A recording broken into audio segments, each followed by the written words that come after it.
Hello everybody and welcome. I'm Ikivu and beside me is none other than the one, the only Keyhand. Hello Keyhand. Hello there.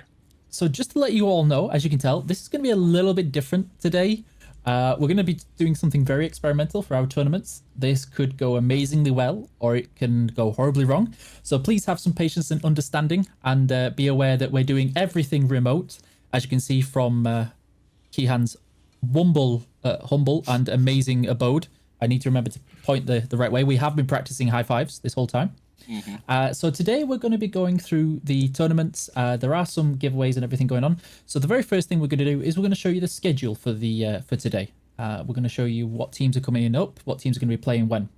So if you'd like to run us through the start, then Keyhand.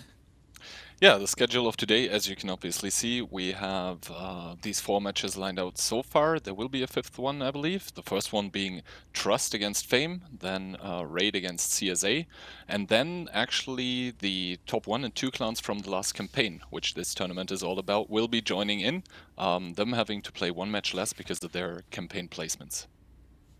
Okay. So who do you think may pull out in that first game? In the first game, I would say Fame is heavily favored against Trust, as Trust is basically running with the lineup from Believe and Trust. In the second match, where it is Raid against CSA, it depends on CSA's form, I would say. If they show up in tournament fashion again, then it should be CSA's game, but if they don't, then Raid will probably take it. Okay, that's good. Now, for everybody who is always going to be here is code. What code? Please give his codes. We do have a code for you to enter, and please feel free to share it. There it is on screen. We're going to keep it there for a while just because it's quite a monstrously long code, just for people to spend all their time minimizing and maximizing and trying to get the right one. I hope you enjoy that code. It's going to be for 25% 2-hour credit boosters. 25% 2-hour credit boosters. Way too many twos in that one. So I hope you all enjoy it. And as far as my understanding goes, the code is actually limited, so you probably want to do it right now. You ruined it. Okay, so yeah. I mean, I did already, so you know, those credit boosters, gotta have them. So it's the first 20,000 people on there. I will be pasting it into the chat soon. What is also different to usual is that we're actually able to interact with you live compared to how we normally do this. So hello everybody, I hope you're all enjoying it. I can already see people typing it into chat and getting it wrong. Okay, so the next thing we're going to show you is actually the tournament tree. So it's going to be the how the games are going to progress through today and tomorrow, because there is going to be a stream tomorrow. Yeah, and as I already said, like the first 2 matches, Trust against Fame and Raid against CSA, those are being played first because those teams actually had to go through a qualifier tournament to qualify for this stage of this tournament. The whole tournament itself is being played in a double elimination mode. That means if one of the teams has a bad match against another team, then they will have another chance. You need to lose 2 matches to drop out of the tournament. Other than that, I believe the first 5 matches are going to be played today in the mode best of 5. So yeah, it will probably be pretty quick matches, but since we have a lot of them, we should be in for quite a long and treatful stream. Hope so. But I hope it actually cools down, because for those that might not guess, I'm also at home with all of these things going on. Keyhand looks like he has a slightly larger place to do this in, with his extravagance when I can learn how to speak. So yeah, but we've got all the things on there. We have the rundowns on there. Most of you should have your code from I can see in chat. Oh, I think we've got the right typing out there so far. What are you expecting to see, Keyhand? Because you mentioned before one of your favorite things was that the Polish teams tend to be recklessly aggressive. I think it was that you phrased it as. Yeah, we do have Invil in the tournament, so they are probably gonna show that reckless aggression. They are known for either playing very passively, which they do very seldomly, or they what they like to do, what they're very good at, is just overwhelm the enemy immediately on one side with a lot of their tanks. However, in the first matches, in Trust against Fame, I expect actually very tactical games, as Fame is known for their methodical plays normally. They tend to try to get those important positions on the map that work for you over time, and then just do those executes that win the game and shut it out. For the second game, CSA against Raid, Sakalito being the FC for CSA, I also expect a very tactical approach. I am not entirely sure what to expect from the Raid team. Okay. So are you expecting any stomps from today from the teams that we saw? Well, actually, yesterday in the advances, Fame met Trust, and it didn't go that well for Trust. I actually was there and was able to more or less witness a 4-0 for Fame. Okay. But we'll see. It wasn't played on tournament maps, and obviously in advances you have airstrikes and arty strikes and whatnot. So, yeah, that may be an indication of what's going to happen, but I don't know. Anything's possible in a best of 5. So for those that haven't had a chance yet, make sure you can get to make your own predictions on who you think is going to win. We have the Gleam links in chat going through from the contest that we have, where you can either win a Wargaming t-shirt. I believe we have a vote of 3 t-shirt designs, and we're going to be giving away 5 tier 8 tanks for the t-shirt to those winners. We have an MVP voting going on. We're also going to have a couple of giveaways for some of those styles that the teams are going to be winning today. But before we get to any of those cool things, we need to pass you over to the beautiful two, the fearsome duo of Daki and Mojo, who are going to take you through the first games. And yeah, you're in capable hands. Thank you very much, Iki. I appreciate that. Such a lovely comment. Yeah, it's going to be me, Daki, and Mojo. We're joined together. Not really together, but together in spirit over the internet. And Mojo, what are you expecting of these teams today? Man, it's been quite a while since these guys were actually supposed to play. I mean, this tournament was supposed to be held 2 months ago, but you know, things happen and they don't go as planned. So they didn't really have any time to train together much. I saw a magnificent Fame renewal of trainings yesterday in advances, but they will unfortunately not have Kichen today, so their key aspect will be gone. And God knows what will happen with Fame now. As far as the rest are concerned, like Ihan already said, Invil always comes strong. Will they come tactical, and will they actually manage to win a tournament this time? That's another question, because they do need to overpower guys like Fame, who have really a lot of mileage there. Devi, who flunked the last tournament after going to Minsk. They need to prove a lot to themselves, I guess, with their Balkan team. And of course, you will have guys waiting in there lurking like Raiden Trust, you know, trying to win a new boys prizes and whatnot. So that's gonna be an interesting day. Entire winning bracket plays all the way today, and everyone will get, I guess, have a second chance tomorrow who flunks today. Yeah, I agree on the Invil part, especially since a lot of us have tipped off Invil as a possible tournament winner multiple times, have yet to actually prove us that. The last tournament they failed against AV, so I'm going to be keeping my eye out for them as well. However, focusing on the first match, Fame against Trust, Mojo, I'm really looking here personally for a strong showing of Trust. I'm not expecting them to win, but hopefully showing at least what they're capable of, so we have some faith for them if they do happen to go to that lower bracket. Yeah, we will need to see. Like, it all really depends on this map pick, which we will see later, which I found kind of peculiar.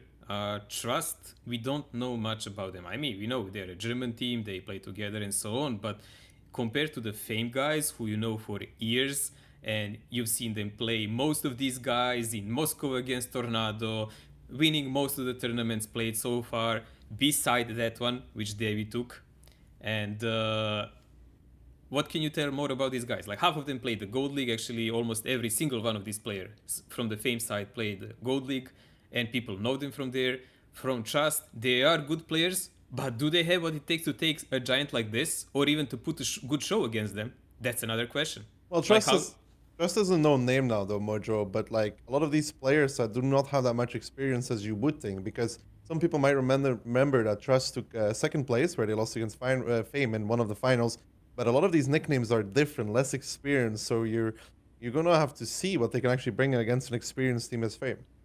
Well, the scourge of the World of Tank teams is usually consistency in players. Like, they like to change teams, clans, and whatnot. Fame actually broke the tradition, and they're sticking together for quite some time. They do have 1 or 2 new names, but that's about that. Like, most of these guys play with each other for year, 2 years or so, and Yeah. they know each other from other tournaments. That's a big strength when it comes to playing a game, like Yeah, a huge one. I had a talk with Insane, yesterday, and he's like, we're adding reaction to the team because some of our players during the match are getting really hungry and they need some food and drinks. So before the match, everybody wrote down their favorite snack, their favorite drink, and Reaction's going to be supplying it with them throughout. He's a professional bench warmer at this point. He's done it in 66, done it in 7v7. I have big hopes from him. Let's just hope he doesn't have to come actually off the bench. Well, we will see how it happens and what they actually chose for him. Maybe they will use him as a secret weapon, like, keeping Kichen at bay and so on. I don't know what to say about this more. Like, really, I'm more interesting to see how will they play out based on the maps pick, because those picks are quite peculiar from what I've seen. Also, we forgot to say one thing, like the prizes for this tournament are quite significant. First place takes like 3k euros, 500,000 gold, 100k bonds, a ton of equipment from Steel Series. So there is quite a lot to play for. As you can see, the picks here are Cliff, picked from Trust, and then you will watch Himmelsdorf picked by Fame, which is usually their traditional map, and then a tiebreaker is again Himmelsdorf. If it comes to it, of course. Like, it's best of 5, so who wins 3 games first, he wins. And up you can see the guys, the Banzensk and the Sand River Band by Fame, and Muro and Proho by Trust.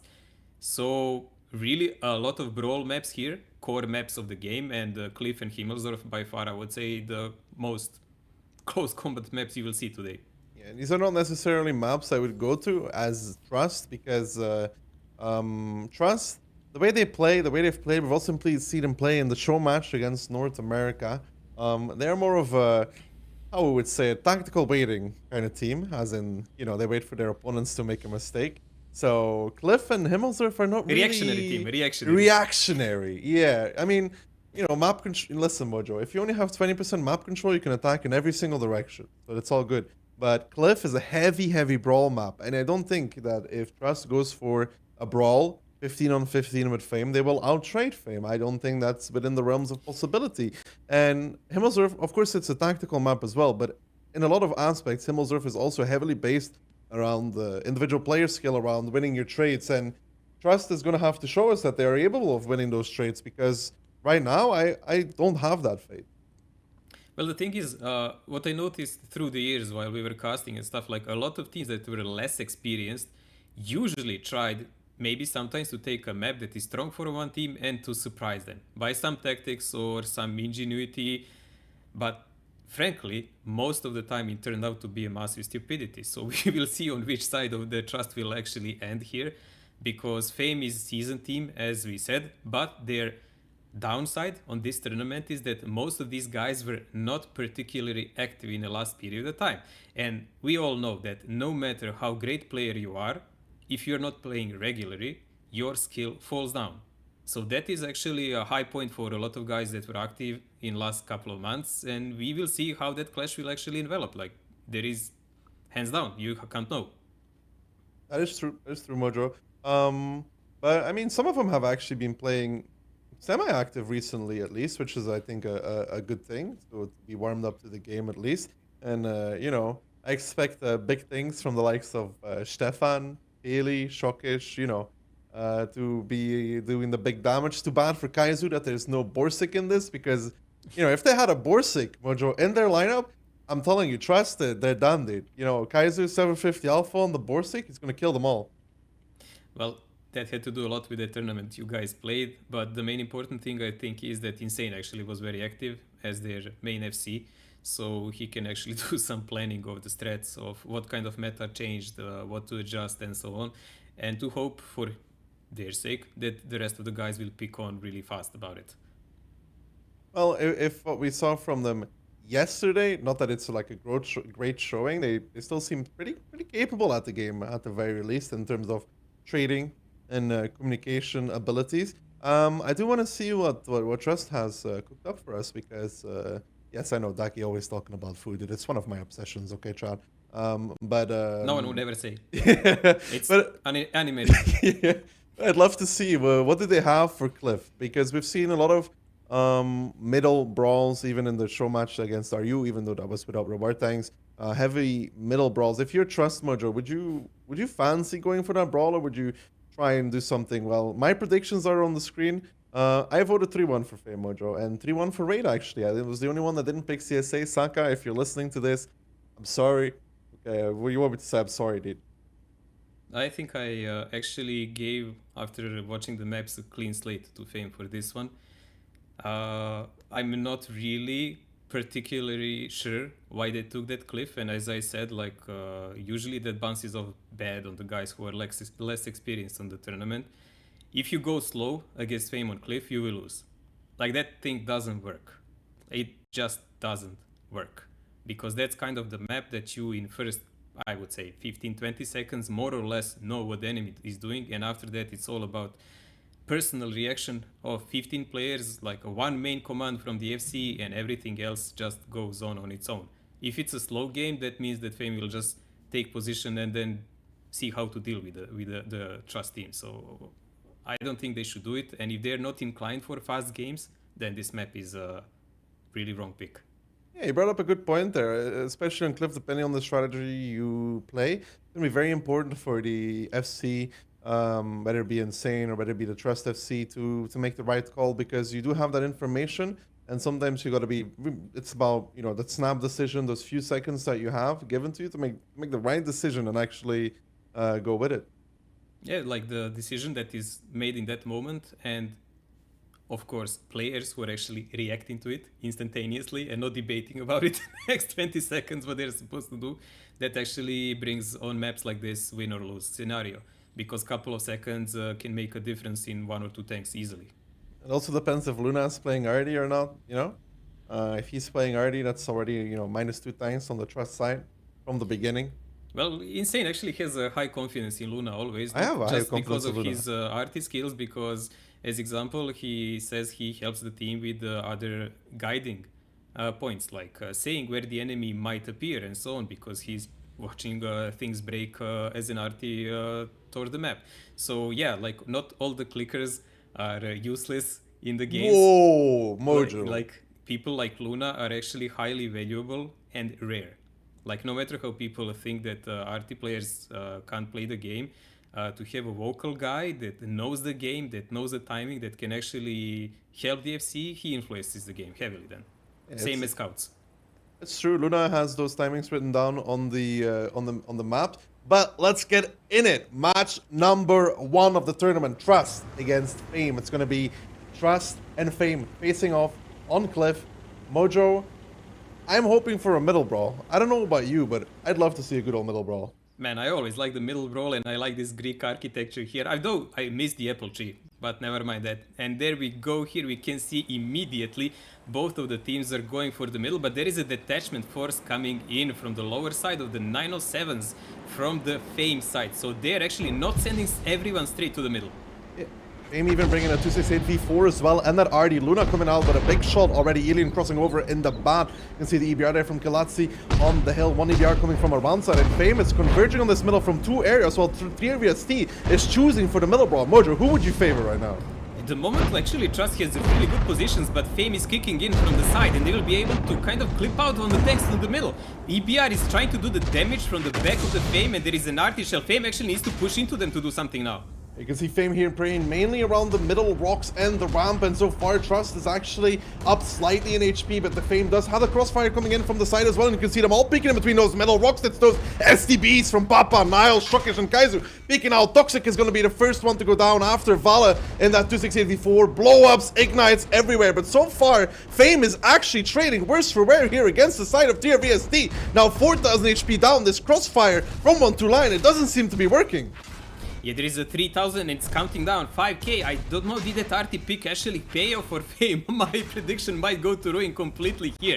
But Fame is trying to stick their ground here. The crossfire is not working that well. Fargo is keeping Feli and Kerry Berry completely off the game. Kaizo is pulling back, and the center domination, which we were talking about, actually paid off heavily for Trust now. They are actually picking up the strengths here, and they have the winning hand.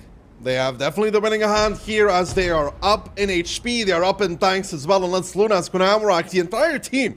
It doesn't look to be happening. Fame did have that crossfire, but their side of Trust really well positioned in between those rocks. Those 9/7s not really coming in with the damage they're supposed to do. And on the other side, you have Deuce coming around the hill who was putting the fire onto those STBs from behind. It's a very, very good thing to do with those STBs. And now it's just kind of mop up here for Tier VST as Fame yet has 6 tanks left standing, but they are all surrounded in 1-2 line, and you can see Trust just kind of chilling right now. They're in a good position.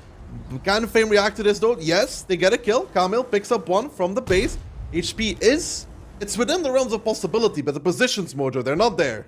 Yeah, there you go. Like, there is a massive push coming in by Trust from Pincer attack on Feli and Kerry Berry. This is the weak spot of Fame positions now because they're not actually gathered up to meet this. This is a big problem for them. Feli will have nowhere to go, and the rest of the guys will just fall one by one. Losing the upper ground was actually a major mistake for Fame.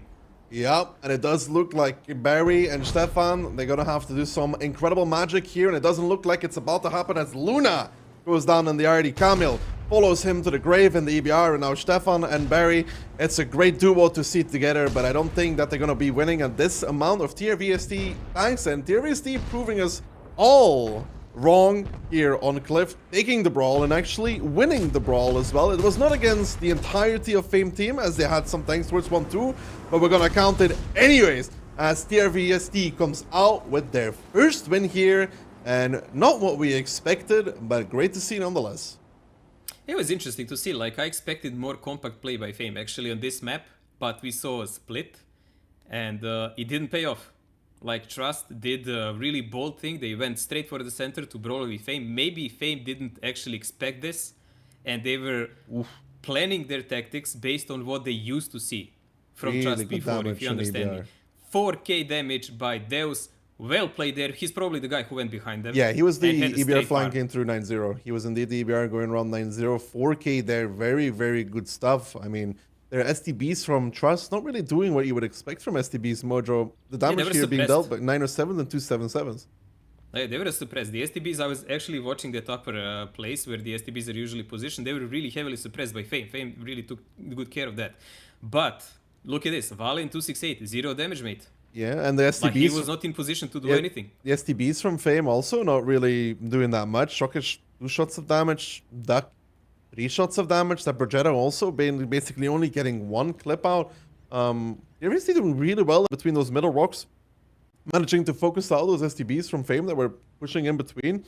Deuce in the meantime did great from behind, you gotta say it. 4k in an EBR. He didn't pen everything, but it's you know the EBR gun, it's not going to hit 12 out of 12 out of 12. So great stuff there from that EBR. I was worried in one moment for a Trust. You know when they started brawling in the middle, where they actually stopped and Fame tanks kind of caught up from the side and they created a crossfire, but Deus really heavily paid off because if you guys remember the start of the game, he didn't wait for a single second to do anything. He went straight around the lighthouse. Yeah. Like I watched him with one eye and I really saw that was the part of the stretch. So Trust here went for all or nothing. In this one, straight brawl, hands down, cars down, and that's it. Fame tried to play tactical.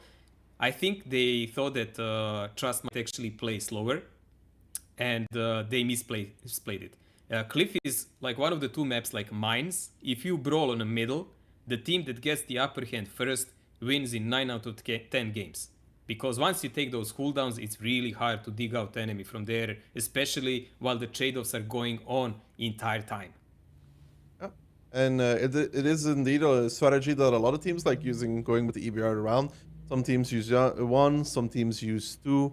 But from that side that Trust was playing, from the south hand side, going around with the EBR is much more effective than doing it from the north because of the way you can peek there in the 0 line. And from we other saw side, that you from need to this. drive all the way almost to the tank destroyer position so you can do something about it. Like, this is way cleaner and faster, and you can see the great impact on the game. Like, this is a comparison of 2 EBRs, like Camiliter. We know this guy like for a really, really long time from the Gold League onwards. And Deus here. Deus had a massive game, like farming the enemy in the back. And that's what you need to do. It's really hard to play as a single EBR though against 2 EBRs on Cliff, especially if you're going for the hill with your EBR because you're driving up the slope, at which point you are open and exposed to the people coming from the slope themselves, driving up. And then you need to cross over the second gap where you can take shots as well, all the time while being proxy spotted by an EBR. and being able to get shot by the EBR from behind as well. So it's not an easy job for Camille to play against those two EBRs. It's a really close comparison in stats if you notice. Like the direct shots and penetrations are very similar between both teams actually in this game. So most of the guys penned and connected the shells. There is no blind firing here. I mean, you're not looking for anyone. Everyone is right there in front of you. And the top damage dealers, as we see them, majority of them going to the Trust. I'm interested how much Luna actually had an impact in this game, but I guess we can't see it now anymore. He did like 1.6, Mojo. And the stun damage, like that's the part that is really important to see. Like, does that 261 actually pay off? I mean, 261 is generally kind of a finish of RT tank and a fast reload, you know, that it's not like you will do massive damage with it, usually. Well, game number 2 about to get underway as Trust is 1-0 over Fame, and you can see Mojo again. That 268 is back. There's a Leo as well for the side of Fame. There was a Leo, there's a Bat, there's a 268 V4 again, Mojo. Yeah, Fame is not giving up on their approach and their strats, and they're playing now from the defense side, so we will see how this goes. Trust decided to actually split now, and they're going in this manner, like a couple of mediums from down, but it looks like it's a trap that they actually just want to bypass and strike the enemy from the back. This is perfect for Fame though, as you can see on the minimap in C3. There's a lot of 907s there from Trust who were going towards 1-2 line, but have stopped. Now, Fame is not aware of this just yet. They will be now when the EBR is spawning, but this is great for them. Effectively, all these 907s are now forced to go back, to go around. This is not good for TRVST already, because what do you do with these 4 907s that you've left in 1-2 line? Because Fame can just go back middle. This is a major better opener now for Fame, because there is a high damage done to Kilatzi, and Deus also lost almost half of his HP on EBR. He did take the kill, but he will have to deal with Camille plus Artie. And Luna strikes again! What a surprise. Luna in that 261, sending Dews back to the garage. It will not be 4k damage in this one. He was camping so hard. You can now watch the battle as a spectator. And Mojo, gotta say it as it is, these positions for TRVST are not good. They're not ideal at all. And they're giving Luna time to work, and they're giving Fame time to think as well. Yeah, this is a scenario we spoke before the game that Trust should not allow themselves to get slowed down and stopped. Look at 1-2 Once though, this Mojo. happen, like it's gonna be player versus player, and Fame has better players. Like first game, tactically, Trust outplayed Fame, played more aggressive, did something Fame didn't expect. But now, once they stopped, this is a major mistake. And they're also split. Mojo, look at D2. Do you see that mass grouping of TRVST tanks? Yep. And I see also a mass grouping of Fame tanks of F2, F3. Yeah, it does look like Trust here is going to try and push across Mojo. What are the odds? Give me the odds. What do you think? 20%. 20%? If even that. Alright, we'll have to see as the TRVST tanks are now starting to make the crossing. They're starting to make the 1-2 push. There's an STB in G1. They're pushing around the bottom corner. They're pushing around the top corner. They're trying to push from every single corner, but wherever they go, there's a Fame tank holding it. And now Fame focusing out the tanks on the top first. Francesca, just as toxic as I am, getting focused. They're actually pushing forward towards them as well. They're kind of ignoring these 907s in the lower side, letting them be there as they pick off tank after tank. Now with a 6,000 HP lead already. Trust here trying to go for the pincer, but the only one getting pincered here is them, as these tanks on the lower side had nothing to push on whatsoever, as Trust tanks are falling like flies, and Fame in a comfortable position shutting down this repush. Lucky as there is no artist strike here, or this game would already be over. Look at this cluster of the tanks of Trust here, who need to play on the tanks uphill. Fame did a magnificent move, consumed Stefan, already just like bypass the guys who were trying to flank them from the side, and they were a constant nuisance for them. EBR farming the STB in the back. I mean, they had all the positions, the readout, the spots. Trust was forced to make a move. They had no choice about it. They tried something, but you could see from an airplane, it's just not gonna work. It's incredibly difficult to pull off this repush. Yeah, the only way it would work is if Fame players somehow got confused, had bad reactions, then maybe some blow up, you know, to add up some salt, and maybe that would work. But like unless this, look half at the this. team jumped off the cliff, yeah, I'm not sure. Yeah, Trust damage here, nothing too super significant. Juice obviously not having the greatest game. As you can see, got shot, but Kaiser there coming in with 3k. I think it was the STB on 1-2, even the one in the one line behind the pocket. Luna having a decent amount as well. To be honest, the damage really Yeah, evenly was spread. in the back in the center, so like it was STB down there, I think. Yeah, so damage really pretty evenly spread there. And you could see from the beginning though, Mojo, like Trust sending those 907s downside, right? Like you had like 4 or 5 907s downside. I don't remember the exact amount, but I think it was 5. once you have those tanks committed on 1-2, driving them back up is impossible because you get spotted from 1-2, right? Just like Yep. you would in randoms. So you have to do something with them, but nothing is ideal. And then you lose your EBR on the hill, and you've lost all vision. Completely lost all vision. And the worst thing is, like, they actually had to stop. They were forced to, because when that EBR went, he needs to go in front of those mediums and spot what's going on. Because if you run in enemy that has numerical advantage, then you will lose those 5 tanks for nothing, right?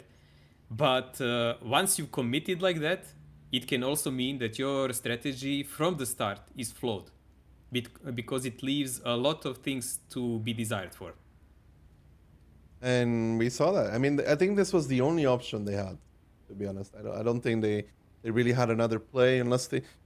Crossing back up at 907s was going to cost them from what everything. the path they chose in a start pretty much directed their destiny in this kind of the game. You got to question then, though, Mojo. You got to question a little bit. Like, if you're preparing a strategy, you got to think about, what if my enemy team goes 1-2, right? Even if they have an RD, what if they do go 1-2? How do we adjust our strategy to it? And I don't think Trust really had a very efficient answer to that. Yeah, that's exactly what I said in the start. Like, once they came to enemy who was actually doing something that is a real counter for their strat, you could see they have no backup plan to do correctly, like anything. They were just like checkmated from that moment, and they were forced to do something to break the game even, which is super hard in this position because there are no alternative routes to climb on the top of the map. And A, Fame is defending, B, they hold better upground positions. Like, what are you gonna do about it? You Thank can God, only push. Kaizu had 2 spotting damage, though. It was the real I mean, game you changer. can see there. what kind of slaughterhouse is this. Like, all the top players by damage are from Fame. Yeah, unless Rumel and Tryhard Arena just recently switched to Fame, I'm not 100% sure about that. Unless they're like sleeping agents Yeah, I think within that the was like a 3v mistake team. because the top player for Trust had about 2.2, 3k damage max, something like that. So that was a graphical bug, I think, but never mind. So yeah, you could see here Fame just completely stomping in this round. You know, it was kind of lost from the beginning. There's these kind of rounds where Yeah, every stat goes here for the Fame side, like everything just went their way. But we can also debate about that from the first game also. Like Trust, with their approach to the middle, pretty much checkmated Fame in that moment. And the difference in HP in one moment was, as far as I remember, even up to 5k. It was during the brawl.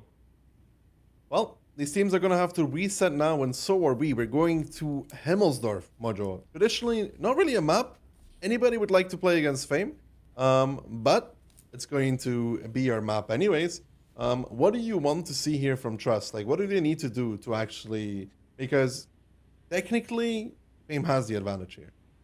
I would say the only choice they have is, like in the first game, to strike Fame and strike them somewhere where they fail tactically to have a numerical disadvantage and to make use of it. Because if they go to prolonged battle, which will be individual trade-offs, Fame will win that.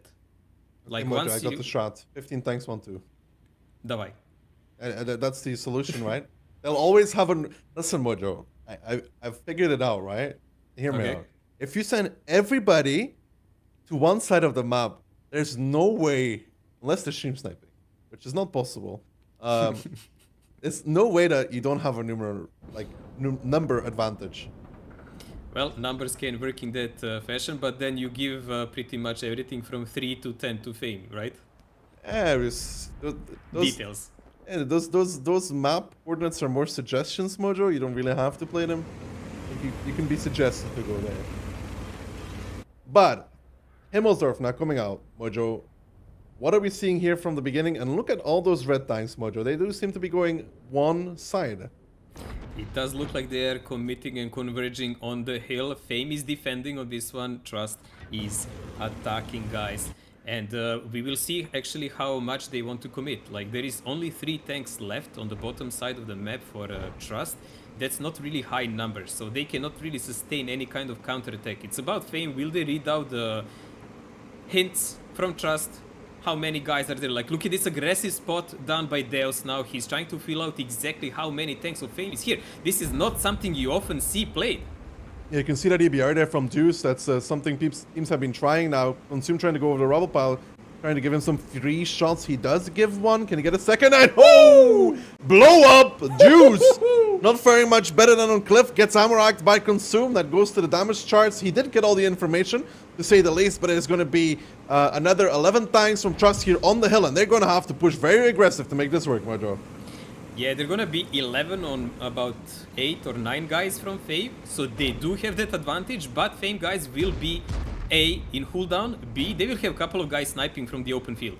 And Well, let's see actually who will actually win out this raid. Well, What's going on? Here comes the brawl though. Nico takes the brunt damage as he's going in insane here. The FC on the front line, still holding strong. Casper getting focused out. Attention's gonna be disintegrated there on that corner. And so far, so good here for Fame. They've managed to focus out sometimes, but now they're gonna get it wrapped around from the outside. In the meantime, the 1-2 line push is happening for Fame. That's 5 tanks with only 1 chieftain defending from TRVST. And yes, TRVST is winning the hill here. Yes, they're slightly up in HP as well. They're managing to focus these tanks out from Fame, but can Fame put enough pressure on the cap, Mojo, to force TRVST back, to get the cap even, perhaps? Yeah, Fame is going really hard on those guys in the lower field that were left to watch the base. 3 guys are in a pickle there. Fame is pressuring the cap and killing them parallel. Plus the 50Bs already got a hint from their FC. You need to bail and prevent the guys coming back from the resetting. So you can see both of the 50Bs going full speed toward the 8th line, preventing,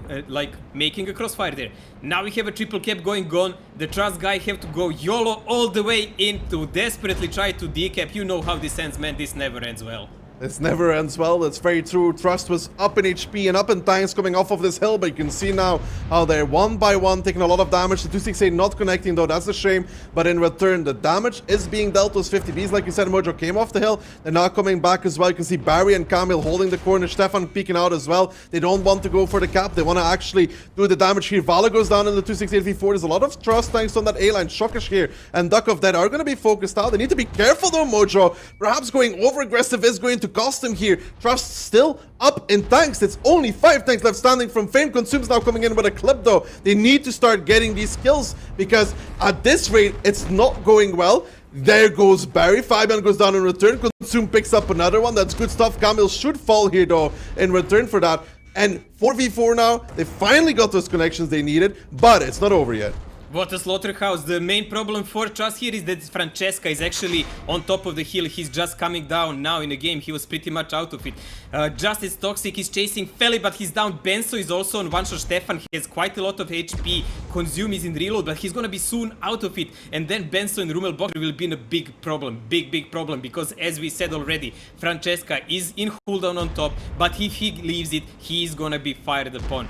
Feli is coming up and following up on Consume. Rummelbox will fall. Francesca is trying to do something about it, but man, this is gonna end up with 250Bs against 2 chieftains. In the meantime, though, Benzo won the 1v1 against Stefan. Stefan was the 2-shot of HP. Francesca tried Consume on the corner as well, and it doesn't seem to be going well here at the end for Fame. It looked like those 50Bs did just enough, and now Francesca with 1.4k HP has it all to do. Especially Stefan losing that 1v1 there is crucial. Francesca now peeks out. He doesn't connect the shell. He gets tracked. He gets held. Failure with the 3 more shots. Francesca is not on reload yet. He may have just thrown it, and it does look like to be happening. Failure goes down now towards Benzo, and it's the 1-on-1 here. Benzo against Consume. Consume is still on reload. Can he get around the corner? Benzo gets the reload and he picks it up. And it's gonna be Trust with 41 HP to pick up their second round here against Fame. God damn it, unreal. I never saw this coming. Seriously. Unbloody believable. With that kind of YOLO swag from down the hill to actually survive it. Like one or two shots that were not penned by guys from Fame. Well, they were greeting their enemy coming down, actually decided the game. Like the 268 shot, you remember, point blank, yes, and yes, a couple of others, that actually decided the game. Hands down, it came to that. I gotta say though, like, Stefan was a 2-shot worth of HP. Benzo was a 1-shot. HE would have done the job, but then Benzo hit Stefan once, stayed alive, killed Stefan, which was very important, but then Francesca's play at the end there was nonsense. Like, straight up peeking against double 50B. I mean, you don't do this. You don't do this ever, Mojo. Like, he could have shown the game right there, but that stuff. Consume doing 5k here is crucial, but Mojo, if those Fame tanks are just playing from the cap, I honestly think they will just cap the game, to be honest. Like, I don't see how Trust is. They would have to YOLO past them to decap them. Now they were able to reset that 268, and Duck and Shokish on the cap. Do you remember? Like they were on the corner of the building. If they're actually just playing off of the cap, I think they just straight up kill them and they drive him back in. Yeah, I seriously don't understand how this happened. This is a scenario that should never happen. No, But it shouldn't. And then we come to that point that we had before. How much of the Fame players were active enough in a past period of time? Because that reflects in, as example, one-on-one battles and sometimes on positioning. Because you need to have the game in your fingers pretty much to do some stuff out instinctively without really giving it a big thought. That's like basic things. Tactics, yeah, you can evolve that, but those basic things are done by players. You don't actually tell them what to do. Yeah, that's where I think it went a little bit wrong. You know, the Stefan losing the one-on-one, but that can be forgiven because it can always happen. But not playing around the camp well enough and not forcing the Trust tanks to really commit in. And I don't think they even had... Did they have somebody at A5, Mojo? Because I don't think they did. Like... Fame, no. Yeah, if you have one guy at A5, he farms everybody as well. Like there was a bunch of guys who could have taken that position, but no one actually took it. They went behind the house on like meritorious. That's what. Yeah, I think that was not like. I think they should have just forced the Trust tanks to actually commit around the corner and decap, and then one guy in the window would slaughter them all, and then they can pick up. Yeah, up. I don't understand that. Like they had enough people. No one was in window. No one was like on A5. There is no crossfire in that kind of game. They allowed those guys from the upper line to actually peek and trade equally with 268 and those couple of guys. And once the 268 was killed, he actually gave shield to his friends, but he equally gave shield to the Trust guys. And even the I would say a major mistake, having that chieftain left behind with high HP on a hill, which almost costed Trust the game, it balanced out with some plays, dubious plays in the end of the game. I mean, the 50 Bs of Fame really did the max what they could in this scenario, but they did the right there was thing. like a series of mistakes that actually brought to this ending. You cannot like judge couple of last guys left in a battle. You judge the steps that come to that. I mean, they even got a free kill, Mojo. Like you gotta say it as it is. Deuce was a free kill. Like he that was like major. It was a major kill. He spotted a lot of tanks, which is all really good and well, but then he died. It's 14v15. That's 14v15 actual tanks. So yes, I think the cap play was the fatal flaw there, but Mojo Fame's gonna have to reset. Trust is now on match point, seeing as this is his best of 5. They are 2-1 up over Fame. Mojo, what do we think of the lineup so far? Well, a bit slower lineup here. You can see a couple of 279s kicking in for Fame now. Like 3 of them in total, sticking to that 268 entire bloody tournament, man. What the hell? Well, we will be watching now Fame on the attack side, and we can see they're not really picking their hill side anymore. This is a straightforward approach on 1-2 line with some map control. You can see a lot of hidden tanks here for the side of TRVST. Mojo, you can see those guys trying not to get spotted, but Fame, on the other hand, doing the same thing as well. And the difference is here, Mojo, Trust only has one tank going towards the hill. Obviously, Fame does not have this information available to them. We can see everything from bird's eye view, but they have enough tanks here to probe hold of a 1-2 push for a long time, and they will have enough to control the hill, Mojo. So Trust will have to do something when they lose the hill, right? It's natural. They will have to react. Well, they have to react in some way, and as we already said, like Fame is actually attacking here, so Trust can afford to wait. But if they lose the hill, that means they're losing the G line. That is what Aki is meaning, because those guys can be sniped from the hill then. That's a major problem for Trust, who is defending. Like if you even start retreating, you will start bleeding the HP, and then when you come to the brawl part, when you bled a lot, you will have a lot of weaklings, guys with a lesser amount of HP. But Trust is actually mounting a full-scale attack, though they are defending now. They're trying to pincer the Fame, but they haven't spotted the tanks on the 3 line. This is probably not gonna end well, but I cannot vouch for anything anymore after last game. Yeah, well, Trust now pushing to the 3 line, already abandoning that because they spot the tanks behind from Fame. Shokish is now going to be the next target. Insane closing the distance towards them. Francesca getting shot by this chieftain from 1-2. Insane now moving towards Shokish, wants to cover him. The hill is in return won by Fame though, as attention, gets ringed out of this game. Daniel now crossfight in the middle as well, and the 8th line push from Trust in the meantime going on, but they don't really have anything to push on. Papa Pavian is very far back. Kaizu leaving the window smartly as well, and now Trusted's push got completely halted. It got shut down from the beginning. Camille taking a lot of damage on the hill, though, needs to be careful there, but Fame up 4,000 HP, and Trust had a plan here. Camille goes down towards Jakafa, though. That is not that good, but now Shokish picks up Tryhard Reno and Mojo these positions. Fame was able to hold them on to push. 8 line's not really a potential for TRVST. They've lost the hill, and they're not winning the middle. Well, you can see the major problem here for Trust is they have a lot of tanks that are stuck in some positions, like 3 chieftains on one line. What the hell are they gonna do with them now? Like, they're permanently spotted by Ilian. There is a couple of guys waiting for them to move left, right, and then you have also Vale and Kerryberry. So they are keeping them in checkmate. Benson is slowly getting farmed. They have a couple of guys on a hill farming them. Guys on 8 line cannot actually do the solo push or any kind of trade there. Yes, they are defending, but we are coming to that bleeding part of the game, and they are already 4 tanks down. The only guy they took out is Camille in Bachat, but I would say in this kind of game, those Bachats are expendable. Yeah, those Bachats are very expendable. Barry is now looking towards the 8 line, and Benzo is feeling the wrath of the high explosive as he's losing HP by HP by HP very slowly. You can see though a rotation coming out from Trust Mojo. The Bat, the 50B, and 1 Chieftain moving back towards the hill, but there's a double B and a Chieftain on there for the side of Fame. 3 times winning that. It is not, or it should not be enough. I mean, they have HP though. Fame is not really spotting the approach right now, which Consume does seem to be going to do. So that's good. In the meantime, you see some rotations away from 1-2 towards the 8 line though for Fame. If they spot this hill push, I think they're going to kill this double 279 in 8 line. Yeah, but there is also coming some kind of reaction from Fame. You can see Chieftains and the guys reading up to push the 279s on the 8 line. As soon as the hill is attacked, I think that will be it for the 279s on the 8 line. And the guys on 1-2 line, we already said they're pretty much stuck. So even if they win the hill, what will they do with it after? Consume now spots out the tanks on the 8 line. Benzo goes down. You can see Stefan, Reaction, and Insane are closing the distance towards Jack and John as these 2-279s left alone. Consume even playing ring around the rosy with them, forcing Toxic, forcing Shakafal to come around. Yes, he will die in that 50B, but the space and time he bought is crucial. He will die now. It is inevitable. He has to die. Casper picks him up, but in the meantime, you see Trust. They're losing the 8 line. They're losing the 1-2 line, and they're going to lose the G line. Yeah, they might be able to win the hill. Unlikely, but they have lost everywhere else. Pretty much it doesn't even matter at this point, do they win or not hill. It can be just kind of, you know, a happy point of this game. But I just gotta say one thing, like, Trust is actually playing amazing so far. Like, they pretty much outdid my expectations. They were until this game in the lead. Now they will have a equal game and we will be watching tiebreaker after this. But still, they are holding their ground way better than I expected.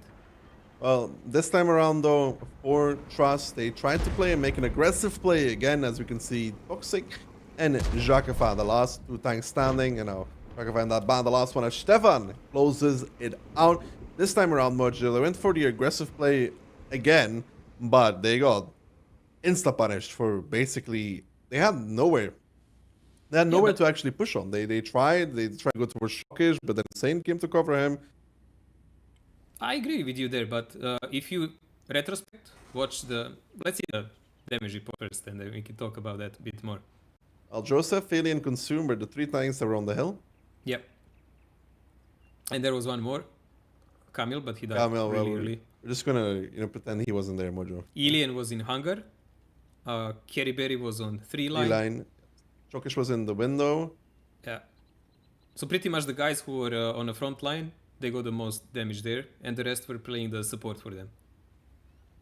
Well, that doesn't mean we're going to have tiebreaker between these 2. I mean, again, the damage is pretty evenly spread. You would expect those guys from the hill to get in the big damage, because they kind of have to. With the position because that they're Trust farming. has. We said already, like, when you get that control, you're farming the guys down, and all you need to do is secure yourself not to get counterattacked, like Trust, of course, tried. I don't want to be And, it just didn't hypercritical, happen. but if you want to do the push that Trust wants to do, you have to time it better than what they did. Because you want to time it that they are not on the hill yet. Does that make sense? Like, you want to time but it. they also didn't have a full picture where Fame tanks Yeah, are. but it's about a trade-off, right? If you're gonna be pushing basically everybody down, you push before, they have completely crested the hill, so you don't get farmed from there. And I don't think they had that timing down. As you remember how the Trust tanks were positioned? They had 3 guys on one line, and so on. Like by those positions, you can already say they didn't expect Fame to have 4 or 5 tanks lying in that corner. You know, they had like one guy in hangar, I get it. one in window, and 5 behind. They didn't expect it, and they got stuck. And then they had to react. Reaction means you have to go left, right, center. But wherever they went in some crossfires. Tanks of Fame that were attacked on the middle ground pretty much really quickly reacted and moved themselves away, created additional crossfires, which is really great part of their play. Like if any of you guys have a time later, you can maybe watch it slower, because that part of the battle is quite crucial. And you will notice that Trust from that moment really had nothing to do in this game. Like in all of the games so far, when they managed to get Fame off their foot balance and play fast from the start, they actually won a game. Whenever they were slowed down in these games and put to stop and being forced to think what to do, they lost. Well, they were driving through the tree line when those tanks peeked out from Fame on the back, with slightly better timing. Because when you're committing to this kind of play, you're committing to some sort of aggression, anyways. Because you're always going to be slower with rotating back towards the hill. It's way harder to push, so you're kind of committed. What they did wrong, what they really did wrong, is they tried to turn inside the courtyard.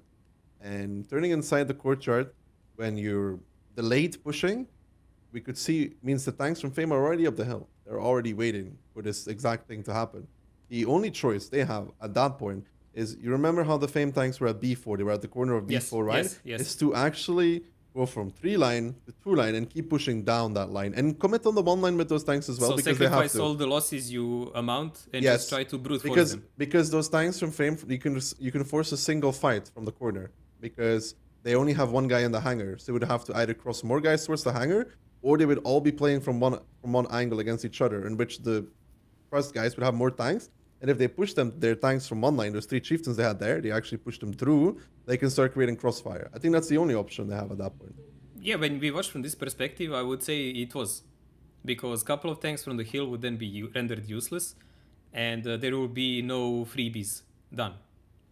So that would be actually quite important for Trust. But as we say, like they spotted those tanks on 3 line. I think they panicked a bit, and someone made a split second call, do this, and everything after that just cannot be rewinded back. Yeah, it's what we talked about at the beginning as well, where we were talking about FCs, that they sometimes only have a few seconds to make a decision, and sometimes it can end up not being the right one. But it's something you have to deal with.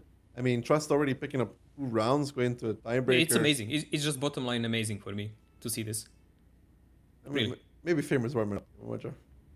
Maybe they are, but still, result is a result. It's equal standings. Like when you start the game, you start 0-0. Like, are you warmed up or not? Did you play a game or not? It's only your business. I would say, though, in general, and it's good for most teams, but in general, I think Fame is one of those teams as well that the longer the tournament goes on, the better they get, usually. By far, that is the case, because I watched them so many times. But still, like, you get only 1 chance. Well, in this tournament, you get 2, because there is, I'm going to remind everyone, there is a loser bracket. So today, even if, like, Trust loses or Fame in this match, they will be waiting in loser bracket for other teams, and then they will still have a go at the final title through there. It's way riskier, of course, but if they lose now, it doesn't mean they're out of the tournament. And after this kind of games, I would be very sad to see one of them out just after this. Like, best of 5 would be just too short to watch something like this. We'll see which one has to be delegated to the lower bracket. Mojo, now, seeing that both our predictions are wrong anyways, because I said 3-1 and you said 3-0. Man, I flunked it by amazing far, like whatever opposite it could be. Yeah, unlucky. But Mojo, now, would you like to change your final prediction? Would you, like to throw a curveball and be like, oh, I think Trust is going to win it now on Himmelsdorf. I think they've got the mental edge or something. No, I think that actually Fame has the upper edge here. And as we already said, on a game that Trust won on Himmelsdorf, I think it was major mistake by Fame players in that moment But there are people who have a lot of mileage in their tournaments. Like they played a lot. They know how to reset and not like hold it, you know, inside and like think about it. They just like they're in next game, man. Yeah. That's it. And for the people in the chat, above the chat, there's a poll right now for the tiebreaker winner. If you want to predict who's going to win it, so we can see your predictions so far. 80% of you going with Fame. Very confident in that. Very, very confident. Okay, so chats with Fame, Mojo. Well, you know, chat is kind of with the guys they know better. So we're gonna go like that. There is usually not very much structure behind that. Look at this split, Mojo. Look at the trust tags. There is Maybe a they lot will of commit them. a full 1-2 line now, unlike the Yeah, last time. there's one guy going hell. Pro trust, that's toxic. The sacrifice. This is what we call the Polish bait, Mojo. And the Polish bait is simple. You send one tank to one side and then the 14 other towards the other side. And you just have that one guy spot the whole team, and then you know that you can push the other side for free. Well, Deus tried it last time, but I guess they surmised that sending an EBR for that is gone in 60 seconds too short. I'll have to see what springs the timing here for the side of Trust. One, are they going to make this play? They spot out Papa. They're going to spot out Shockish as well. Is that going to be enough? And it is going to be enough, Mojo. Here comes the push. What do you think so far, Mojo? Can this work? Does it have potential? Will they do enough damage? Will they be spotted? Kerry Berry is gonna spot that one line on the time, but the 3 line. My god, so many tanks are coming for poor Berry. Like, how will he sustain that kind of damage? Yeah, well, Barry is doing what he does best, run away from a group of men that want to chase him down, so he's going to get out, probably. Will he? Takes a lot of damage, so it doesn't look like it. Maybe that's Saturday Night Fever here for Barry, but the push coming down 1-2. Attention, attention. Actually, he gets a bounce there as well, but Stefan picks it up. These 277s are not doing just enough. Fame already racking up a 4,000 HP lead here. These 277s kind of being sent in by themselves into the slaughterhouse, because Kaiser, Duck, and Stefan now should be able to make clean work of that. You can see the wraparound though coming from Tier VST with Kalazzi, Tryhard and Mayo. They want to pick up these tanks in 1-2. Barry goes down, Duck goes down, 3 tanks down for the side of Fame. Yes, they have the HP advantage, but they need to use their tanks now to start focusing out the Trust tanks, because they've just lost another one, and Trust still has 14 tanks left standing. Fame's about to go back to 10 tanks left standing, as Stefan's gonna go down here. He doesn't pick up Casper, and what does Fame do? Ooh, Stefan doesn't pick up Casper, but so far, Mojo, the HP has evened out, and guns in the favor of Trust. Yeah, we have a counterattack coming here from Kilazzi from the back, but Papa Pavian is closing in a game. I mean, the Fame tanks on the rail really reacted marvelously, going for that one line to prolong the battle, because they were in heavy pincer. Now this is a trench kind of war, and I think this kind of war suits Fame more. We can already see the HP slightly starting to go their favor. They're pressuring that 8 line. If they manage to kill those 2 tanks on the 8 line, and Trust is actually neglecting to cover them, they will be in a pickle, because they will have to go full force on the Fame tanks that are like on 4 line and cap. I think they're in a serious pickle here, Mojo. Currently 2,000 HP lead here for Fame. They did make that 8-line play you were talking about. Reaction and Nile here on towards Lucy. Reaction not connecting the shot. Nile does, however. Lucy in return missing as well. That's crucial in this stage of game. He will now be picked up before he gets to fire again. It will be Nile picking up Lucy from the side. To the 8-line is 1. Toxic is now coming in as well. And you see those Trust tanks trying to brute force those trenches from Fame. But the crossfire is there. You see Feli from the back.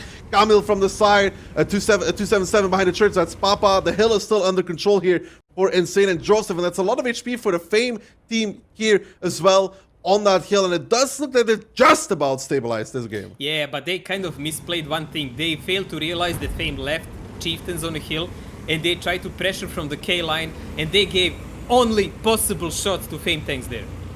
Like, if they actually managed to do commitment push from like J line and the passages from H, they had a chance to brute force the Fame there. But now they're getting down in numbers, down in HP, and even those guys that were completely almost not in the game, Insane and Joseph from the top of the hill are coming down. It's just gonna be a mop-up operation. And what we said earlier, if you get in a longer game with Fame, all the advantage that you made in a start will usually fade away. Yeah, it looked dire there for a second, but I don't know about these 277s, Mojo, to be honest. Like, to be completely honest with you, I don't know how much they did. I'd love to see it, because one of them died before the fight even happened. Like, wouldn't you just want to stop with those 277s for a little bit? Like, you let your 3-line wrap and then push from 2 sides? Because I kind of felt they were isolated. Like you remember, like for me, the crucial part of the battle was actually the Fame guys. I remember it was Stefan and two more, like that survived too long. Like when they saw there was a pincer from 1 and 3 line coming, they immediately put themselves all the way on 1 line, attacked those guys, made themselves hard to hit from other side, and then there was like a moment in trust, guys who didn't actually commit to cross the rail and help the guys behind to win that part of the battle faster. Yeah. Now we're talking about maybe 10, 20, Okay, 30 Nico seconds. did a lot though. Nico did a lot though, Yeah. but Nico did a lot. But this attention, not really. I mean, you have 3 2-7-7s. One of them does well. The other two, one did okay. The other one, not at all. Duck not having a good time in his 2-7-9 there on 1-2 line. Had some penetration issues. But yeah, like you said, the really good thing is that those Fame Tank stayed committed on K1. They did not. You see, a lot of teams you will see Mojo drive towards the 3 line, like to try and hold that push or whatever. They stayed in position, they farmed as much as they could, and they did that very well and then got reinforced. But for Trust, I think if the push was a little bit more coherent, a little bit more synchronized, if the 2-7-7s just waited, maybe like I really 15 think they seconds. lost that game there. I really think because if they did it faster, they would actually be able to consolidate their front lines toward the rest of the Fame tanks, and they would have more HP. Because the longer the trade goes on that 1 line, that means you are trading 1 for 1 shot. Yeah. Instead of like giving 2 for 1. Yeah, I get what you're saying. So, in our opinion, like we both agree, the 2-7-7s should have probably chilled for about 10 seconds in 1 line, taken positions. And the other guys should have moved more aggressive toward them. Yeah, the other guys wrapping to the 3 line, killing those tanks on 1-2 line for free for minimal loss. Sure, Nico won't do 4k damage, but they would have cleaned up 1-2 much more effectively. They would do better as a team. Also, they way shouldn't better. chase Barry. They really shouldn't chase Barry that much. Normally, if Barry runs straight, he never even takes damage. But like chasing Barry into that D line it's not a good thing because you get shot there from the hill. You can get crossfired. It's a position that doesn't really work out in general. So like you said, if they went 3 line faster, just kept going 3 line, wrapped around, killed the guy close, and then killed the tanks in 1-2 line, it would actually be in a good position probably. The solo player from Montenegro coming in here with the top damage, I guess. And slight details, but we said like Fame has more mileage in them. And they actually dug themselves out from a quite bad situation. And the second losing part of the battle, Mojo, was probably 8 line. Like there was potential. They didn't cover it enough. There was a potential for Trust, right? But when they lost 8 line to the repush of Reaction and Nile, they were forced to push into stationary Fame positions with Crossfire. And Fame even managed to fend them off without the guys on a hill who were doing just like a little damage toward the Joseph kill. and Insane just chilling. But all of that comes later. All of that comes later after that first point we made. Like on the major part of the battle was pretty much decided on that 1 line where they fought. And we even saw like a last hit of Stefan was a low roll. He didn't kill one guy. God damn it. I can imagine his reaction. If they did that better, they would have probably cleaned up 1-2 with 1-2 guys maybe doing not that much, and they would have had a good chance there. But overall, Trust doing actually extremely well, much better than any of us predicted, to be honest. I don't think any of us would have thought Trust to be taking 2 rounds against Fame and then even making it close in a tiebreaker, because at the end of the day, it was close. It was really close. I think it was a really good match to watch. Really. A lot of fights, a lot of brawls. You make mistakes, you learn on them. And I think Fame didn't expect this kind of resistance by Trust. It's going to be a good warm-up call for them for the next matches, because they cannot come in this kind of mentality in a game against, I don't know, Invil or Devi or whoever. They're saving strats for the major, Mojo. Yeah, you can save the strats, mate, but you cannot allow yourself the player mistakes. True. But you know, at the end of the day, result is result. I guess you can win 100 rounds as long as you win the tiebreaker. You know. Yeah. Like, sadly, no one remembers the great game. He just remembers the results after a while. After a while, it's just like Fame won. You don't remember. Like some people are like, I remember the close rounds, but the result is final and it's been decided. Fame winning. Trust now relegated, obviously, to the loser bracket. They're not out of the tournament. They still have a chance to continue. But still, like, great games over them. Great games. Well, what do you think Trust needs to work on, Mojo, for their next loser bracket match? What do you think were like the key points to take Well, away from them? obviously they are not great on high tactics or something like that. So since they're playing aggressive as they are now, they should play a bit more on player cohesion. Like those small decisions, like where you need to pinpoint some kind of push. I would guess, like, I remember like what we were doing back, and probably you guys in Fame and so on. Like, you should have at least couple of guys capable of following the main lead, and they should be able to kind of micro delegate couple of guys what are they supposed to do faster. You know, like just like basic command, like one guy saying, "Hey, we need to press this one like way faster." Okay, you and you, go. Yeah, You know, don't think about it. Go. Like you're talking about like people that are capable of like telling a few people to go with them and push Yes, this to without follow being the told, main yeah. tactics in spirit by doing what is supposed to be done faster. You know, because when you're an FC, you need to play your tank, you need to watch the mini map. Play your you tank? Need to. I usually just YOLO in and die in 30 seconds. Yeah. That's why you don't have artifacts, right? But really, it's really hard, you know. And when someone is like a bit on the other side of the map of you don't even know what is exactly going on. You need to have people to rely on, and it can't be always like other 14 people acting magnificently well. That requires like super experienced teams. So if you don't have that kind of hyper experience, you need to have a couple of guys you can rely on, and they need to be able to pull their weight and the weight of the couple of guys around them. So I think if they had that, they would actually be able to beat Fame in this match. Yeah, Like really small differences.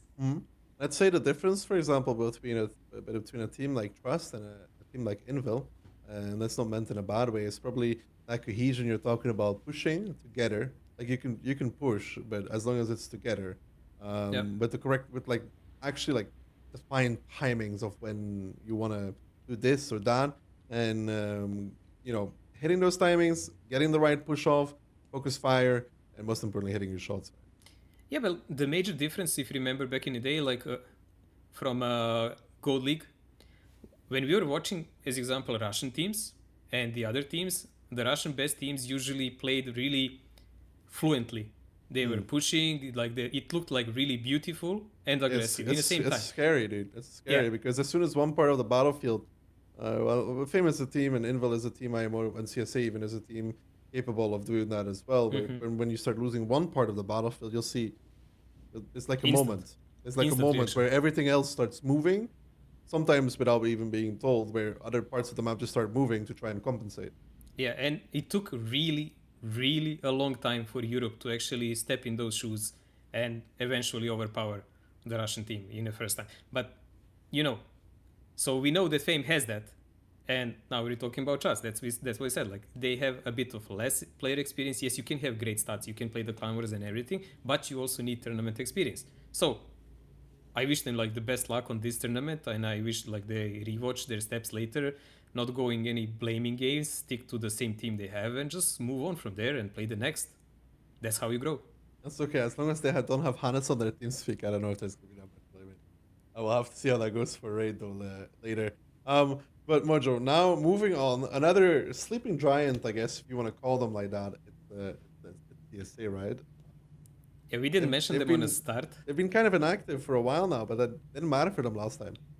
Yeah, like every time we underestimate them, and every time I have to like bounce my head off a wall or something.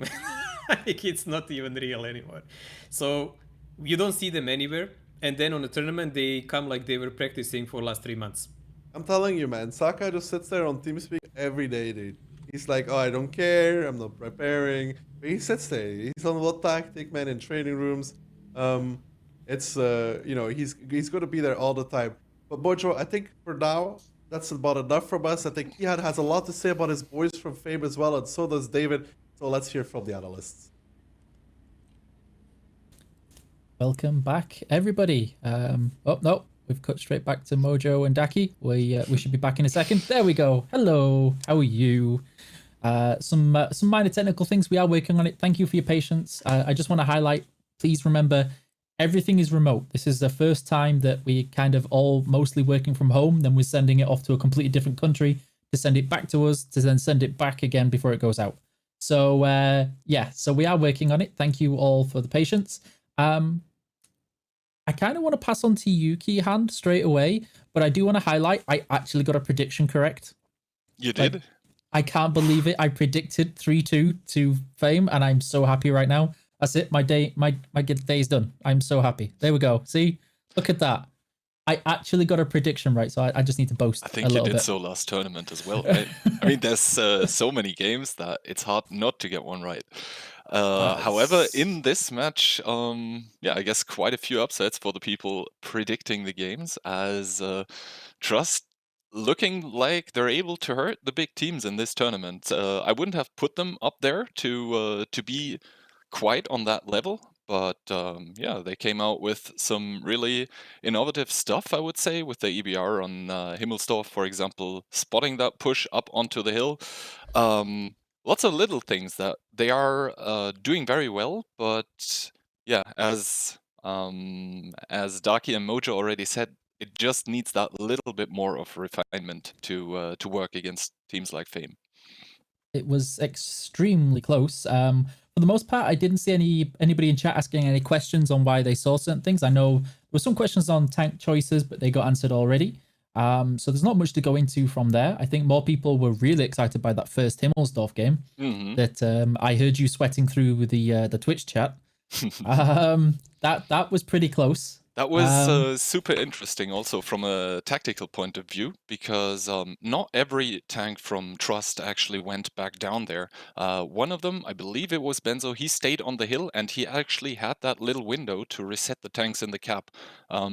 This is why they didn't have to full commit with the other tank, why Trust didn't have to full commit down from the hill with the other tanks, and this is most likely what won Trust the game, that they didn't have to give up so much HP on the cross, simply because they had that one tank up there on the hill, farming the 268 and the tanks beside it that were in the cap and receiving the repush by Trust. So I actually think, because that Chieftain didn't commit down as well, because normally when stuff like that happens, you are being triple capped. It's normally like, yeah, everybody get back. But he actually stayed up there, and I believe that was part of the match plan for Trust, to get over pushed onto the cap, winning the hill in the meantime, and then have that one guy farming that exact position. And I think it worked out admirably, although there was that pretty sweaty end you talked about with the 2v2, and first the Chief misplaying, then the 50B getting the better end, but then the 50B on reload getting picked up again by one shot.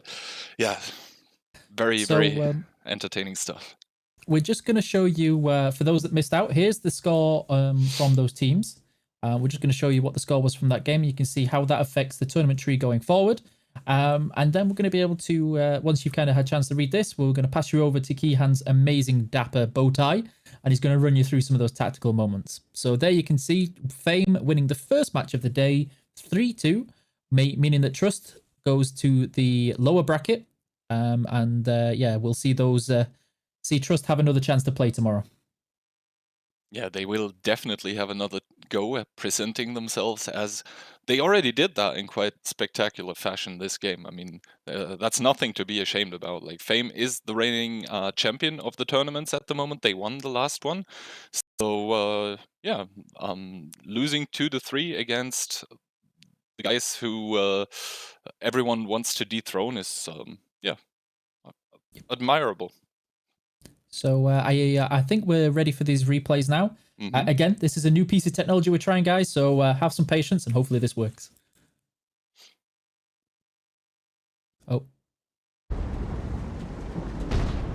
Yeah, I mean, this obviously being the first game of the entire match where Trust won against Fame. And you can see here already we are in that situation where, yeah, Fame is somewhat in a bad spot, because Trust has that middle position with the hill, and from that they can decide to push everywhere. Like, they can do everything they want. They have the shorter ways to reaching every position on the map. Here we can now see the second game, obviously, where Trust went for that 1-2 pincer repush, but It didn't work out for them. This was Fame getting the better end of it that time, simply because they were set up well and Trust didn't have enough tanks in the middle to actually hurt the tanks on the donut. By donut, I mean the EF3-4 positions. Yeah, here you see the end of that situation. Obviously, the Trust tanks having driven into those stationary positions, which is never good once the tanks you are driving into are hull down as well. So yeah, Fame with... I have to say, all the matches that we saw when Fame won, it was quite convincing, and when Trust won, it was pretty close most of the time. And yeah, this is the thing I talked about. Please pay huge attention to that Chieftain on the hill in F9. He's able, it's Francesca actually, he just picked up Duck of Death in the cap and thus enabling that repush over the A line to kill the tanks in the cap. Obviously now it's just a free-for-all, it's everyone shooting at everyone, trying to focus out low HP targets. But yeah, that tank on the hill that is now coming down in this situation, he was crucial, and obviously he now brings in the HP needed to win that game. Okay, so yes, the replays were a bit laggy. We'll see if we can fix that up on the next time that we have those. And yeah, so yeah, unfortunately, just a little bit. It's only a little bit laggy. We are going to try and work on it again. Please be aware that this is going from one continent to another and then back again before it gets to you. So we'll work on it. So was that a little bit closer than you expected? Oh wait! Oh no! So if I had expected it to be this close. Oh, all right.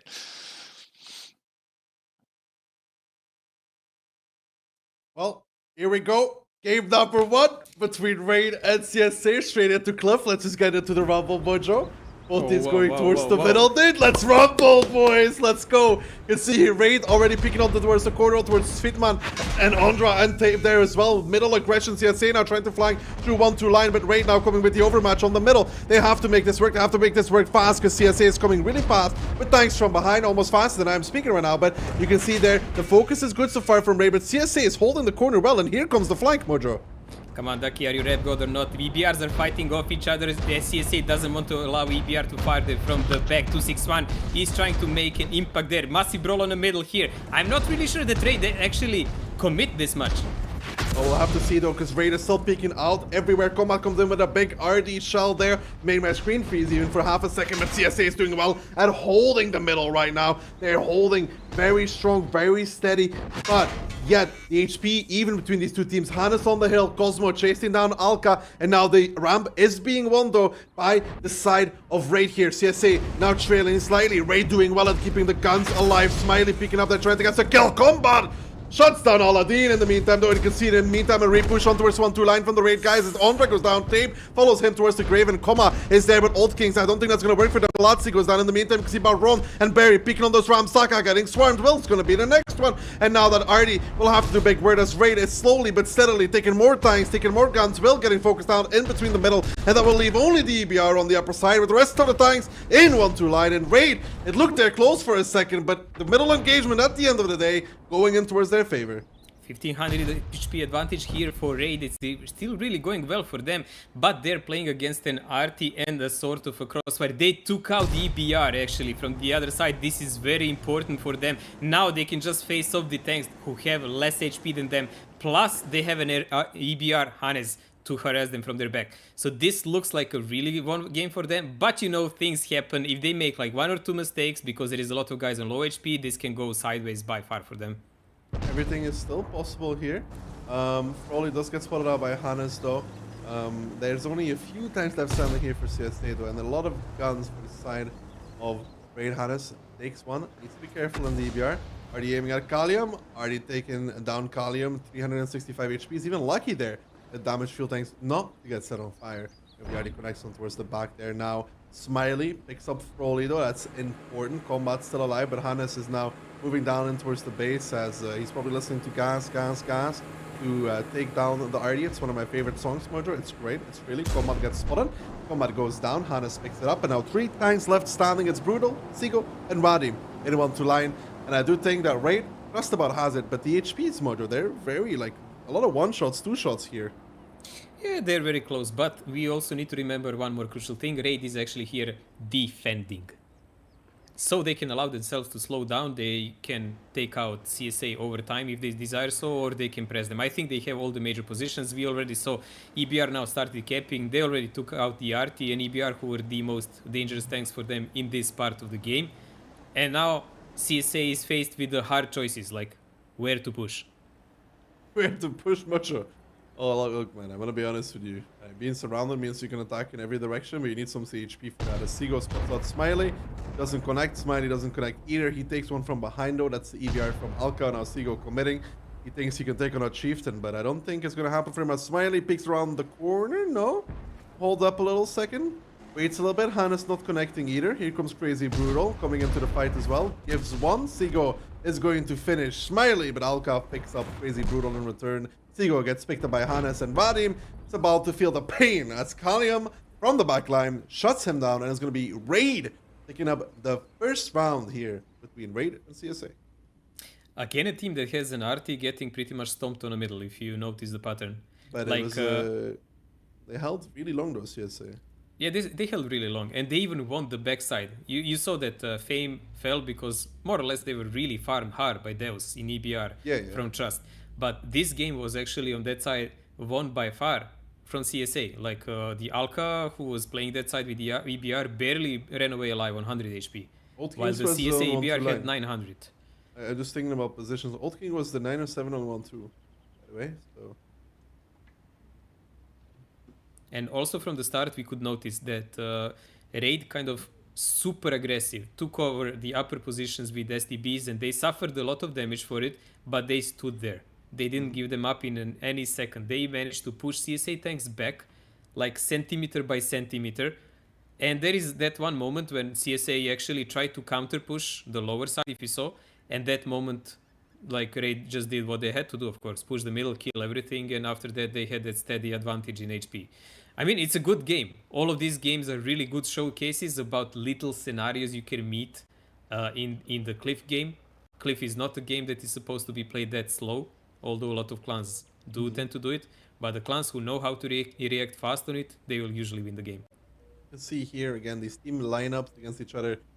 Raid, pretty much German, one guy from Switzerland, which is Alka. He's neutral in the team, though. Everybody kind of likes him. Nobody wants to pick on him, you know. Just Swiss things. And then Padger, RD main in the team. You don't need to communicate when he's just clicking people in GC. They can be listening to some heavy finished metal and just clicking people. So he's going to be their RD player, more likely than not. Map picks, obviously, Proco banned by Raid, Moro by CSA, Sand River by Raid, and then Ensk by CSA. Yeah, that leaves us with the maps we already seen in the previous match also, Cliff and Himmelsdorf. So I guess the mentality of the teams from the start is let's go brawl. And the big difference now is that the tiebreaker is actually left as a live oaks, which is quite interesting map also. Like that man can be played on both brawl and tactical way. Like it's a really kind of hybrid map. Well, before we get there, Mojo has to go to a tiebreaker first. Well, we see. Maybe someone will win before that, so we can't know. Yeah, Old Kings here coming in with 10 penetrations. There was some questionable repush from Raid into 1-2 line, which I don't know. Wait, did Old Kings hit and pen every shot he fired? Yeah, he fired 10 God times. damn, man. Look, Mojo, he's just auto-aiming, dude. Right click, left click. Yeah, Mojo, that's the secret to all the tank. Right? And shoot gold. Shoot a lot of gold, right? Yeah, Mojo, I was getting there, man. As you press either 2 or 3, it's kind of open choice. You know, high explosive and heat, it's about the same thing. Or APCR preview. And then right click, left click, right click, left click. Easy. So that's how we do it. Yeah, I've always been doing it. It's a secret. Okay, there you go, guys. Now you know it. How to 3-mark tanks, right? And that sitting on the red line is very important as well. And play that song. What's the name? No, that's for YOLOing with EBR on 2. This is just EBR 3-marking. Yeah. Okay. Especially when you see Dr. Nix, you play gas, and just go like an arrow. I bet he loves you and probably waits you in a bush from the start. But again, a really great brawl in the first game that we saw, so it looks up that it's going to be a decent match again. We will be watching in next game Raid attacking this time, so just so-called rotation from the upper side of the map. There is slight differences in a map there. I mean, the rebalance will actually hit Cliff next time, so it will pretty much disable some of the things that are used as strategies here. Well, we'll have to see what strategies these teams decide to use in their match, though. I can see a Leo. Can I see 2 Leos? Is that 2 Leos? I Is see that an 2 Arctic. Leos? Is that 2 Leos and an 90? I saw an Arctic. I thought it was a Leo for a second. The EBR looks really big. I'm blind, Mojo. Honestly, I'm blind, dude. You have some glasses for me, dude. I might need them. Yeah, I have spare, man. Alright, thanks, man. I'm just blind at this point. So, an Artie here again for the side of CSA. I think it's supposed to STB, but who cares, dude? STB's Leo's the same thing, dude. EBR's trading off with 1-2 line. Cosmo and Alco giving each other one shot, but a lot of raid times going 1-2 line, and not that many from CSA. Yeah, they're committing. Their CSA is actually sending only one 907 after this to fill out the terrain, let's say, and there will be a massive reaction now from CSA. They will have to either push through or go left on them straight. I would say they will probably just go left full speed and just leave 1 or 2 tanks on the middle. You can see already though, CSA is going to get pushed here in 1-2 line. Kalium, Coma, and Magnesium are pushing, and Sigo trying to get away from that. He's not running away. Hannes gets picked up in the middle, however, in the EBR did not manage to take the hill. In the meantime, Zilka picking over towards the middle chieftains as well. And this push here for the side of Raid, yes, they have killed Sigo, but it's getting stopped, it's getting halted. Baron is getting farmed. Magnesium down towards the one shot as well. Coma now trying to run away. That's not how you win an MVP, but we'll have to see if he can recover after. And here come the tanks from CSA from the top. Ondra goes down immediately, though. Need to be careful with these kind of trades as they're pushing in towards the setup. Raid team Delphine now going to be the next one. Streetman trying to simp for him, but he gets dropped towards 458 HP. Will now down towards a little bit lower as well, and this repush from CSA might have just cost them everything, as the brunt force here from Raid is still waiting. Will, yes, you are a chieftain, but they are going to pen you from different angles. Kalium goes down in 1-2 line. Will now gets picked up in this repush from CSA. It was risky. Now come the Raid tanks around the corner. Streetman making a nice shield there from Sakalito. Wants to remain in the clan for a little bit longer, Mojo, but this repush here, it could be good for Raid. Raid is doing everything they must now because they lost the battles on 5-6 line and 1-2 line. So they're forced to brawl it out here and make the biggest difference in tanks they can and just try to play fluent. But I don't think it's gonna work out because CSA is really sticking to them and they're already controlling some really nasty positions, so they have some kind of slight crossfire they can actually maintain.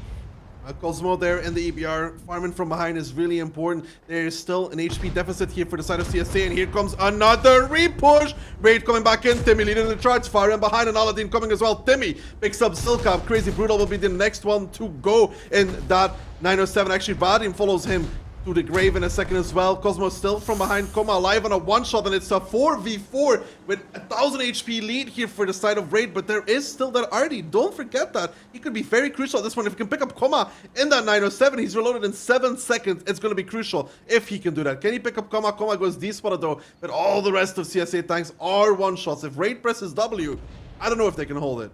Ooh, he does hit Coma. And minus Coma.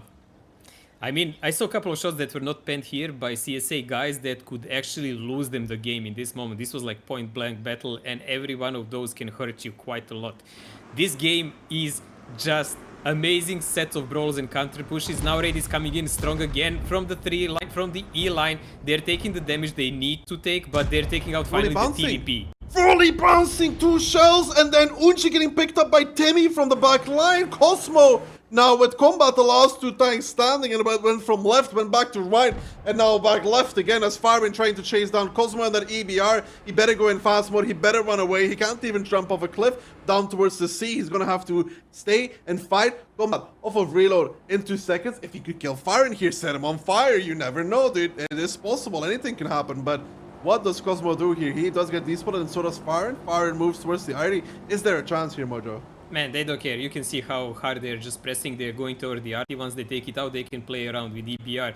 Like, the only thing that can only thing that can help CSA here is he manages to put himself in position to shoot people in the back and actually pen the shells. Oh, Cosmo spots out Fireman, does not get a connection. Tim misses, and so does Aladdin. Combat, I don't think has a shell now on towards Fireman, so he's gonna have to shoot He Timmy, can shoot make him a Timmy. one-shot. It's gonna be Timmy. Yeah, he does. He doesn't connect it though, not for enough. 425 HP remaining unless he gets a high roll here in that EBR. Of course it is possible. It is unlikely, however. Timmy is not even going to expose, or is he? He's going to try to make the peek. He might even try to side scrape. Timmy with the side scrape, does he get it? Cosmo does not connect. It's really hard to connect with EBR on that range, and now we can see Timmy pressing W. If Cosmo goes around the rock, he drives into Aladdin. Cosmo does not drive around the rock because he has to. Timmy picks it up. Combat gives off one more shot. But that's going to be all she wrote for CSA on the second round of Cliff here. And Mojo, there is lots to talk about. What a game. This is quite an upstairs here in the tournament at the moment, I would say, because like losing CSA, like losing this much, I didn't expect it again. But what do I know, right? Only Maybe- 900 HP left for Raid, Can I be but mean, then Mojo? more than enough. Can I be mean?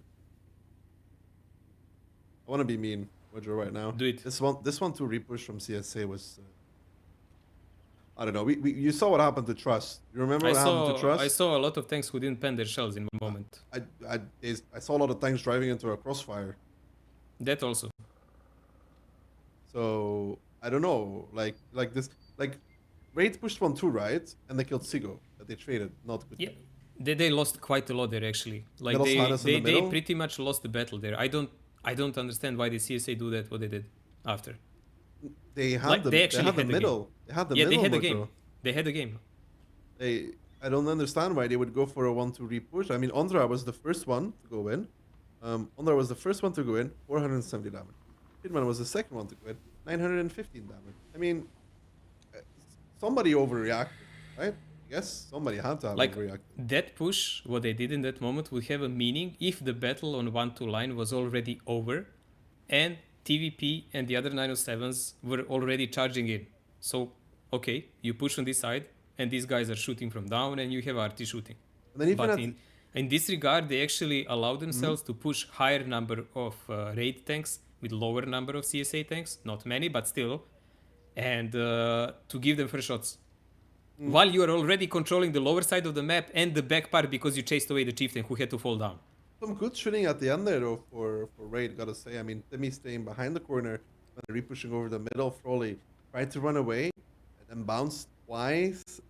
Even and- before that clip, before that, he didn't pen some shells. Like that TVP sold them out massively in this game. Well, And not only him. CSA is up against match point, Mojo. Already. We've seen them in that situation, so I'm not betting. I don't dare to bet against them anymore. There's Well, no way. all now. I know is that both you, Ehand, and Ikibu voted for CSA. There was Yes, probably we- one numpty that didn't. Hey, I wrote 3-2 for CSA, and it's still possible. Technicalities. Technicalities, to be honest. We'll get towards it. But yeah, that was Cliff. Raid pressing the W key. That already working out for CSA on one round at least. I mean, he did a lot of damage on the second round. Like the first round, not really, but the second round, if the repush wasn't like the way they did it from CSA, he would have done so much damage. Yeah, I think they threw the game to them in that point. Like, you're really right about that. Well, now, Mojo, Himmelsdorf. We saw a lot of good stuff from CSA on this last tournament, a lot of interesting baits, surprises. However, I feel like Raid might be pressing W a little bit more than Fame did against them, for example, Mojo. So, I don't know. We'll have to see how CSA reacts to that. Well, Raid has like a really kind of like high morale now. It worked out. It's really important that when the game comes this close, it actually works out for them. But will they dare to pressure just like another YOLO again? I'm mean, why not? pretty sure they can. Why not? Yes. And they have the trio, I guess, of Koma, Halium, and Smiley, if I'm not wrong. And Smiley with Tilt, they play very aggressive. So if the style kind of transfers over to Raid, then I don't see why not. To be honest. Yeah, it's very possible, but also CSA should be aware of that. If Saka is sitting on those streams and watching, he should know what to expect Saka now. sitting on the streams and watching. Mojo, come on, man. You have to prepare somewhere, right? Yeah, Saka prepares and Tanky online for about 3 hours before the game. That's how he gets warmed up.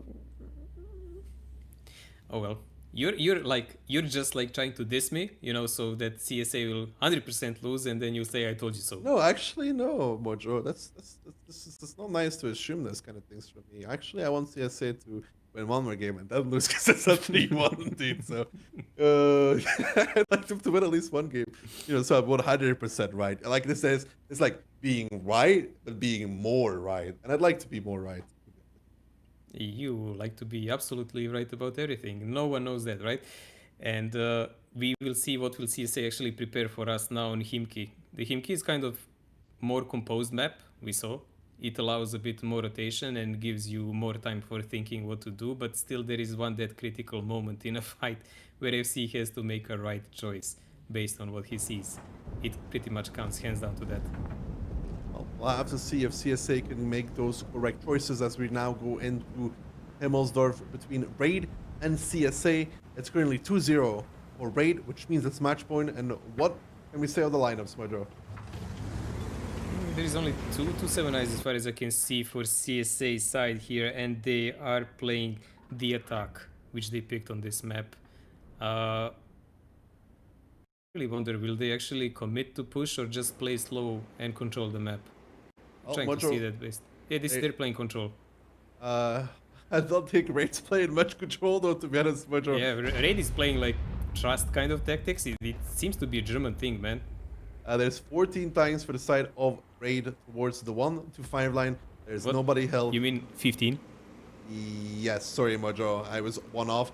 15, and there's a lot of tanks from CSA going on the hill. They have to turn around immediately if they want to do something. There's still a decent amount going up. They're a little bit hesitant even. Can they make it back on time? Can they go and reinforce the 1-2 line? Because I don't think they make this. I think the rotation distance is too far, too long, and these guys here from CSA might get swarmed. Yeah, they're gonna do a lot of damage to these tanks approaching, but not even closely enough. And now Radim will be the first victim in this fight, and there will be only 2 guys covering him, Dexter and Unji. That's not gonna be even close enough. They're jumping in on Sigo there. He's gonna be surrounded by a lot of guys. They're too close for the taste.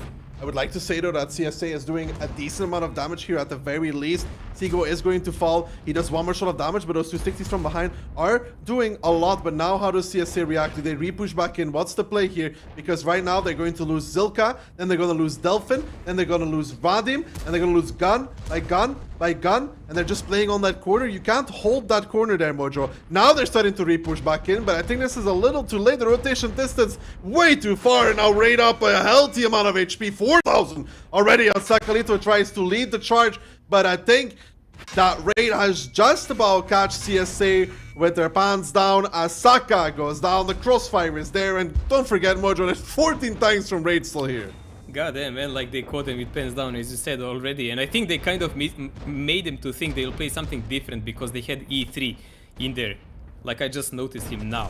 And Raid is showing us why the 1-2 line push can be strong against a team that is not having enough forces there. Taki was saying that in a previous match. Trust hesitated. Raid didn't hesitate for a split second. Although CSA had a bit less tank than maybe Fame in that game, you could see how the numbers just are unforgiving. This is just a one-side stomping and a clear 3-0 now for Raid. A clear 3-0 indeed, not changing their approach, still going very aggressive. And I think we said this about CSA before. I think CSA is a great team. However, I think CSA is a great team when they are given time, when they are given time to think about what they're going to do. And Raid, none of the games actually gave them a lot of time, Mojo, which I think is a good approach to playing against CSA.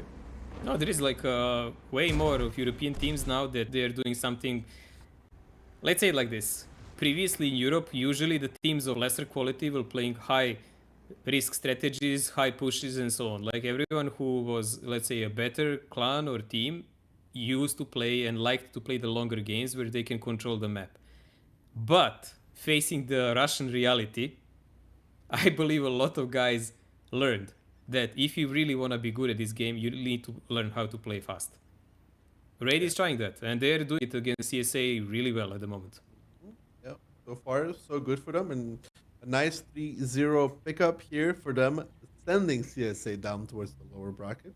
Not what the other two people expected, but yeah, I didn't expect this to be like this either. I kind of went Raid Mojo because I know a lot of them kind of well as well, as I do CSA, but like, you know, I wanted to be a little different, so I wasn't full faith in it, but yeah. Man, I just had no guts to bet against CSA. Although I saw they're not playing that much lately, like I had no guts to bet against them again because I did it last time and it slapped me in my face like big time.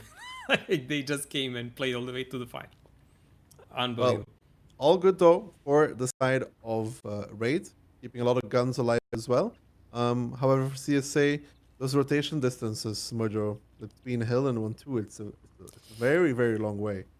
Yeah, you know what I actually like about this tournament? The loser bracket is not played today. So if you have any hard feelings about the match that you just lost, you have entire day to cool off, to think what you did wrong in your tactics, to study your opponents a bit, and then just start fresh tomorrow. That is So I true, think- Mojo. I think true. that's actually really good. That is true. So they do have a lot of time to think now. So there is that for them.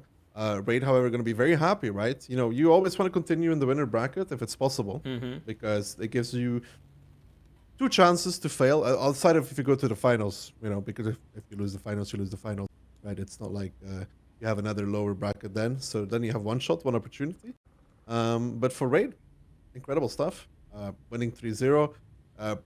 Much better showing than last tournament round. If you remember them, they were playing very passive last time. What is with these Germans having 100% hit ratio and stuff, man? It's- Auto aim at its best.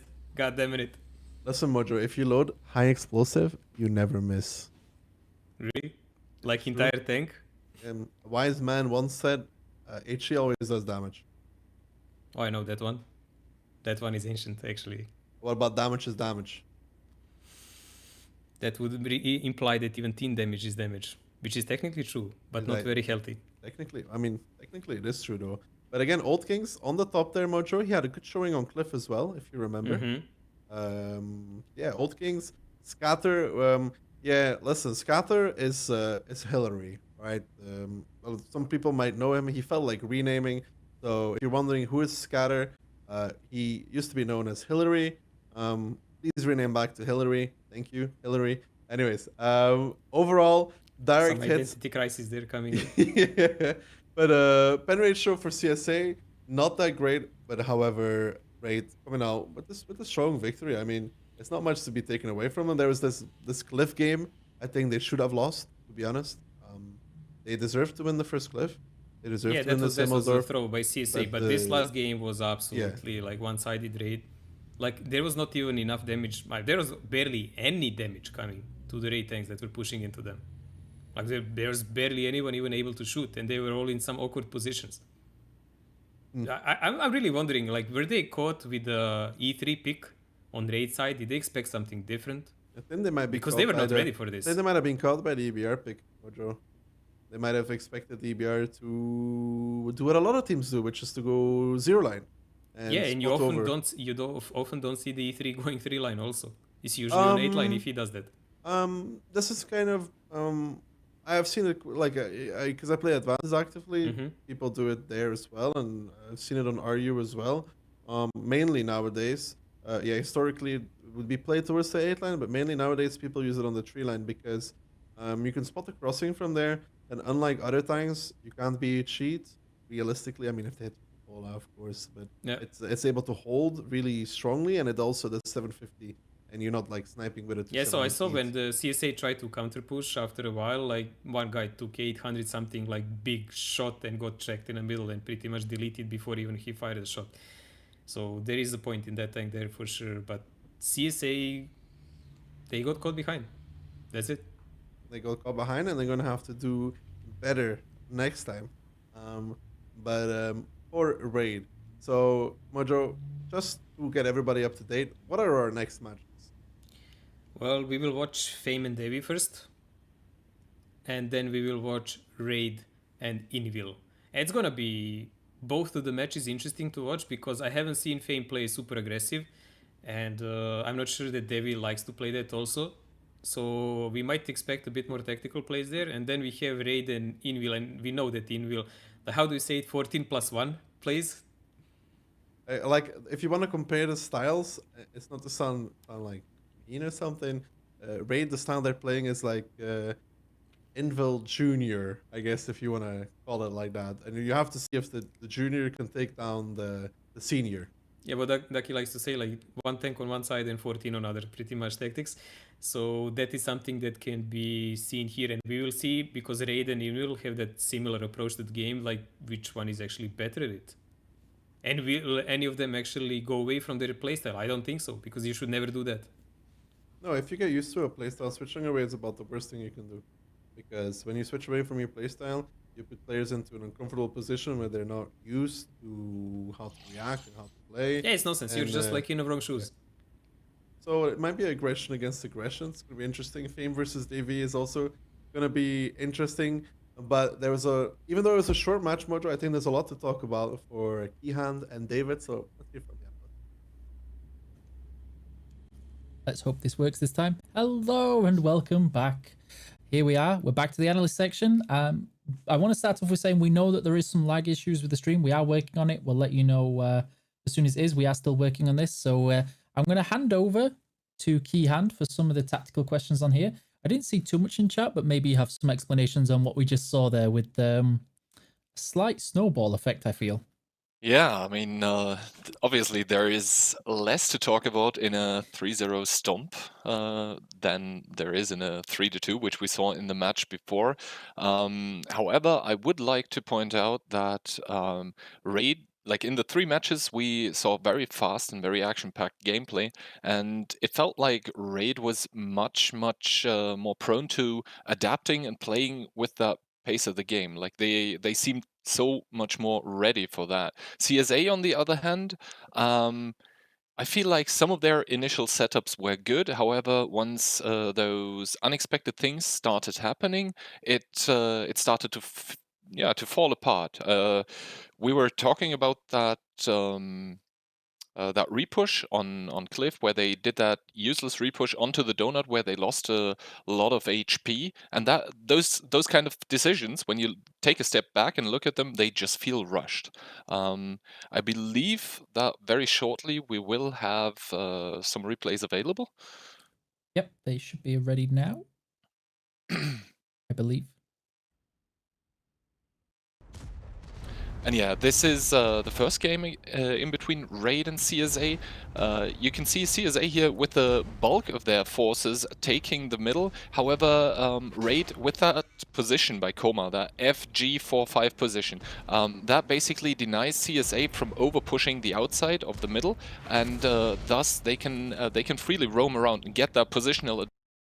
Also, CSA, by committing more tanks to the downside than Raid did, they sacrificed having more guns on that top side. And then that snowball effect comes into play. 1 gun starts falling, 2 guns start falling, the low shots, the low HPs have to back up. And yeah, Raid just getting more positions here. I was even surprised that it got so close, because it felt like Raid had such better positions in this game.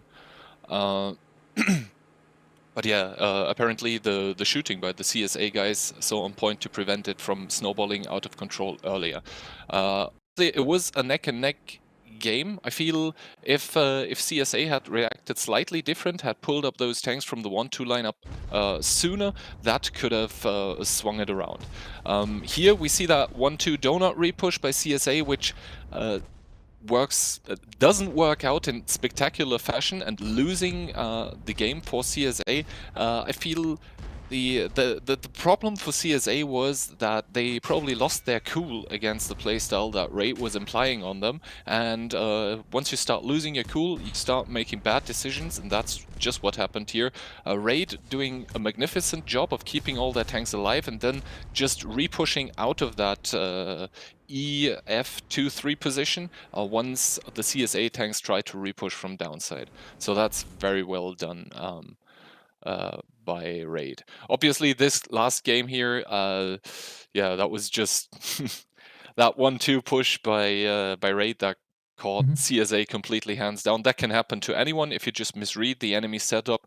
That's just what happens. And this is also what makes a lot of these tournaments. It's obviously down to the players playing, but there is so much pressure on the FCs, on the callers, and once they start making mistakes, that's just what happens. It is a complete stomp of a game. In that game 3, there was once that push started, there was no chance for CSA to even remotely get back into that game.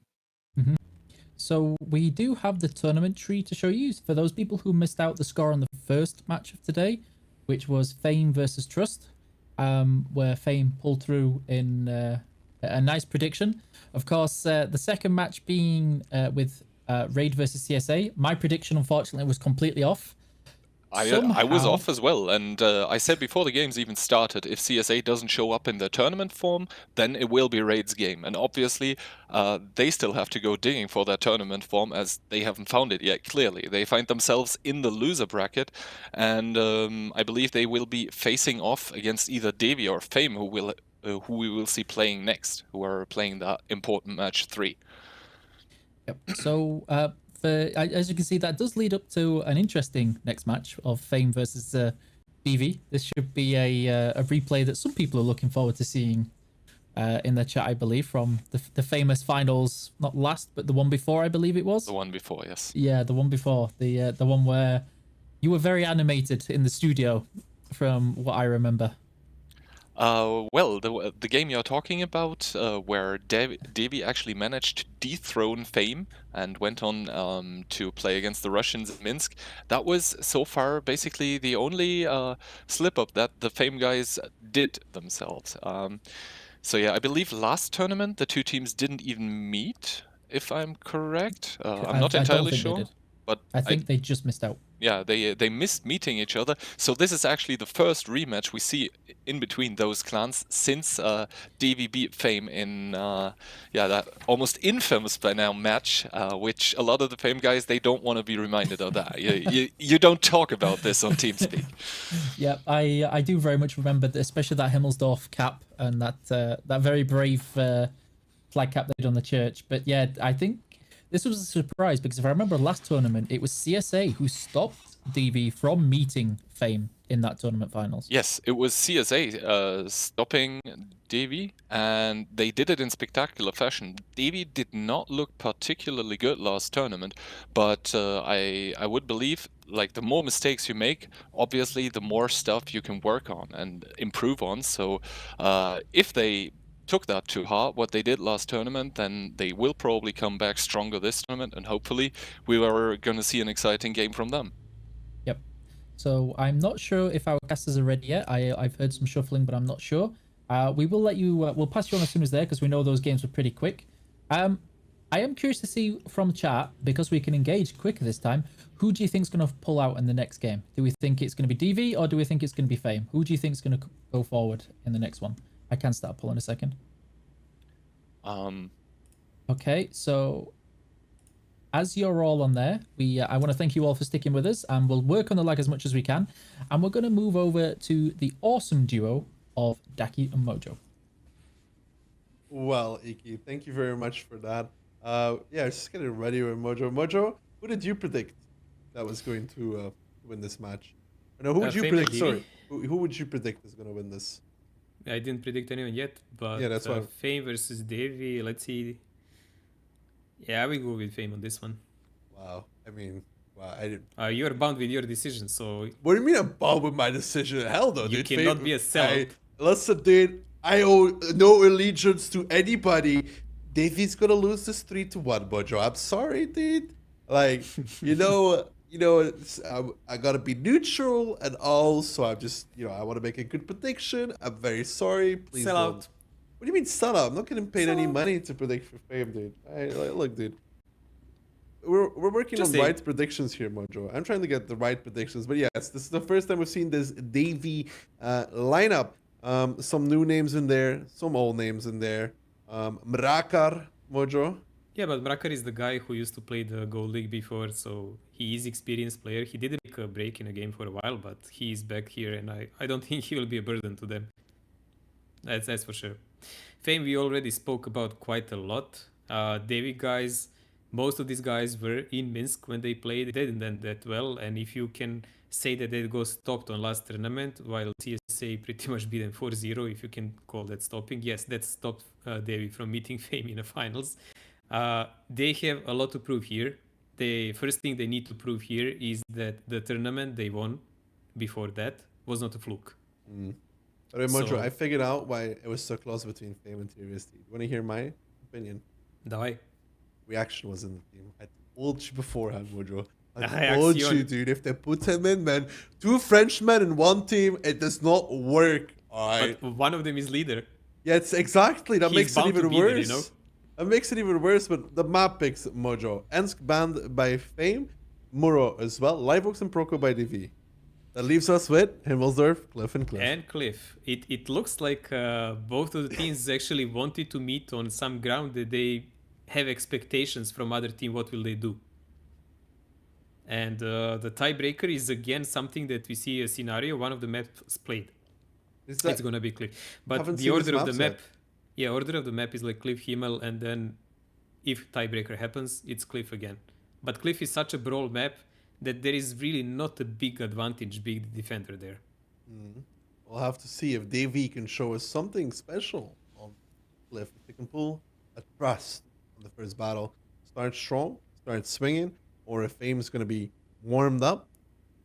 I don't know, man. Do you have some crystal ball insights you want to share, or we're just gonna want a pretty picturesque map here?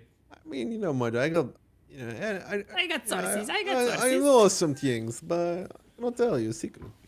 Like Ikibu would like to say secrets, you know, that's very important, but I can't tell you.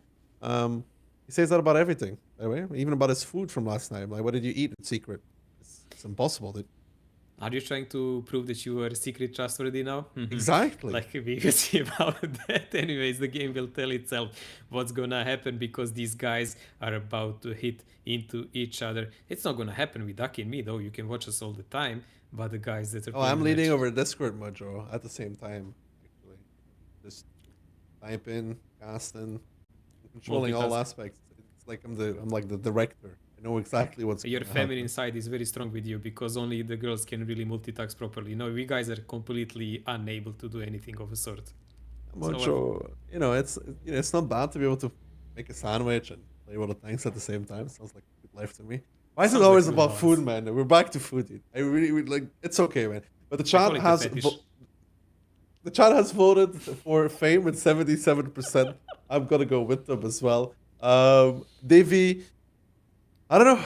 Like you said, Mojo, they have a lot to prove, and it starts here. They didn't get to meet last time, so we'll consider this as the first rematch and see how they can do. Cliff and Himmels, Brawl map. Do they have the strats ready? I don't know, man. We'll see, dude. Honestly. There is still a second chance for both teams. We already mentioned that. We should also mention that if you have any ideas what kind of sandwich Ducky should eat, you can probably vote for that also on the Twitch chat, guys, because he's Mojo, obviously thinking about it. listen, and Mojo, I'm I don't need definitely choices. not adding up to his like subconscious here. Not at all. Mojo, I think I might go get some salami after the stream, to be honest. I'm a fan of pepperoni. Or Sounds like any- it. Yeah, any of those kind of things. Yeah, anyways, not about food, but about Cliff. What do you think Fame will change from last time? Because they brought that 268 twice, actually. They also brought a Leo, expecting something similar. Oh, god damn it, man. Like, we just saw it. What do you mean I just saw it? That was not on the I screen said yet. we just saw it on Oh. the screen. And Vale is again playing that 268. But now we have actually 3 Progettos. Okay, that's a change. 3 Progettos. Yes, that was on the screen. Well, I mean, Progetto is a good tank, though, you know. Some people don't agree with that. I think they were an invul, but we'll see how the Progettos do in this one, as we can see in EBR 1-2 and EBR towards the middle in the first game between Fame and DV. DV going to be playing from the south, Fame from the north. They're going for a kind of similar split as last time, Mojo.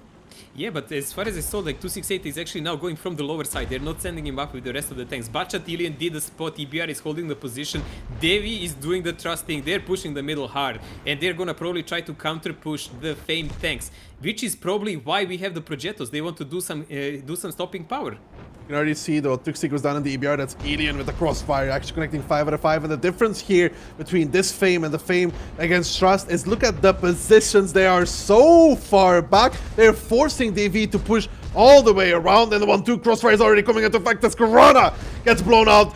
Duck here is getting surrounded by Ghost, but the HP cost for this. DV driving through the open, trying to make it work. Even some Fame tanks actually towards the wrong side of the map. Drago now down through some one-shot. Consume's gonna pick up Ghost in the meantime, and Fame made the distance so long that I don't know if DV can actually overcome this, as they're kind of driving in between the guns, left, right, and center. The distance was too much, and I don't think this is working out. As we said, like this sea is kind of too deep for David to dive in like this, man. Like from the setup when we saw those Progettos, it looked like a trap. It looked like a trap, and it was a trap because they just expecting David to push it, thinking they have the center for free. and they ran in massive crossfire from every possible angle. Yeah, the tactics was changed significantly compared to the match with Trust. God damn. Yeah. The only thing I can say about this match is Lemming Train. Yeah, Mojo, we talked about the importance of decision making. Yeah, it was a bad one. It's a bad one. You have one play, and it's 1-2 line. It's either hold middle, which is not possible from south because they will retake the ramps, or clear out 1-2. And I think clearing out 1-2 was about the only choice Davey actually had, but they decided to push through the middle. Man. Yeah, the distance, Mojo. It's like Yeah. there's a Fame tank behind a corner, there's a Fame tank behind the rock, there's 2 rocks further, then there's a house further, one at another house, another house, another house. It's impossible. You know, I watched like really interesting documentary a few days ago. It's about a battle in Kursk, you know, and it said like a conviction of German generals, even till the end of the war, that they actually broke through the Russian lines. While in reality, Russians had lines of defense set up for a depth of almost 100 kilometers. Germans never penetrated more than 10. So this is pretty much about that. Like, they gave them a lot of ground to go and kill themselves in. Because these tactics of Davey pushing through would make sense if and only if Fame actually had tanks on the center that can be killed fast. That's what Aki meant. If you give them ground, you hide behind the rocks. What can you do? Thank You God, can't even though, shoot the Mojo. same guy every time. Thank God, though, that Fame was using these Progettos. You know, such a incredibly strong tank. The 3 of them really covenant strong, dude. Is this a memento before the nerf? Yeah, I mean, you gotta use what you could get right before it's gone. You know what I'm saying? So Fame smartly picking the 3 Progettos. Now Davey has to one up the Mojo. If Fame brings 3 Progettos, you bring 4. That way, you're always Corona winning. was first in a push. Yeah, he definitely was first. I think he had a fun time. Yeah, short game for him. Well, that was the attack side of Fame and defense side of Davey, which on Cliff obviously doesn't matter much, as you can see. Now they will split the roles. And I'm interested to see here, is this personal for Fame or they're just taking it as another match? I wonder. One makes you wonder. I don't think their relationships are nearly as hostile as they used to be. To be honest. So there is still some. There's always There some. must be a remnant of memories there, you know? Yeah, I There's mean, no way. you know, Davey has Reich, you know, the best player in the world, the best FC in the world, the best RD player in the world. You know, Reich. If there was 15 Reichs in one team, it wouldn't be fair to anybody else. Luckily enough for Fame, there's only one Reich. Yeah, just like, you know, Raid only has one Komai. I mean, Imagine you have 15 If he makes a MVPs. contract with a fairly good advertising agency, he can be like Ibracadabra Reich, you know? Pretty much. Like one-man army, man. Yeah, one man army. So, you know, thankfully you can't clone yourself yet. So maybe that's for World of Tanks 2250 edition. We'll see then. But Shokish here in the STB. Shokish is keen on performing, you know, on the big stages. He's been there often. You can see there Shokish, Barry, Consume, Elian, and then Alco first hero. Davey player. Yeah, Alco is also old school Davey player, but considering how the game was, there was really a little that some individual can do here. It was a massive flunk decision to do something like this, that Lemming Train can simply not work against an enemy position like this. It was a wrong call from the start, and there was no way to dig yourself out from that one after. Yeah, sometimes you gotta dig your own trench. But, ooh, look at that, Mojo. You see that this battle is going to be reset, but we could already see something there, Mojo. I saw Solid 3. GC, man. Yeah. Yep. Okay. Anyways, we're going on as continued. You know, that was being lied to again. Grievous lies. We're going on. We're going to play. There is the GC for Luna, Mojo. And what is the split looking like? I believe there is again a massive split here on the upper and lower side. We have 4 or 5 tanks similar to what CSA did on lower side for Fame, and Brand Force with 268 again. Man, Look at this amount of 277s, Mojo. Like, I don't think we've really pointed it out. Look how many 277s there are. Can they actually punch through these 907s? I mean, they're not positioned that well as CSA actually did with TVP in the back and stuff. Well, I don't know, man. That's 277s, 490 Alpha. They have a lot of HP as well. Those They're are not even trying. those are mean tanks. They're just trying to punish them. Tuxi is now taking the hill, which is good. He has to be careful though from the GC, obviously. And what is the next move here for the side of Fame? I mean, they're still down on HP, by the way. Like, because of these 277s, they're heavy tanks. Like, it's Well, bottom so line, much HP. Fame does have an RT, and they are defending. So I believe their next move will be to sit and wait. Like literally, there is nothing else they need to do. Every move that has to be done is done by Devi, and they don't have the RT. So they actually need to make time work for them. Well, it doesn't look like time is going to be a thing that Davey is going to care about as they're now pushing through the center, now joined with the Chieftains from the 5 line as well. Tuxi facing off against Camel. In the meantime, you can see that Arnie coming out with a big hit as well. All those stun icons, and now these 277s are trying to overrun the middle of the map with those 490 guns. Can they make the focus fire work though? Because they're now trailing in HP already. Killa doesn't care, drives through in between the guns of Fame. He's going to get focused out really quickly as Shifter in the meantime dials in 1-2 line. 5k HP lead for the side of Fame, and these 277s, they're all really great and well, but not that great when again they have to cross the distance. Consume gets a blow up to add up to the statistics. In the meantime, 1-2 line should be won by Fame as well. And Davey, they brought these tanks, Mojo, but they didn't make them work. I think there will be a slight win on 1-2 line by Devi, but it's just not gonna matter, man. They lost everywhere else. So who cares about that? Like, Fame is on guns, blaze, and goddamn powder fire. Like, look at this. Couple of guys left on the middle. Phoenix, Ghost, Raij, and Alco Hero on 1 HP. Like, that's not gonna win your game. I mean, technically it can, although I don't think Alco's going to farm 12k in this, as Ghost, Reich, Drago, and Alco are the last one standings. Reich now getting picked off. Now the battle is truly lost. When Reich is dead, all hope is lost. So, you know, Drago and Alco, no chance as Gabriel comes in with a flying kill. I think he was thinking about SpaceX there for a second and tried to take off as well, but he found the Davey tank in his way, and that will make it 2-0 and match point already, actually, for Fame. You know, like watching this Fame game now, comparing to the last against the Trust, you can debate about two things. Either Fame is a slow waker, as you said, you know, and they play better with the games going on, or they played so default against Trust that they almost outplayed themselves. And now they actually implemented what they want to play against faster paced playing teams. Like Devi is kind of, frankly, they're killing themselves here in the last 2 games. Mm-hmm. It's not like that much that Fame did. No. I mean, Fame was Look kind at of the waiting Nile for it. farm in his Leopard, man. Like from that back position. God damn it. Yeah, Leo is perfect for that, right? You know, you Yeah. go up there, you get to shoot them when they go in 1-2 because they have to come up, which they're in the open for. Then you get to shoot them on the crossing again. You get to shoot them peeking in between the rocks. It's a fun time. And Luna and Aridi for how long the game was, which was not very long at all. Luna doing 2.3k damage in the GC is a good number. Well, those 277s and their alpha, 3 of them didn't fire a shell as far as I can see.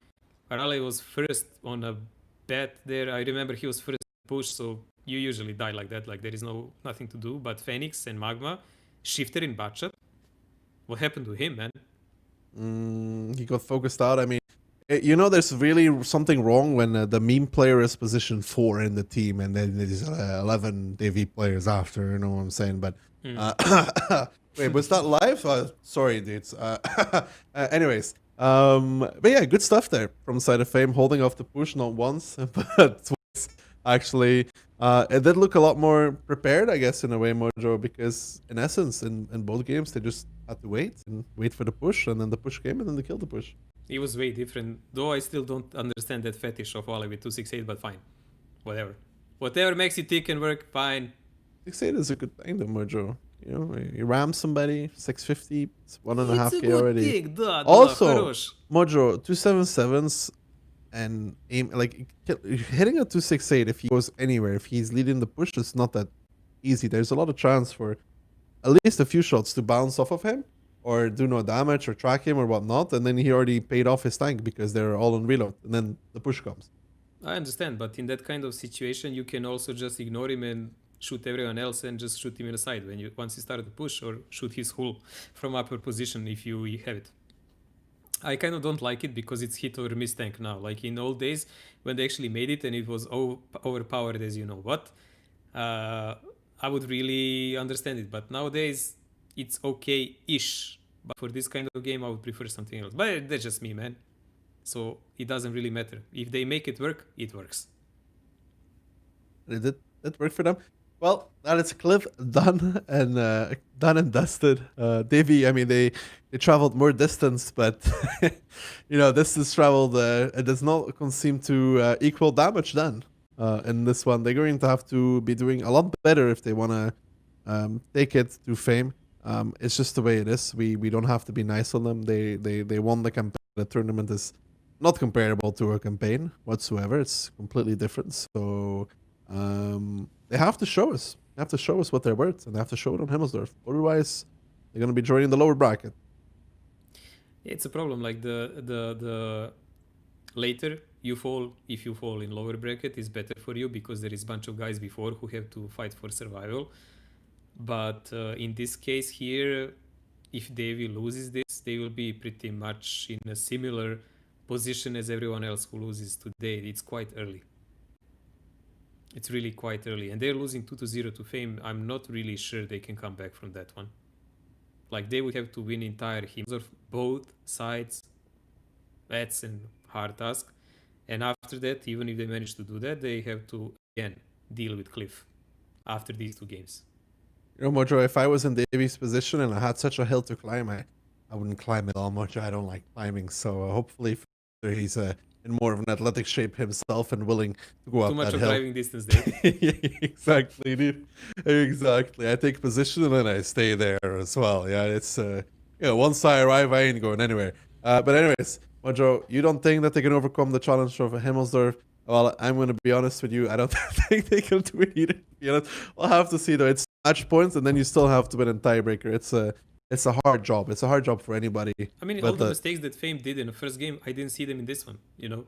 They were kind of set up strong against any kind of YOLO push on their face, and they had a good crossfire working. Everyone in a team was shooting. I didn't see anyone doing like nothing, like a bunch of not penetrating shells or positioning badly. So in a game where you don't have to do much and kind of enemy kills himself in your crossfire, if you do that, that's more than enough. And when you're in 2-0 lead, you can afford to play as low as you want now on Himmelsdorf and think what you do. And Davey is forced with really hard choices now. How will they actually try to stay in this game? Who's defending and attacking first, Mojo? I look to you. Fame is defending first. 15 Progettos, Mojo. 15 Progettos and you can't, dude. They all have 4 shells, Mojo. 4 shells. Do you understand that? Huh? You sit back with 15 Progettos, dude. Unbeatable. An unbeatable strategy. Totally doubling you with the 15 mouses on Davy's side then. Okay, that's just cheating because you know what I'm going to do. I mean, it's like, it's just not cool. You never know. It's a clean slate, before the game starts. Or even worse, 15 type 5s. Goddamn. 15 type 5s. Mojo, listen, dude. That's like, type 5s are like bad memories. You bring back flashbacks of a time, dark time. The days that World of Tanks was filled in. The dark times of high explosive. We don't speak about those times, Mojo. Oh, so we speak about time where VGL was played by mouse carry tanks. Mouse meta was okay. I mean, it was a good balance. I enjoyed the mouse. I think it was okay.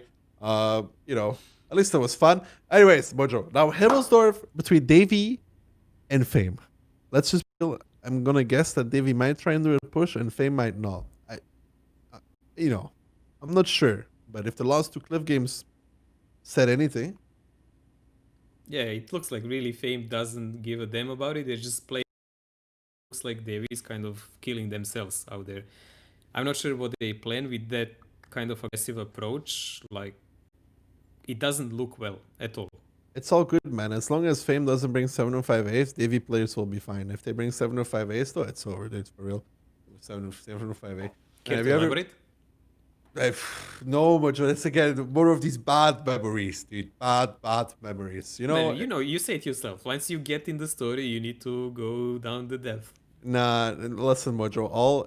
Remember what we said about the only thing that matters is the winner. All right, and in that match against North America, Davey was the winner. All right, we can talk about 705A, so the Himmelsdorf, all we want, the high explosive.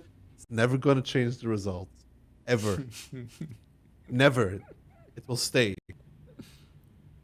Well, I guess internet never forgets, so everyone who is interested can look it up. It should be interesting material. VODs deleted, clips deleted, no evidence. Never happened. Nope, it's Alright. gone. I kind of hesitate to think that we will play with a bunch of HE shells and stuff, but we will see, you know, things can happen. In this kind of game here, overall, I don't know, man, it's Himmelsdorf. It's not like you see first time team that actually, when they're defending or doing whatever, they just play aggressive from the bat, like from the start. It's not really unheard of. It's feel just like like normal tactics.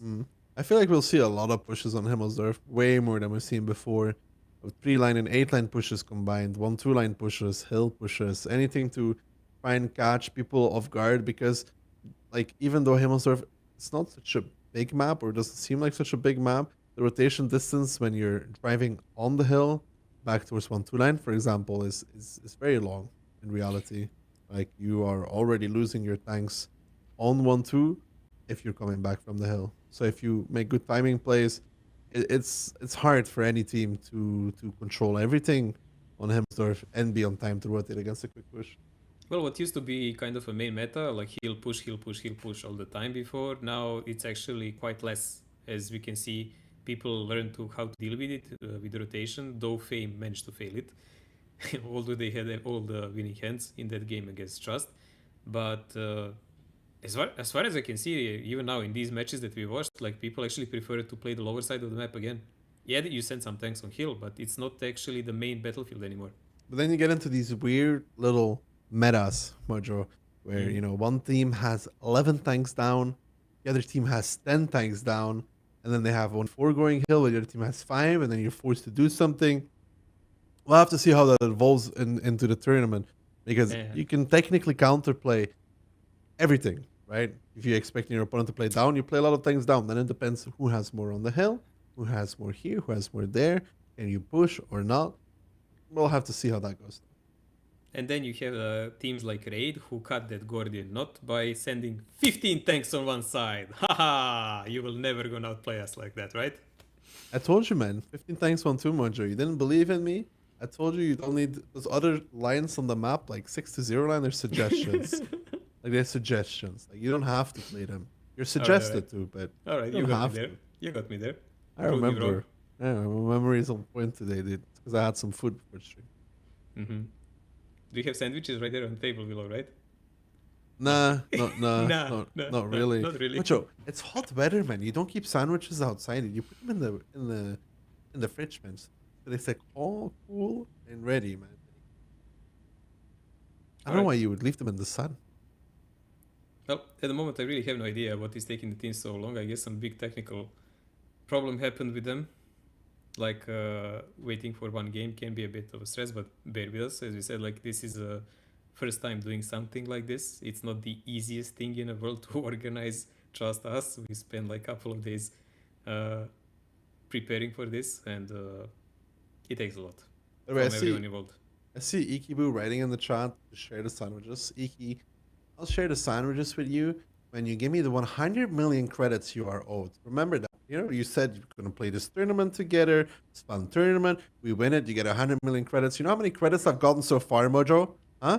0, man. 0. Do you Absolutely have that in 0. writing that he said that? Or I have it in recording, man. I've got it in recording, dude. So then you I'm should missing do it. credits. Every person who is wrong, you should publish it, you know? But I mean, the evidence is right there. So until then, you don't get any sandwiches. You don't get nothing from me, dude. You're dead to me. Just gone. No food for the wicked. Basically.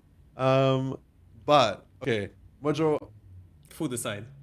Food aside. I'm thinking. I don't know. I think Fame will go for a similar split as they did last time, because why not? Like, it worked perfectly well. They seem to have the rotation as well, so I don't see a reason for them to really change their 1-2 and hill play. I don't think it worked perfectly. Actually, it was a big gap where they could have lost if Trust played better, mate. There was, but it won Mojo. I mean, when they were playing defense, yeah, they can. But in a second game, they were in a bigger role. Reactions in the team again. I don't know how I feel about that. We'll see though. There's actually some more. Is there more things going 1-2 now for Fame? I think it's the same amount, no? Okay, we have a massive amount of Davy tanks going for 1-2 line. They are doing kind of a hard split.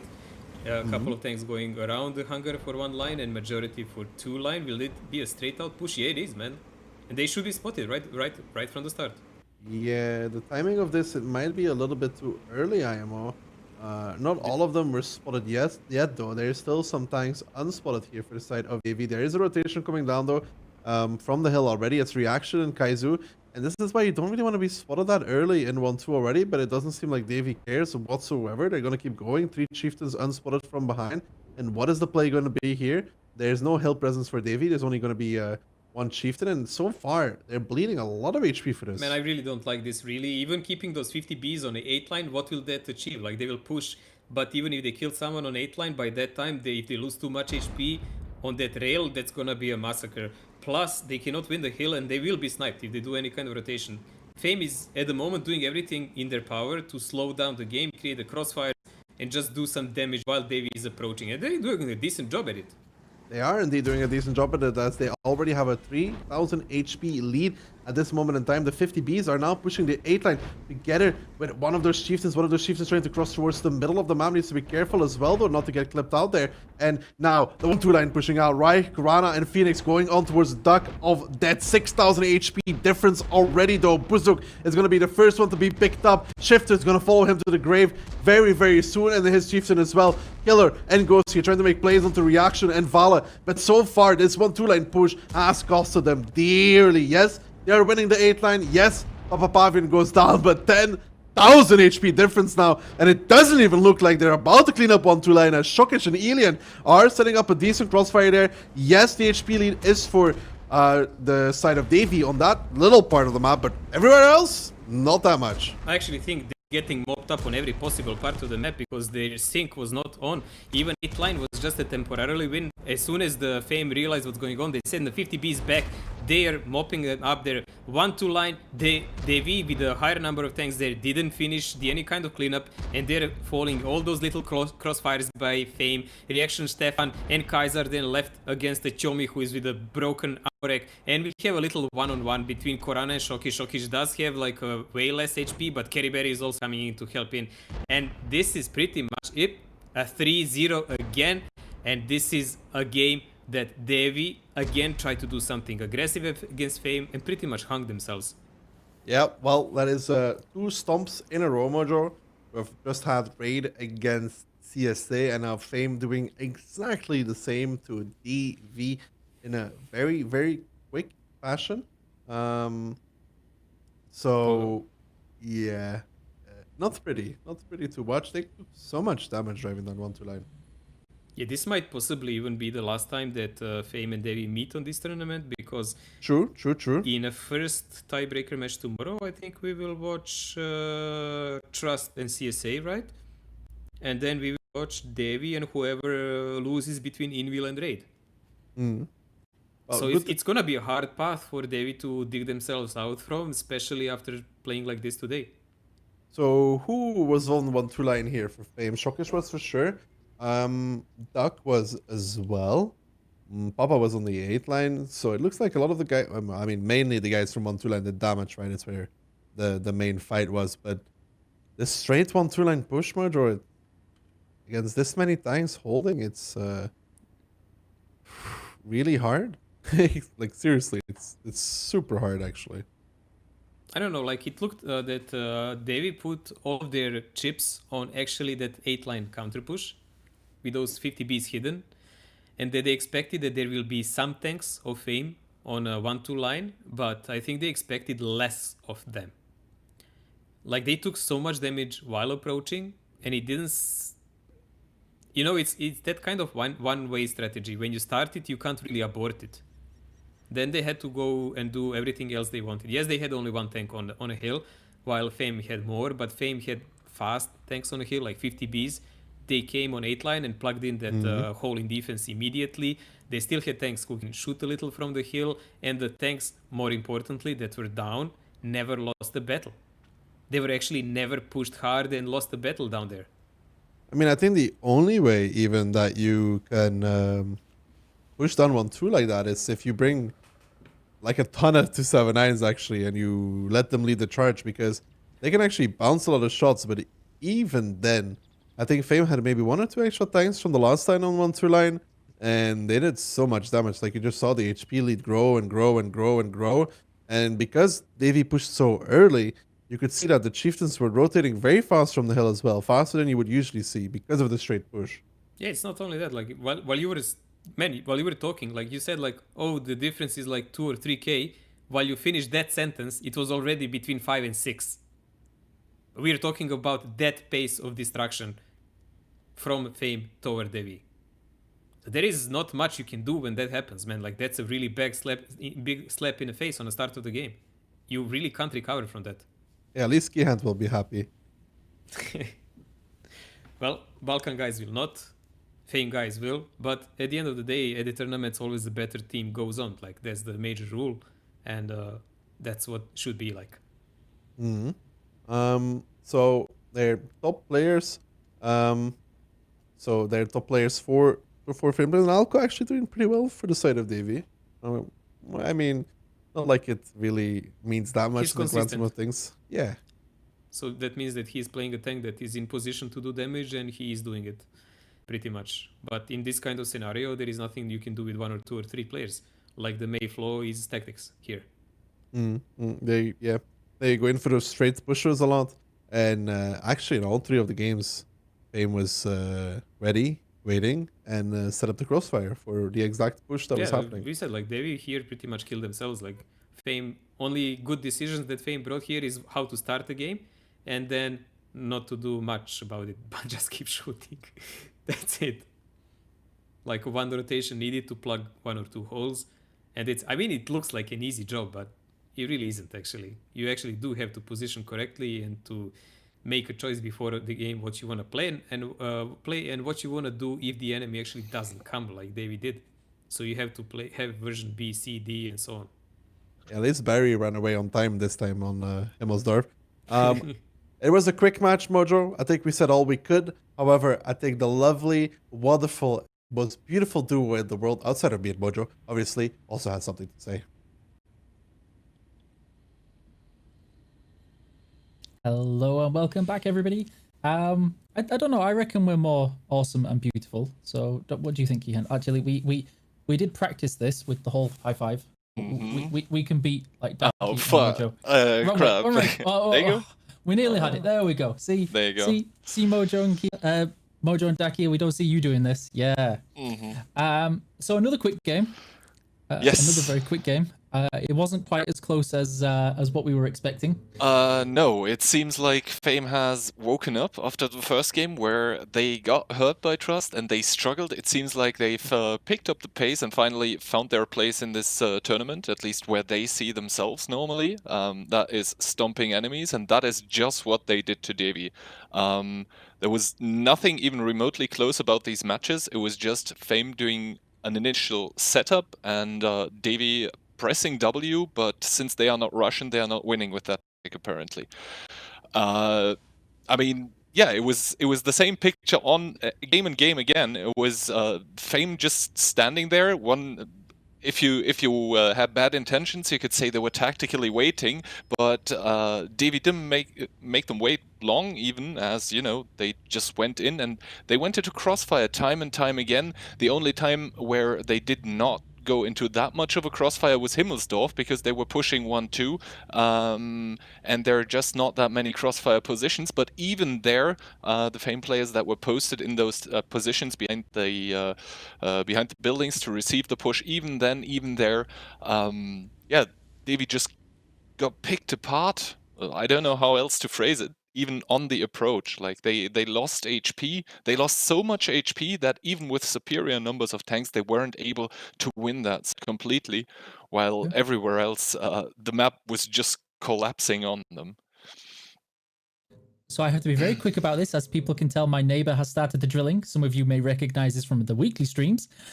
So we're going to go to the tournament tree and then into the replays as soon as Keyhand is ready, while I mute my microphone so we don't hear the noise. Yeah, here we go.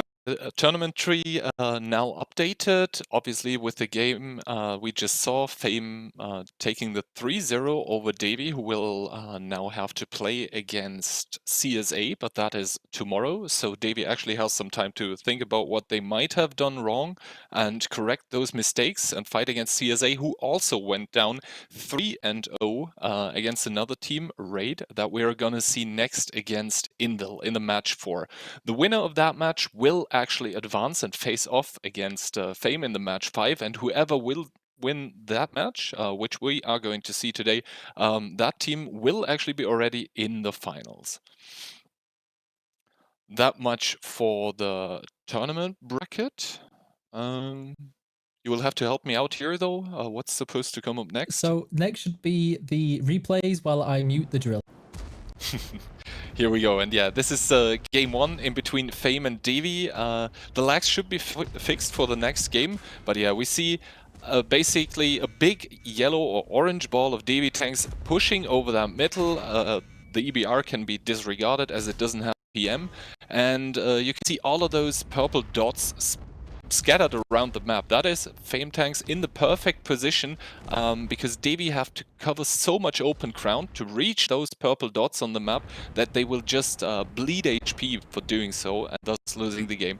Here it's the same thing again, a Killer a bit over eager pushing in before everyone else, and that is the kind of stuff that you cannot have happen to yourself. You see Korana doing the same thing. You cannot push by yourself into like 5 guns trained at you.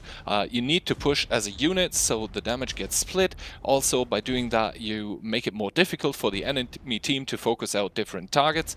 But it just feels like, I don't know, Davy, they didn't seem prepared for this match somehow. It didn't feel like they had an underlying match plan. It looked more like some advance that went horribly wrong. There wasn't even any sort of try from Davy. I mean, if you just look at this, they're going in one by one, and the Fame tanks, they just have such an easy time picking them up.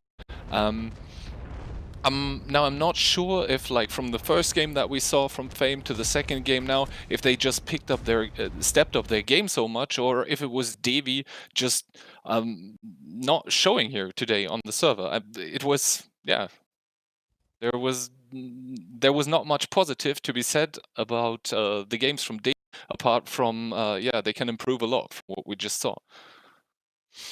So for those that we are aware of the lag, guys, be aware that it's not to do with the bitrate, it's actually with a machine that's observing. We're hoping that it should be fixed in the next game. We've been told it should be. So hopefully it's there. We are coming into match 4, which is Invil versus Raid. And so we're going to pass you over to Daki and Mojo. Hello again. We are back. Oh, this is going in quick succession, Mojo. It's been a while since I see you, it's a man. marathon, dude. I don't remember the last time. Hey, hey. I don't remember the last time I had this much workout, dude. It's been a while. But outside of that, Mojo, now we're going to see Invil. Now we're going to see another team that we are very excited to see play. Invil has been one of those teams that, I'm going to put it straight, I think that's fair to say. They've been very promising and they've been very disappointing. Yeah, they're the team, one of the teams that evolved by far the most, I would say. Polish powerhouse at the moment. Call me Piotr here. If you remember him from the Gold League days, he played with Kazna on numerous tournaments. Really a lot of high-skilled players here. But as Daki said, sometimes they have that flaw. Everyone has a great expectation for them, but they just don't they keep falling right before. Like, they almost take down Fame, for example. But they just keep falling. They just keep falling every time. Well, we will see Invil version 15.0. Now they will face their first opponent, Raid. We already said it's a pretty much similar playstyle that they have. It's going to be very interesting clash for us, I hope, to watch. And I also need to notice I completely made a mistake. Who is playing who against tomorrow in a loser bracket? It's actually going to be Davy and CSA. That's like a revision of the last tournament, man. A rematch there. Yeah, a rematch. Yeah, we'll see how that goes. To be honest, big hopes, big dreams. But now maps and picks. Hey, listen, boys, chat. I want you to be excited, all right? We've got Cliff. I understand we're seeing a lot today, but then we have Proco boys, all right? Yeah, we have Proco will be first, and then we will watch Cliff. Proco was picked by Raid and Cliff by Invil. So clearly Cliff is the map we didn't miss a single time today. And then a tiebreaker if it happens, Sand River. It's quite a different choice of the maps than what we've seen. Yes, especially since Proco can be played like a YOLO map. Yes, it can, but it's much harder. If recent Invil gameplay has given me any conviction, Mojo, I'm pretty certain that we're going to see a lot of YOLOs in Proco. Well, after all, Piotr was in Kazan, right? Yeah, I want to push us, middle push us, any sort of push, dude. If you could push it, you could go, dude. You know, it's like sometimes I feel like they pick up the minimap, then I just go, just W, just keep going, and then we'll see what happens after that. But we kind of talked about a little bit the style that Raid is playing reminds a little bit of Invil, and usually, in most cases, the more experienced team at playing the style should be better at it.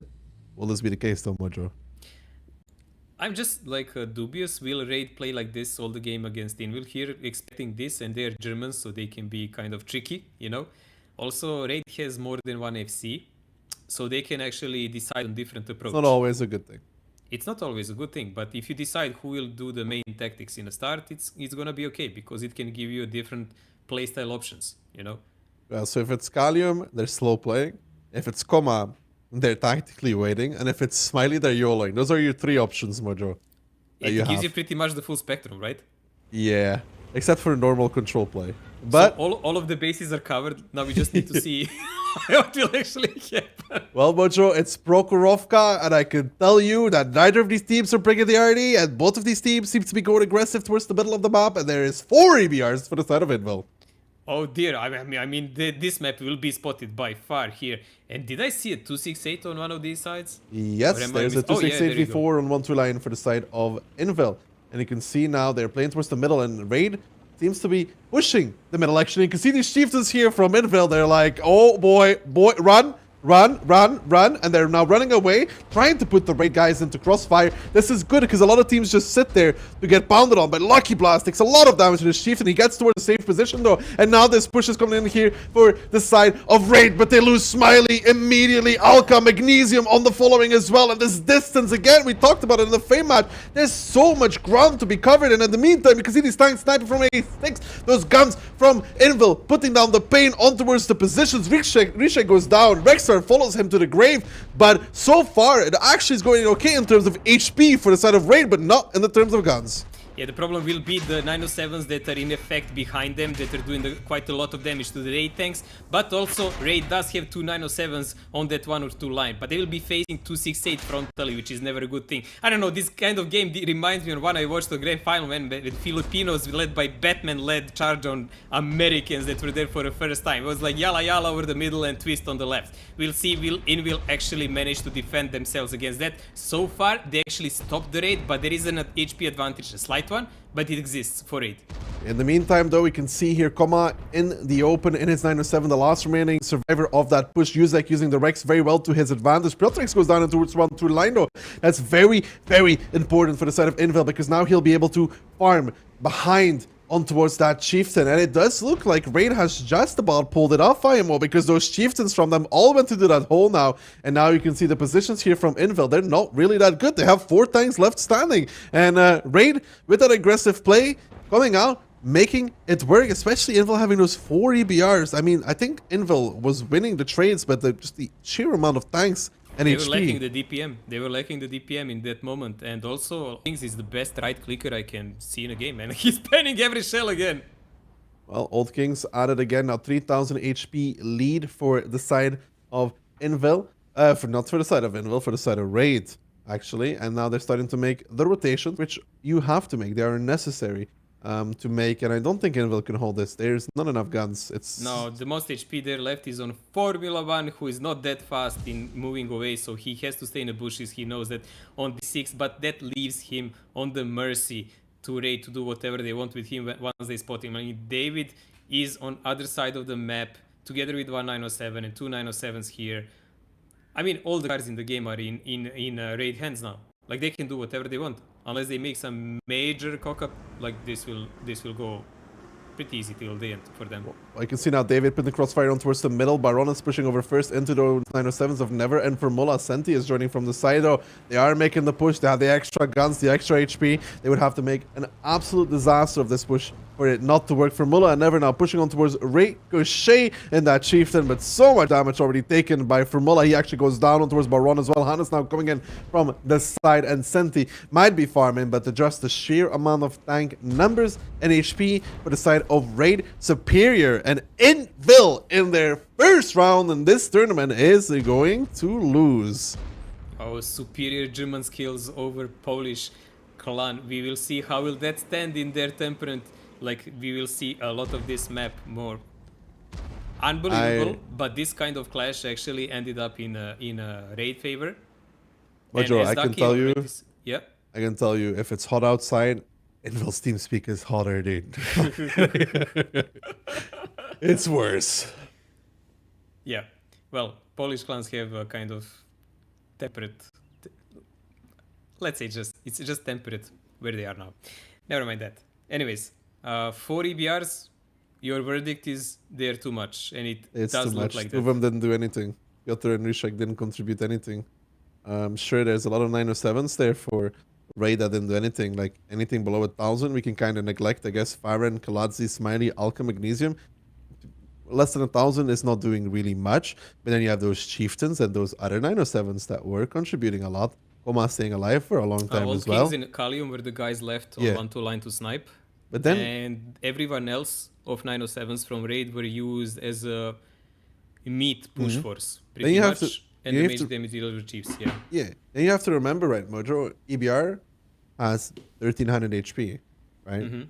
While this 907 has 2k to throw at the enemy team. So Brishak and Piotr didn't really do anything, but they have less HP, so them doing less is even worse. Yeah. I mean, they're harder to hit. That's true. And they can be only wheeled. But still, doing absolutely nothing like this is kind of a big deal. I saw they try to flank toward the 907s in the forest in one moment, but that ended with a disaster as far as I saw.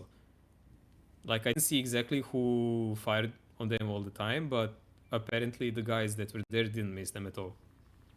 Yeah, and I thought this 907 push from Raid wasn't even that good. I think if all of Invil's Chieftains ran away, it would have been better because I think 2 of them decided to stay while the other ones ran away.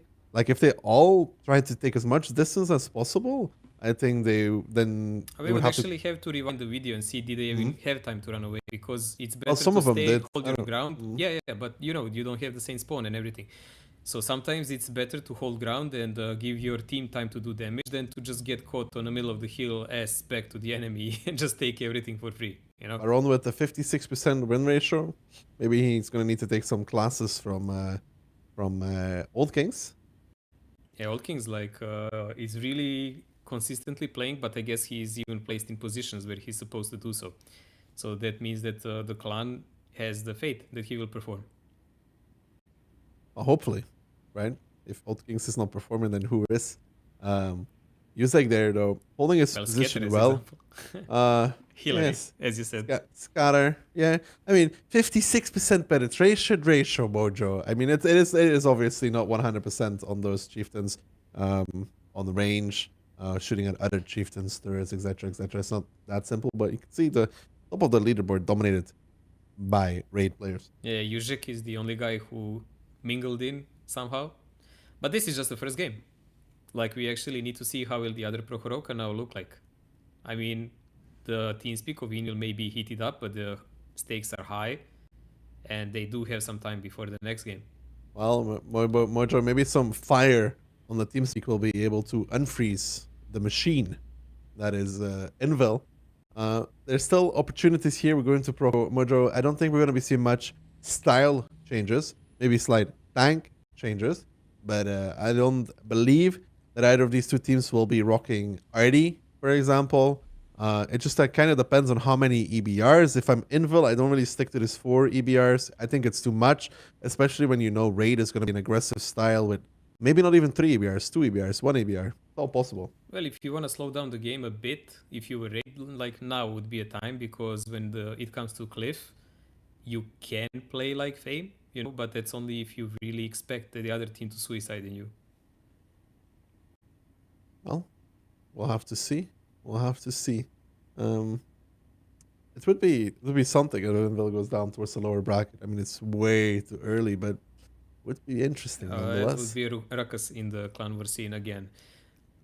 Invil 16.0 after the tournament. Invil 68. Yeah, time for the Polish shuffle. But before we get to Cliff, we have another round of Prokhorovka. If both these teams are playing aggressive, the spawns don't really matter that much in terms of who's attacking and defending. It's something to keep into the back of the head if it does come to that point. Man, it really reminded me of that grand final. I don't know, did you even see that one? But like, there was like one guy dressed as Batman that came from Filipinos, and they were rushing that American team. And the guy just stood up and started yelling on stage, and that's how they drove into them and killed them. Unbloody real. Pretty much identical scene like this, 7-on-7. Let's hope Invil quickly prayed at that church there for the next round. I don't know, Mojo. Like, the only question is, where is the fight going to take place? To be honest, like, where is it going to happen? Usually on Proko, though, whoever takes the initial engagement on the middle, if both teams are playing middle, and you take the initial engagement on the middle, even though you're going to take more damage, if you can get your chieftains above the enemy's chieftains, right? So you push over with 907s like Raid did, which doesn't seem all that great, but what it does allow you and it does enable you to do is you get your chieftains in higher positions. Your chieftains become hold down. So even if you're losing the initial trades, you enable all your chieftains to go hold down and farm in return. I really don't see... I mean, Invil is now definitely... I mean, they now have to try to kind of defend, right? But, I mean, attack. But I don't see them pushing that 1-2 line. I mean, we were joking about that, but I really don't think Invil will do that. Because it's way too easy to die there. Like, it takes only one wrong step. No matter how many tanks you send. So this middle kind of push that Raid did, it actually kind of makes sense. Although, if Invil did focus out their fire a bit better, I'm not sure they would be able to get away with it. Well, let's see what is going to happen in between the teams of Raid and Invil as we move on to the second round of Prokhorovka. There's a K91 for Invil, a lot of chieftains as well, Mojo. Well, Invil on attack side, not that it matters. 4 EBRs here coming in for Raid. Okay, so Raid taking the Invil for EBRs. They're like, okay, we can do this too, let's play it. Like, you cannot say that you lost because you have 4 EBRs. We're gonna take 4 EBRs too.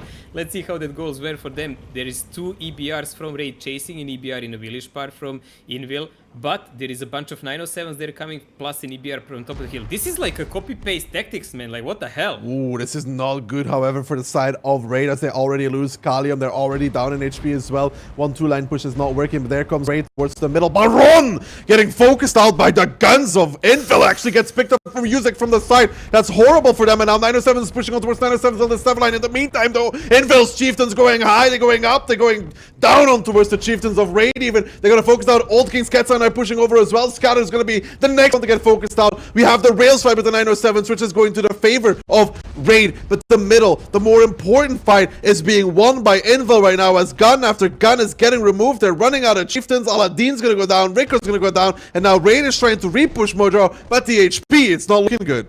Man, like, these mediums are way too late for this kind of the game. There is all about one color, and it's Invil color on the map. Here you can see them clearing up the Raid forces. There is only Timmy left with some HP, but never mind, he's gonna be pretty much deleted very soon.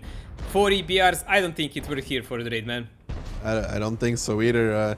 And this time Invil actually leading the middle engagement. Baron getting focused out almost immediately, and then Chieftain after Chieftain. Yes, Invil was losing 907s on the rails, but they didn't care at that point. They already won the middle. They had more chieftains, and Raid chieftains didn't play well against them.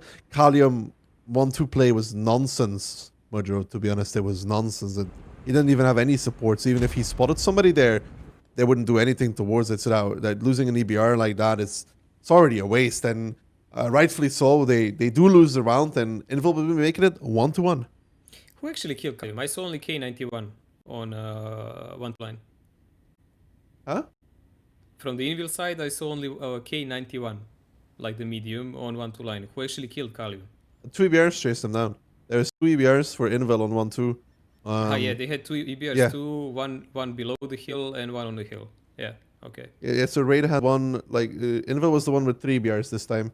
So they had 2 on 2, one little city, and then, yeah. I don't know, but like using Kalium No, like they that had is the four worst. 4 EBRs both. Both teams had 4. Yeah, you will see now. Actually, Like, they did. I didn't yes, even notice. Yes. One went on hill, one on village from Invil, 2 on 1-2 line. I was just wondering who killed Kalium so fast. Yeah, there was just 2 EBRs on him the whole time. As soon as he went over, so he never made it. But even if he spotted the K91, like he didn't have a single tank behind him. But there is nothing to do when you spot him there, like really. Yeah, so they had nothing Like behind who will him. peek and kill him? Doesn't make sense. Like also there is so many chieftains on the mid. Way better play by Invil here. The tactics was peculiar by both teams. It was pretty much a copy paste from both sides. Like you send like bunch of chieftains on the middle, 907s along the rail, some EBRs left and right, maybe one sniper off, and that's it. Like, it was really similar playstyle, but it was decided, as you said, by chieftains on the middle, by deleting the first chieftain from Raid practically for nothing. It was Baron, I think. And then just keeping up the pace. It was the thing to keep into account here, right? So both teams had tanks on the rails. However, Invil had one K91 and 1-2, right? Yes. And then the rest towards the hill, basically, with the Chiefs in the middle. And Raid had a sort of similar split, right? Chieftains in the middle, 907s towards the rails. The difference is Raid lost Kalium in the beginning, which gave the EBRs 1-2 control, and the K91 able to push up. But not only that, they also took their one extra chieftain that they had and just pushed him into the middle and pushed onto the chiefs of Raid instantly, basically. Yep. No, it was like a good play by feel, as you can say it for Invil, how they play. So we expect a lot of these kind of games even on Cliff now. We see why are they strong as they are. They did reset that mentality in TeamSpeak between the games. If this game went south, I'm not sure that would be the case. But now they are back and they're probably like strongest on the planet at the moment. Yeah, they're fired up again, Polska. Invil top 1, we'll have to see though. We'll have to see. We're now I mean, at least we saw Proco, interesting game style from both these teams. It's like watching two twins fight with each other, kind of the same. It's way better to watch this than to watch teams feel out each other for like 8 minutes and then push, It's way more interesting. We're gonna have to disagree on that one. I like a tactic that is executed more than this, to be honest. I rather like it when a team sets up and the other team figures out how to break it. That's for me personally, at least. Yeah, but that's interesting mind play. But when you watch it on a screen, if you don't understand every kind of shade of it... That's why you're here, Mojo, just to explain it all to everybody, so we don't have that issue. But you know what we don't have in this kind of tournament? No finger painting. That's true, man. It's a real shame because Mojo really loves crayons there. What? Crayons. We had to hide the crayons back in Poland because he would try to eat them. He's so in love with them. That's such a lie. You would not only eat them, but make your makeup with them. Okay, dude. Okay. Anyways, now moving on towards the next round here between Raid and Invil is currently all even. Moving on to Cliff and 2 EBRs for both the teams, Mojo. Yeah, 2 EBRs, minor split on the lower side of the map coming in for Raid, 3 907s, but a major one from Invil side. They have way more force there. Yeah, Invil having way more 907s in towards 1-2, and David! What the hell? David getting topped by everybody from Raid, from the bottom Did he side. blow up or something, man? Like, he just disappeared. I think they just all hit him, Mojo. I literally just think they all hit him, and now Invil will be forced to react. They are taking 1-2 line, which is a good thing to do. They're setting up more defensive like we saw from Fame as well, Mojo. Yeah, but Fame did have those projectiles and stuff, and also, as far as I can see, Raid is not in YOLO swag mood to just go over and suicide themselves. They have a couple of 907s in the back, but they also don't have Leopard for sniping. They left 907 on K5? That's an odd choice. Yeah, well, I mean, they do have something sniping from the back at least, and here, comes Raid, though. They're starting to cross over tanks back towards 1-2. They might try and make the play on towards that. If they Look will at be the able hill. to win it, though, that's going to be unlikely. The hill, however, good point, Mojo, is being won by the side of Invil for now. And now you can see these tanks pushing back up here for the side of Invil. They actually want to pick up Galatsi. They want to pick up Magnesium. They feel like they've overextended slightly. Rexar, Sentient, Simon starting to focus on them out. Buns is still firing from the back, and Invil currently down on HP, but they are sharing well. Ketsai is going to die in 1-2 line against Koma on that 907. Koma actually bouncing. That's not good there, but so far, so good everywhere else for the side of Raid. The 1-2 line is going to be won back by the side of Raid. Koma, he needs to pick up Ketsai here. He does seem to be showing a little bit. He even gives up the fight. Ketsai picks up the 101. Now, the meantime, the 907s from Invil running away again, and Invil pressing back in towards the middle, but so much HP down. Yeah, this is a big difference in HP. Although they are holding that hill with the Bacha, they have a bunch of tanks out of the position. Plus that 907 is now kicking in from that K5 line. Simon knows, together with Formula and the other guys, they actually have nowhere to run to. At one moment, it actually looked really strong for Invil, but this kind of play going all the way down, I don't know, man. I didn't like it. Yeah, there's a lot of plays everywhere, but losing Davidad early on, not that good for the side of Invil. I mean, But they they still have came a back lot of from things. that. They came back from that. They did, but I don't know what happened for Invil in 1-2 line there. They kind of left Ketsai to die, but he killed Koma 1-on-1, so that I mean, wasn't it. no thanks to Koma's plays, man. Yeah, look, dude. I don't know if Koma's gonna win an MVP award for that so far. I'm gonna have to see more. Yeah, I'm not decided yet. If you make a special award for that kind of play, he will. True, but now Raid mopping up. I think Raid crossed about the right amount of tanks back towards 1-2 though, for that matter. You know, they crossed back over with 2. They had 3 in 1-2, which gave them an equal match, actually, on 1-2 line. With that 907 sniping from behind, and then they were winning the middle area. I mean, there's no other way that they were, you know, they had to have been winning the middle area. I'm actually really confused by this game. I guess the only thing that at the end was different because Invil had more tanks on lower side than Raid, so they were less compact. And in one moment, Raid just made it work for them. But really, watching the positions and everything, I don't understand how. That means that Invil allowed Raid tanks, when they pushed the lower side, to cross toward those mediums who had to run away then with chieftains without giving enough damage. I see serious performance issues, Mojo, which shouldn't happen with those Invil players. But look at the 277s from Invil. Like, You were debating, are they even that usable on this kind of maps? And we actually haven't seen them perform yet well. Like, we've seen an attempt from Devi, didn't end well. And this is a second attempt by Invil. At this game, it didn't end well. Like, if they want to prove us that it's a really good and usable tanks here, I have to do a better job. Because these chieftains prove to be a bit more overall sturdy and useful. Unza, 23 shots, 18 hits, and 14 pens from the K5 position. Not bad. You put a 907 there, it means 400 meters or more. It's actually a lot of hard shots there. Like, that gun is not that reliable, not on that distance. Yeah, so good stuff there. I mean, Scatter coming in strong as well. He's actually been performing pretty well in both these matches so far. He's been top damage dealer in a couple of games already. Yep.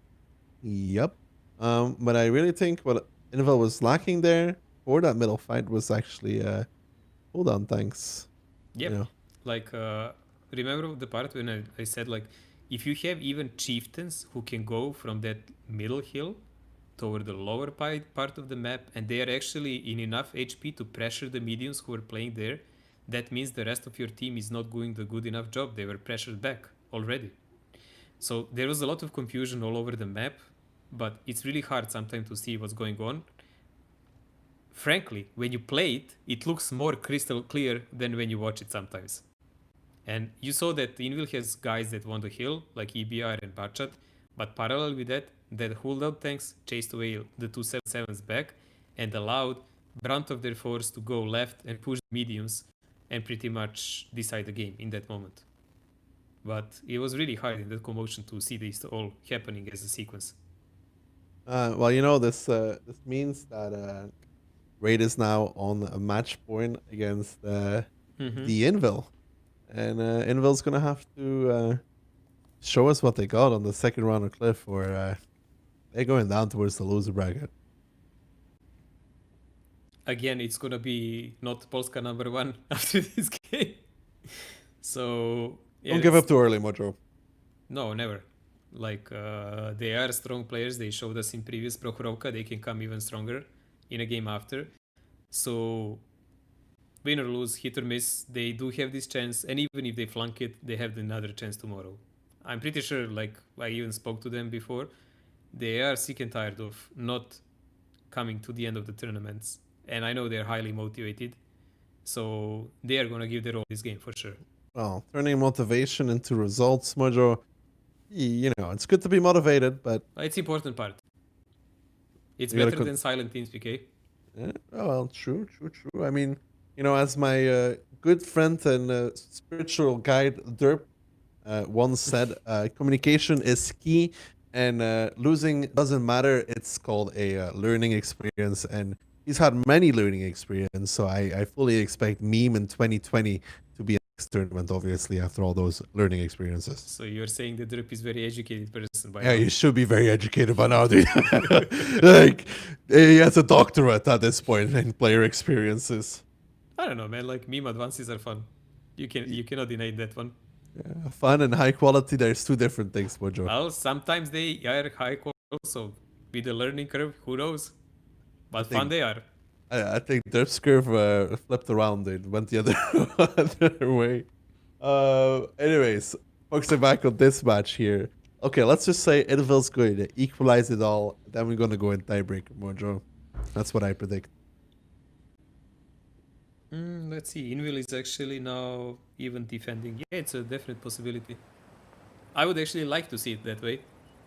Not to take out anything from Raid, who definitely deserved every win they got here. There's nothing even similar to Fluke here. It was all skill based. But I would like to see a tiebreaker on a different map by then. Whoa, Force B, Mojo. What do you think of that? What do you think of the Force B? I usually want to line sitting in a corner. I don't personally like that play. It's like, you know, you see sometimes teams leaving 50B there or tank like a Foch, but personally, I'm not really a big fan of that. Yes, you can do a clip, but then there is that long reload. Also, armor is not that great. You can be sidetracked. I don't know. Not a fan. Well, Mojo, we'll have to see if it works out. Double EBR going towards 1-2 line for the side of Raid, though. As Alka and Hannes over there, Monster actually getting a good shot out. And a lot of the tanks here crossing through the back for the side of Raid. Unspotted even. This is something that you don't see often, if ever. They did suppress the middle a bit, and then they went all the way around and then all the way pushing. What a mind play coming in here. But Invil take a bait, mate. And I don't know if this actually achieved anything, because now they're going to be forced to push through the middle, and Invil is already ready and waiting. And here come the tanks for the side of Raid. Rishek needs to be careful there, because there's a big force coming of Raid tanks. They're peeking out. Rishek now moving towards the top. Wants to live it a longer fire. Is going to be the first one on the charge for Mulla. Is going to get focused out, that's for sure. He gets picked up, and now Invil comes with the repush, and Invil down on HP as well. Rishek goes down, for Mulla goes well. The adjustment was just not there for those STBs. Ketsai forced to drop off a cliff now, and now the refocus comes back on towards them as all the tanks from Raid turns their gun, turn their turrets. And Invil actually getting baited here, not getting the shots, not having the HP lead, not having a tank lead, not having anything, as this game is going to be Raids all the way. And Invil, with their first showing this tournament, is going to be relegated towards the lower bracket, Mojo. Man, all I can say about this game is baited. They definitely baited them, and this push in full speed through the center, they made it work, because they deleted the STBs for free, more or less, took out the defensive positions, control of the center, and Invil didn't look that well positioned to me. Yes, they were in position to shoot, but they were not pre-aimed. There was that couple of seconds of gap. Oh dear God, this is not a nice view to see. Yeah, Ketsai, Piotrix and Monster, the last three left standing. Mojo, I'm gonna be honest, I think if Invil hits their shots, I don't know. I don't think there should be a possibility. I don't think you and they me. were in position at the very moment. They were already to ready. shoot. They saw them coming from B6, man. They saw them at B6, Mojo. That's plenty of time. I was watching the Invil tanks, and they were still split left and right a bit, and they didn't look that focused how to shoot that. Like Yeah, but also- unlike them, like Raid going full speed, having a bit of luck, no one getting tracked, you know, so they can't really focus out the guy. They have to do the distance shots. There is some obstacles on the way, and you have only 2 STBs on the middle. Yeah, but also the STBs from Invil had a very slow reaction time. They had enough time to take a long distance, Mojo. I To think draw like, out I really raid think times. Raid just surprised them with something that Invil totally didn't expect. Reaction time was slower because of that. It was like that, you know, that moment does not compute. While they were thinking, like, are they actually crazy enough to do this? By the time they realized, they already did it. Well, unfortunately enough, that will mean that Invil is now relegated towards the lower bracket, and Raid is making their way through to play against Fame, right? If I'm not wrong. Yep. Yeah. That will be the final match of the day for us, because that's the winner bracket finals, and it will be Fame against Raid. Tomorrow, as we already said, everyone who played today and lost will have their second chance. For some of them, final one, because of course, every time you lose there, then that's it, done and dusted. Again, couple of guys with really low performance in Invil Yeah. team by damage and positions mainly. I think the positions were the crucial part of it. Yeah. I don't know, Mojo. Honestly, IMO, you should be able to give a first volley on the 907s before they arrive at the rocks, even because they are spotted so early. And then the other side should be able to give a volley when they're coming through. The STBs do have time. Like, I understand you saying that they were caught by surprise, but even as an individual player, like Rishek and Formula, Mojo should realize what is happening. I mean, these 907s are not magically going to stop in the middle and disappear, right? I understand, but we are coming back to the point. It doesn't look like Invil put in their calculations that Raid is actually going to do something crazy like this. This did look a bit crazy and off the charts. And they caught Invil by surprise here. There's no other way to say it. They took a big risk by doing so. Like, they took a really big risk by doing so, and it paid off. Well, big risks, big rewards, right, Mojo? I would say definitely.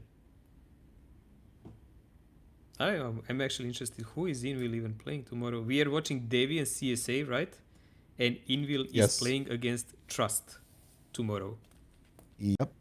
So there's gonna be quite a lot of interesting games in a loser bracket, and then whoever manages to squirm their way out of that is gonna have more hard matches to go on. It's gonna be quite a day, and it's been quite a day already. Very fast matches though. Yeah, but there are two factors in there. Like, the maps that were chosen were mainly fast maps, and the tactics the teams utilize are fast. So the mentality of the teams is much closer now to what we used to watch on like smaller formats, like 7-on-7, like much more aggression here in 15-on-15. I would say the level cap of players, or in significant numbers, actually leveled up. Like, no matter how you see it, to do fast threats, it requires a lot of skill. No matter how sometimes it can look stupid or this like that, it takes a lot of skill to be able to pull off something like that. It's not a straightforward YOLO. There is a bit of finesse between that to be able to do it. I'm going to disagree, Mojo. I'm sorry. Sure. One to line, Biat. I really think it's much easier to YOLO with a group of people than to control the game, control the rotations, and all of that stuff. To be honest, like I don't agree on that. Maybe it's just the way I like to play, but I don't think that it's more skilled to push aside than it is to outplay your opponent by rotations. I like to play rotations, man. Like, I play that all the time, but frankly, if you know how to press all the buttons with a hard push, Yeah, but I think you will it's- outplay a guy who is split. I think it's way easier to press, to go full aggressive. It's way easier to make less mistakes. Yeah, but it's not uh, about just pushing. It's about where to push and Yeah, when. but it's my Those point is two that are it's really way key easier factors. to do a right push than it is to do right rotations and control the map that way. You can say that. We will see. Like, all of those playstyles will come to each other like in a conflict now. As far as I can see, Fame doesn't really bother themselves with any kind of hard push. So they will be facing a lot of teams who like to play like this. And that is the prime showcase for us to see those two playstyles when they collide with each other. Like which one is better? Oh well. We have to see though, because Fame seemed to be pretty good at shutting down those aggressive pushes. So we have to see what happens now when you have a style change, because Fame is not that kind of team that does those W pushes compared to, for example, Raid. We saw what happened to Davy. The Raid should be better at it since they just took down Invil as well. I would say that Invil did not seem in the like 100% form yet, but that can still come, right? They Maybe have they- chance tomorrow. Tomorrow. They have chance to revise everything that they maybe thought is a strong tactics and that is illusion, or they maybe underestimated an opponent in one moment. But that would be beginner's mistake, so I don't believe that one. I just think like they maybe thought that some tactics and part of the plays they did are stronger than they actually are, and Raid maybe studied them pretty well to know how they like to play, so they knew very well what to expect. Well, Piotr's been playing with Smiley a lot in recent memory, so maybe some of that rubbed off, and now he's getting Who countered. knows? Who knows who is spying who on that one, eh? He's been infiltrated, Mojo. They understand him. They've Mind dissected games. him. Mind games. We'll have to see, though. I mean, this is one match. They still have the whole lower bracket to go. Because like for all that we know, Raid loses against Fame, for example, and then Invil can get a second chance or whatever. You cannot predict these kind of things. Oh, just there is yet. there is a chance for them to meet again. Like this is not over. It's just about these guys. Like what will they do in the next matches? But the one we are now waiting is Fame versus Raid. Fame had some time to chill and watch this match to study Raid. Do you think that Raid actually can change their playstyle or shoot against Fame?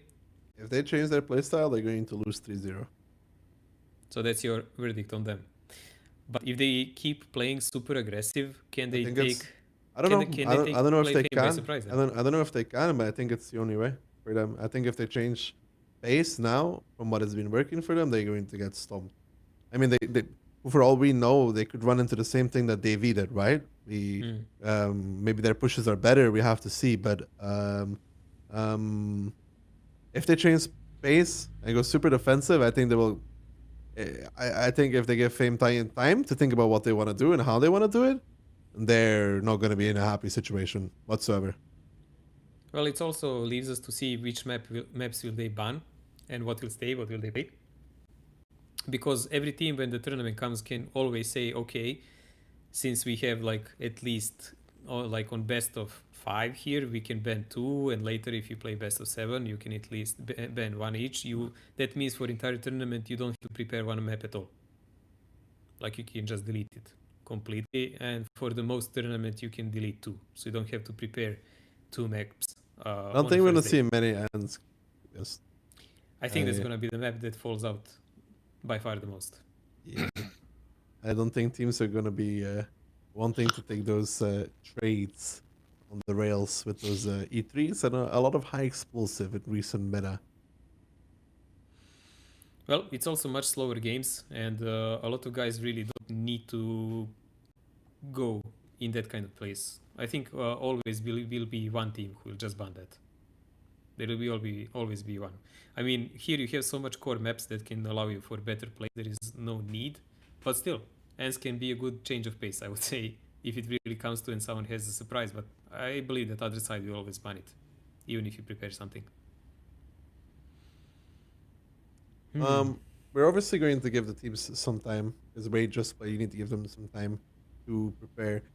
If you're Raid, I don't know. I would kind of pick the same maps, man. There's still potential to do different things on the map they did. You can bait Fame into thinking you might do the same thing, which is always, it's not such bad of a thing, because you're always kind of anticipating, predicting, even slightly countering stuff like that from coming out. As you could see, Fame, like when they played Himmel, they also slightly adjusted against Trust. They put more tanks in 1-2, for example. So maybe you can bait out a tank or 2 in a different location, which might help you with pushing as well. Well, it doesn't really matter what you and I think about it anymore. The guys are preparing to play the next match, and I believe Key and Iki have quite a lot to say about this one. We've been neglecting them and Keehan's bow tie, which is like so much manly, right? Hello and welcome back. The drill has paused. Keehan's bow tie is back. It's what you all came here to see, really. I hope you're all enjoying that. Again, we're aware of the lags. I've reported it. I'm waiting for an answer coming back from here. So as soon as I let you know it's there, we're trying to work it out because we know that Twitch is having lags, but oddly enough, the two YouTube that we have going out are absolutely fine. So we're working that out. But Keehan, how do you think you feel those games went? They were was an interesting match to watch. Ducky phrased it very well. I think he said he saw some twins fighting at the time on Prokhorovka.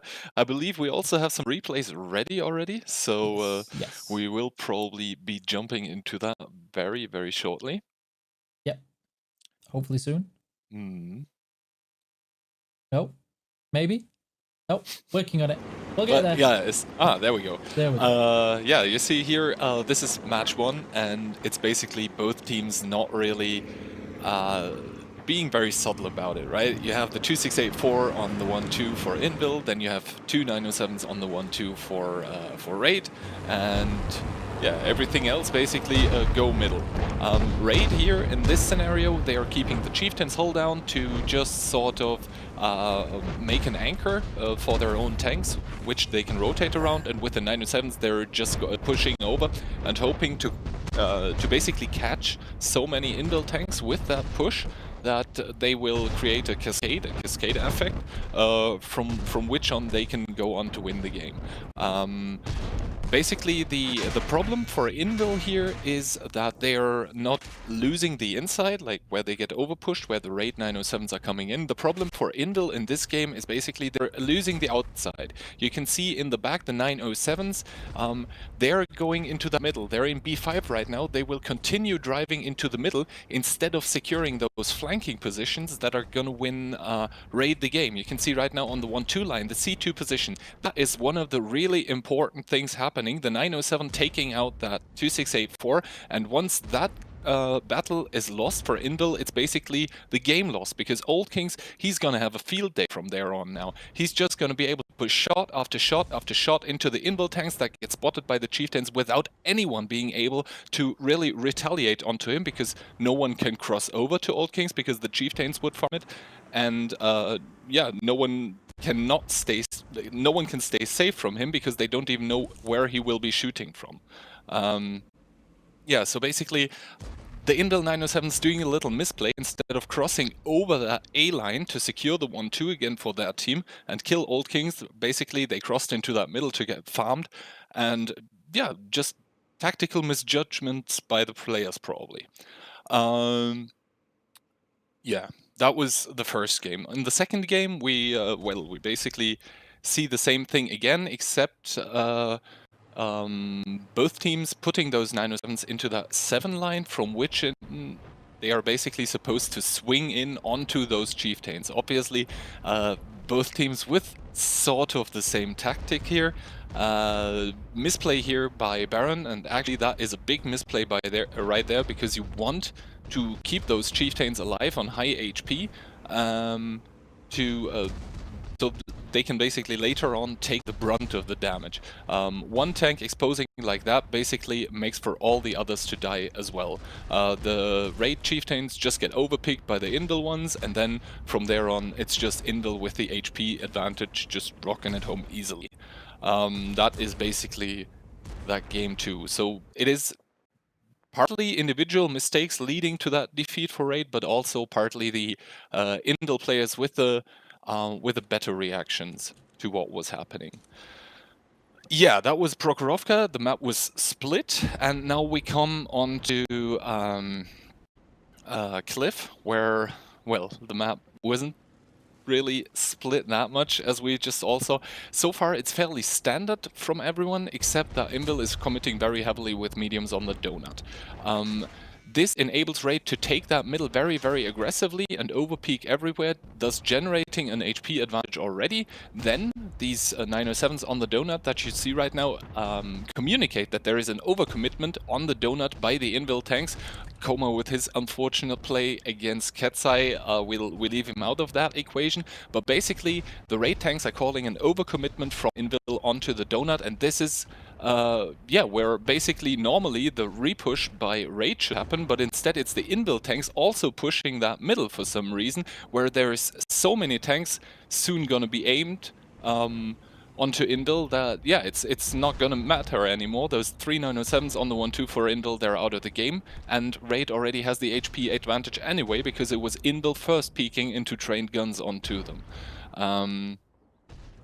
Yeah, that was this game, and obviously now it's just a matter of the Raid tanks not misplaying and just, yeah, if you're one shot, don't peek anymore. If you have more HP than one shot, just keep on fighting until the enemy tanks are dead. Also, that K5 907 that we mentioned, that sniper, he really came into play because Invil tried to do stuff at the donut, which those A5 K5 positions, they really do counter that very well. And yeah, this now we see the last game here. We see Invil crossing over to the donut, and yeah, their tanks basically spreading out there, taking chill positions, not expecting much. However, then the big bait coming in by Raid with the 5-head tactics, just do a delayed push, over-push, and they're not gonna expect it. That's exactly what we see here. The Invil guns from the donut already aiming on that middle. However, there is that little dip through which the Raid tanks are actually diving, so they're not receiving as much damage as they normally should. Raid smartly leaving some tanks in the middle as well. Invil now being pressured into that repush. They're just driving into aim guns again. It's just what we saw in DB against Fame. This is time and time again the same story. If you have to repush into a crossfire with guns trained onto you, it's not gonna go well for you, and that's just what we see here. The Invil tanks getting eaten alive by that crossfire. So I'll give you a chance to rest your voice there, because that was a whole lot of talking in a very short amount of time with some rather fast-paced games coming from those people. We will have a tournament tree to show everybody so you can see how the progress has been with the teams today. The first game between Fame and Trust, where Fame pulled out ahead. It was surprisingly convincing in the end, but it was very, very close at the start. Yes, yes. Especially Himmelsdorf third game. Yeah, I mean, that game was one of the games where, like, one team wins very convincingly their matches, and the other ones are close, and they all go in favor of the other team. But in the end, I would say Fame with a close, but still, in the end, not really comfortable, but I think they could live with that victory, especially after what we see in the next game that Fame played. And then match 2 was Raid to CSA. Raid showing dominance in early, and who knew that they were going to bring this aggression and dominance carrying on through the next following games. Yeah, it was the student beating the master now. So there we have our final game, and we're going to pass you over to, hopefully we're going to see a high five from Daki and Mojo, and yeah, hope for no lags. We don't do high fives. Me and Mojo, we connected through mind. Separation time. Social distancing, buddy. Yeah. SMH, dude. SMH. He's trying to break the rules again. That's all he does, man. Just bending the rules. Anyways, Mojo, before we start, prediction. That's what I want to hear right now. I want to hear a prediction from you. Okay? Raid and Invil. Raid and Fame. I can go first if you want to, because I have mine ready already. It's up to you. You pick. I'm gonna go with 3-1 for Fame. I'm gonna go with 3-1 for Fame as well, Mojo. So at least 1 for you. Huh? Where is the 1 for you? 3 for Fame and 1 for Raid. Oh, where is the 1? The 1? Which of the games do you think it will be? The second one. Yeah, I think it's gonna be one of the Cliff games. It's kind of actually that can both tie if it was like that. Because Fame is defending on Live Oaks first. Live Oaks gonna be. Yo, listen. I'm gonna tell you. Insane told me he had a dang strat for Live Oaks, so we'll see. Well, we will see. This is the card game we've been playing lately. Live Oaks picked by Raid here. As you can see, it's not going to be first map. First map is Cliff, and it is picked by Fame. And then if the tiebreaker happens, it's going to be Cliff again. Now, if you guys are confused by this, the map and pick ban phase for the maps that are played and the tiebreaker are now on this tournament completely separated. So when they finish the map picks, then they actually do the complete ban phase for tiebreak, and the last map remaining is the tiebreaker then. So completely two different segments. That's why sometimes you have the same tiebreaker as the map played. From maps that teams banned, you can see it's pretty self-evident, so we don't really have Raid to banning talk about it. Himmelsdorf. Oh, I wonder what. Maybe they run out of strats, Mojo. Well, Live Oaks though haven't seen it today, so that's a PogChamp from me. Yeah, we almost had a chance to see Sand River. But Live Oaks is one of the maps I actually want to see, because as I said, it's a hybrid map. It allows you to play tactical and to play aggressive, so there is many different ways you can do there. But back we are on today's domestic map, Cliff.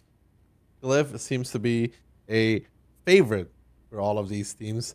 Mojo, we saw Fame actually rocking the RD on Cliff. One time at GC and one time at 261. Once And, successful, well, once unsuccessful. They actually had RT in all 4 games they played today against Just, both times 261, right? And 261 and GC in the next game Yeah. they played.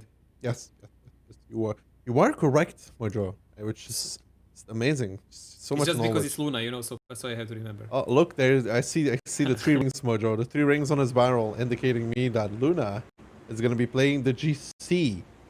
What do you think of the lineups, Mojo? Anything standing out? Yeah, we have Leo again for Fame, and Fame is defending again. And in this kind of setup, we saw Nile last time did 4k damage with his Leopard from there. But will they play the same way now? I don't know, man. 397 is going to the lower side. The rest of the Fame team is going for the middle. Pretty much copy-paste of what they did in the last day game. Yeah, well, you can see there Just to is see. a bulk of Raid tanks on the bottom side.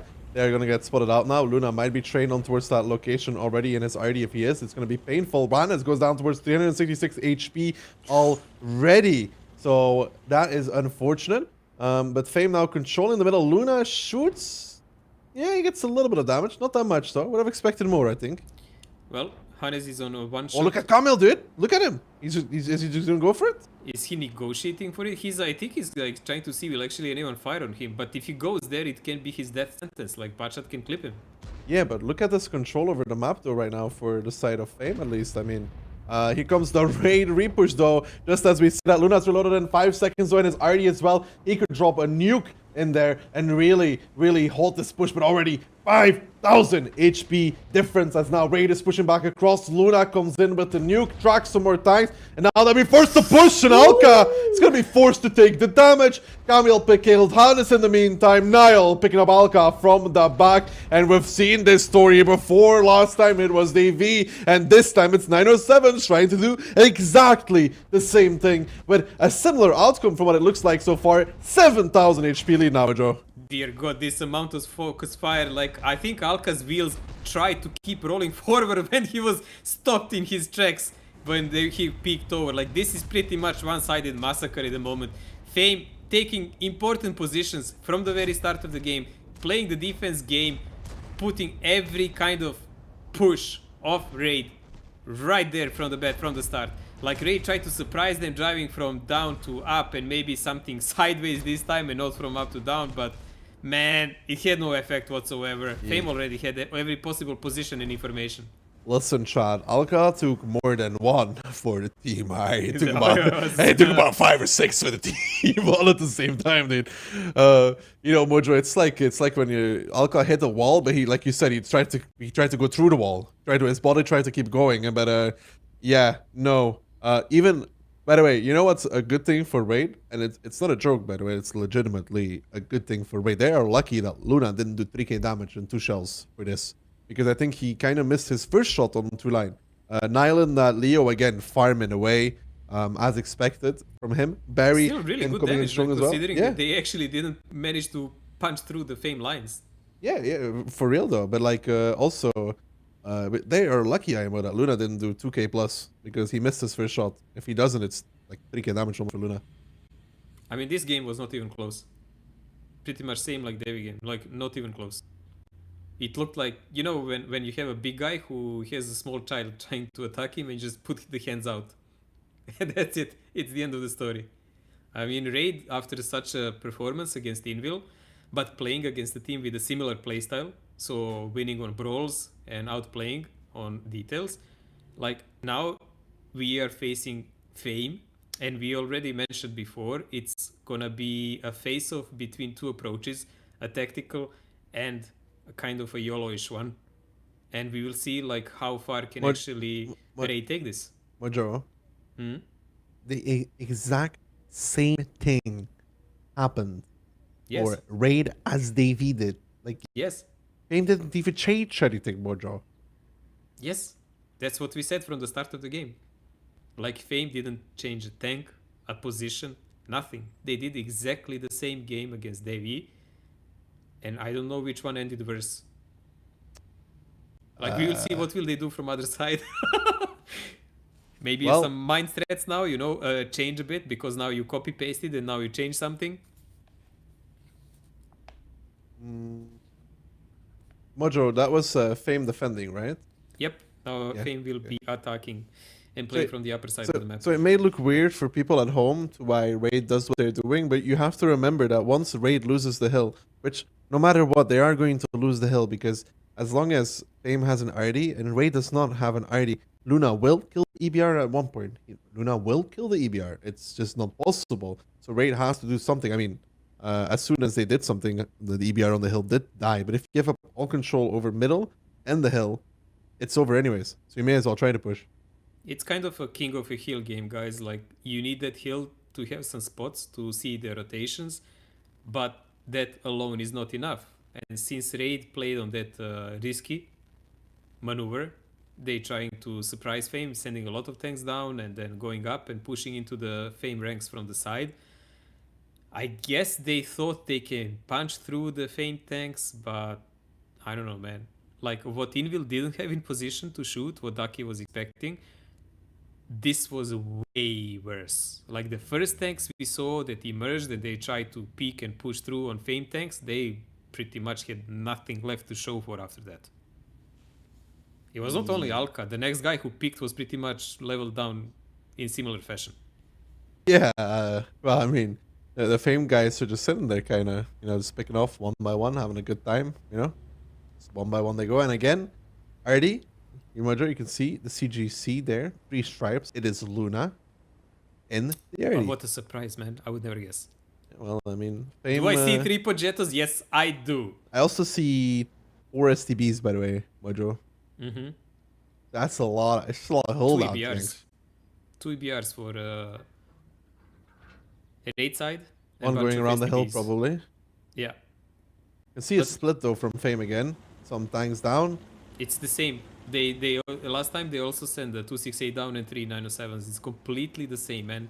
Like, this is so weird sometimes when you see it, like that you're so confident that you don't even change a goddamn thing. Oh, nice bait though from Camel there. Actually baiting out a lot of shots and a lot of them missing. So no connections on towards him. Luna gonna come in with a shot soon himself. Double EBR coming around the hill. There is an STB, however, for Fame. I think that's Papa Bavin moving towards that. I don't know what effect these tanks are really going to have here, this double EBR. Yeah, first just coming in on Hannes, Alka and Hannes are trying to shoot. They'll probably just ignore him and try to do some shots. But Fame guys are aware of that. There is another shell coming in. It's not from STB, it's from the one of the guys on the hill. I think it's Nile. Oh, here we go again, though. Raid is now trying to do the DV push through the middle of the map as the tanks are going. Gallium goes down. Bunza soon to follow. We spoke about distance, and there's a big distance here to go for Raid in this game as well. Barry getting focused out. Galatsi gonna be the next one. Sometimes you gotta live and learn from the mistakes that were made by different people. It's only 2,000 difference, though. But again, Fame is able to focus out gun after gun. Nile drops low. He will drop out of the round, but Shokish will now farm Timmy in return, and 2,000 HP lead and still an RD available for the side of Fame will secure this. Another nice RD shot coming in. And Mojo, I don't understand, is this Raid or is it DV? I'm confused. Well, it looks a little better than the AV game, but you can see that Fame clearly put a foot down and pretty much blew all the wins out of the raid sales. They're stopped now, and although they have some control of the middle, they do not have the control of the hill. And as you said already, Luna is still there to pound that permanent RT damage. Fame does not even have to do much now. They just need to sit there, keep them spotted, and let Luna work. Yeah, But and they there you even can have the see tanks to play with, so Luna one way comes or in with a another, big this is shell. coming to an end. I mean, Camille can kill Baron on the top of the hill. Camille will probably go for it. Camille peeks. Camille gets it. Baron goes down. Baron follows him as well. I mean, they have a lot of HP on Old Kings and Ricochet, but that is not going to be enough, as I don't understand why you would do exactly the same push which you saw lose. I guess Like- they thought that they have a chance with keeping the STBs in a cooldown and pressuring and taking some control of the rocks below the map, but Fame proved them that it is not the case.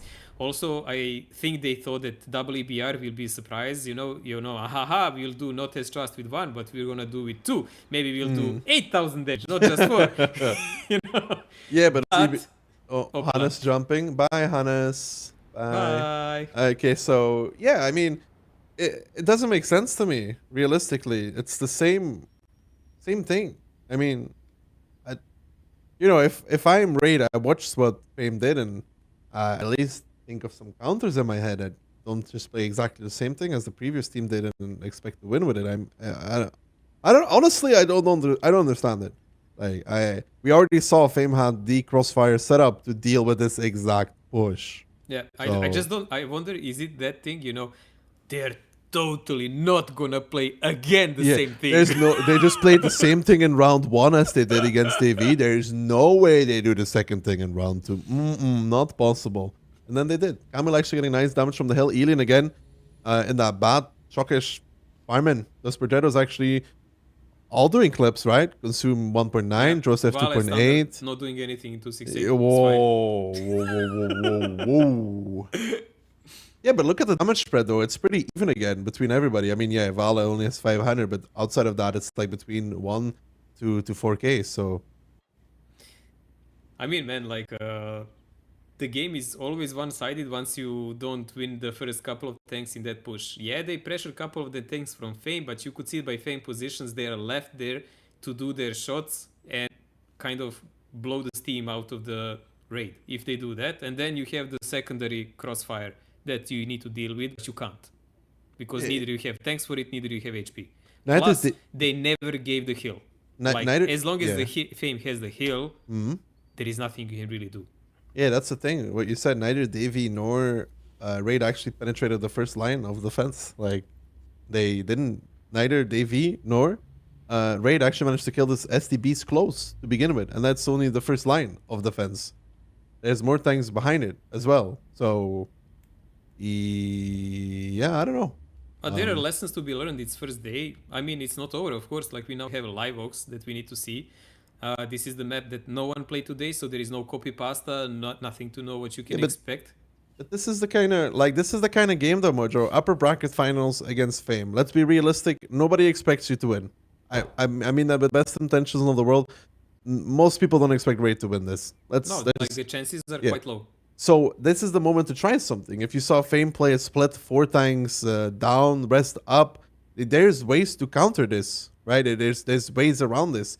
Some delayed 1-2, even 1-2 in general. If you know that Fame is going to be super back anyways from the beginning, there's potential in 1-2 to hold mid and play 1-2 of some sort or anything. Even bring an ID at that point. Like, you don't have to change the pace for that, but you can at least adapt, right? I think 1-2 line would be, like, after watching this game, so I can be a late general, yes. It does look like 1-2 line would be the safest bet for them. A little delayed maybe, but safest. Yeah. Or like sending enough tanks to counter their 1-2 and playing middle at the same time and playing off of that. So anything outside of doing the same push as Davey did and dying the same. Because, like, when you watch this Fame setup as they have it on Cliff now, it looks like it's literally just meant to fend off the team who is doing YOLO and play the slow game later. But if you don't YOLO there where they're the strongest and manage to win their weaker part, then you get in some kind of delayed game where you have the chance. The RT would always be a problem though. Like Luna in the GC would be always a problem. Yeah, well, Luna would be an issue in the FE304 in this, even if you're playing 310s. No, I mean if you play a longer game and you don't have an RT and they do, it's always a problem, a big one. Like because as you get stopped, like the reloads of RT are working against you permanently. But whatever, this map is pretty much done. Like we And have dusted. some stats that you can see here, a bit more direct hits by Fame, but that's easier because they were just waiting for them to come at them. A bit more penetrations. Again, you are waiting at them, you can aim your shots, so that doesn't really say the story in that regard. But Live Oaks is here, guys, and now we will watch Raid on attack side, and Fame will be defending. The map pick was Lineups, Raids Mojo. and side by Fame. Already Let's see. for raids. Oh my god. Pudger is playing the RT, What a Nile Chiefs again though. in his Leopard, and Look Luna at the amount on of Chiefs, GC. Mojo, for the side of Fame. They have a lot of chieftains. Do they have any mediums beside Leopard? I see one 907. They have One, STBs. two, They have 2 STBs and some 907s. two 907s, two STBs, everything else. Like one EBR only. That's interesting. I thought like you would play Live Oaks with a bit more. Aha, there are two. Okay. They too, but Alka already taking a lot of damage on the north side of the map. He's gonna lose the 1v1 there. It's against Papa What the hell, man? Pavian. He's like dead. Yeah, he got shot by the Chieftain and the Leo. So Papa there with kind of a no, sorry, it's Camel on the other side with a free pickup. It's not Papa Pavian, and here comes the play from the side of Raid. They're pushing in, but look at Fame setup, Mojo. They still have Crossfire from the back. Are they anticipating this?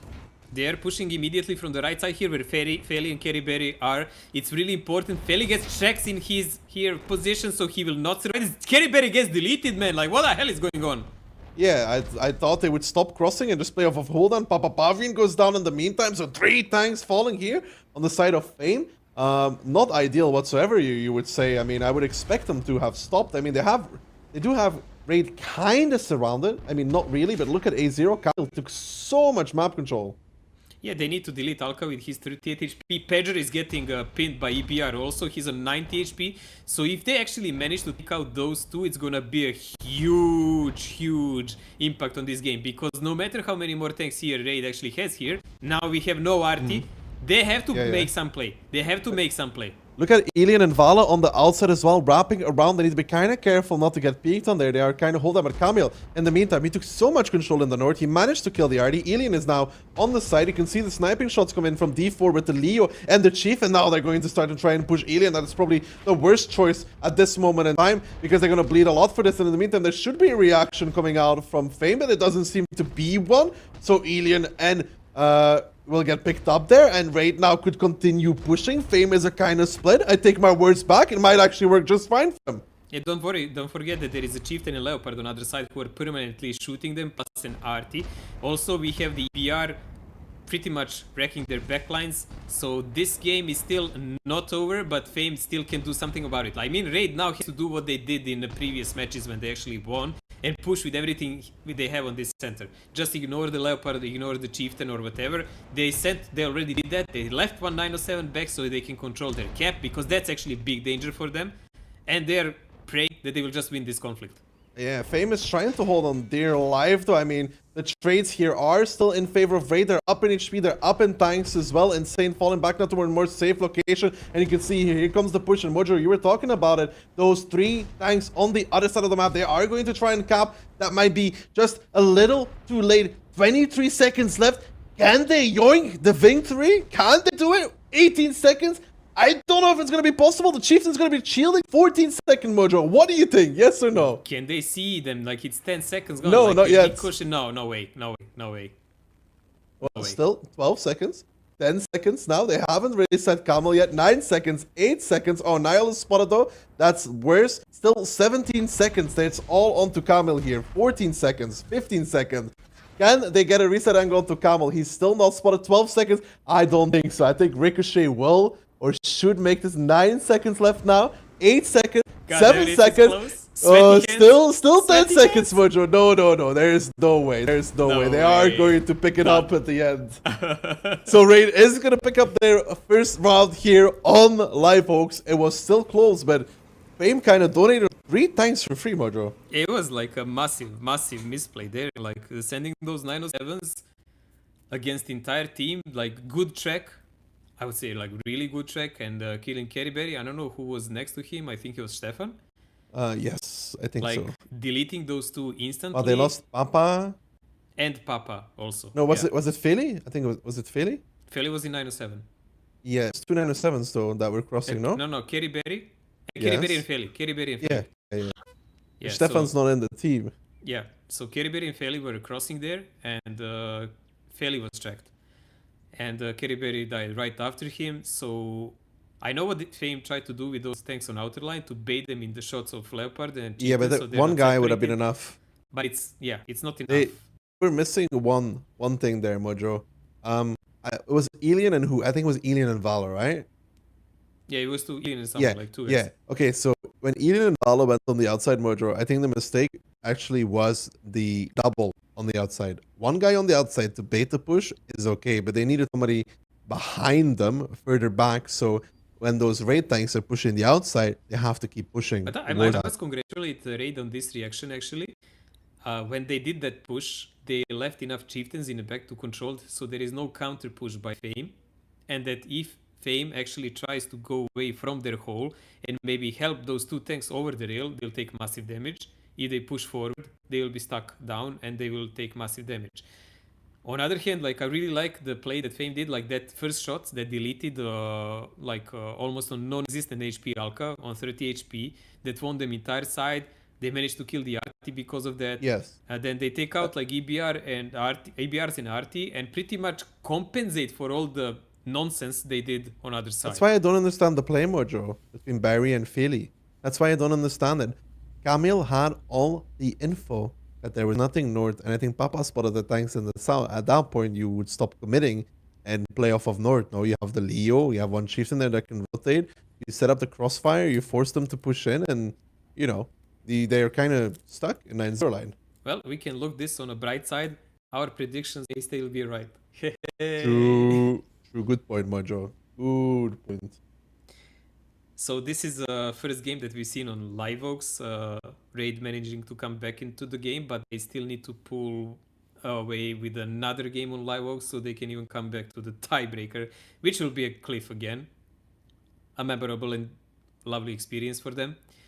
So I would actually like to see this tiebreak and see did they change something about it, both Fame and them.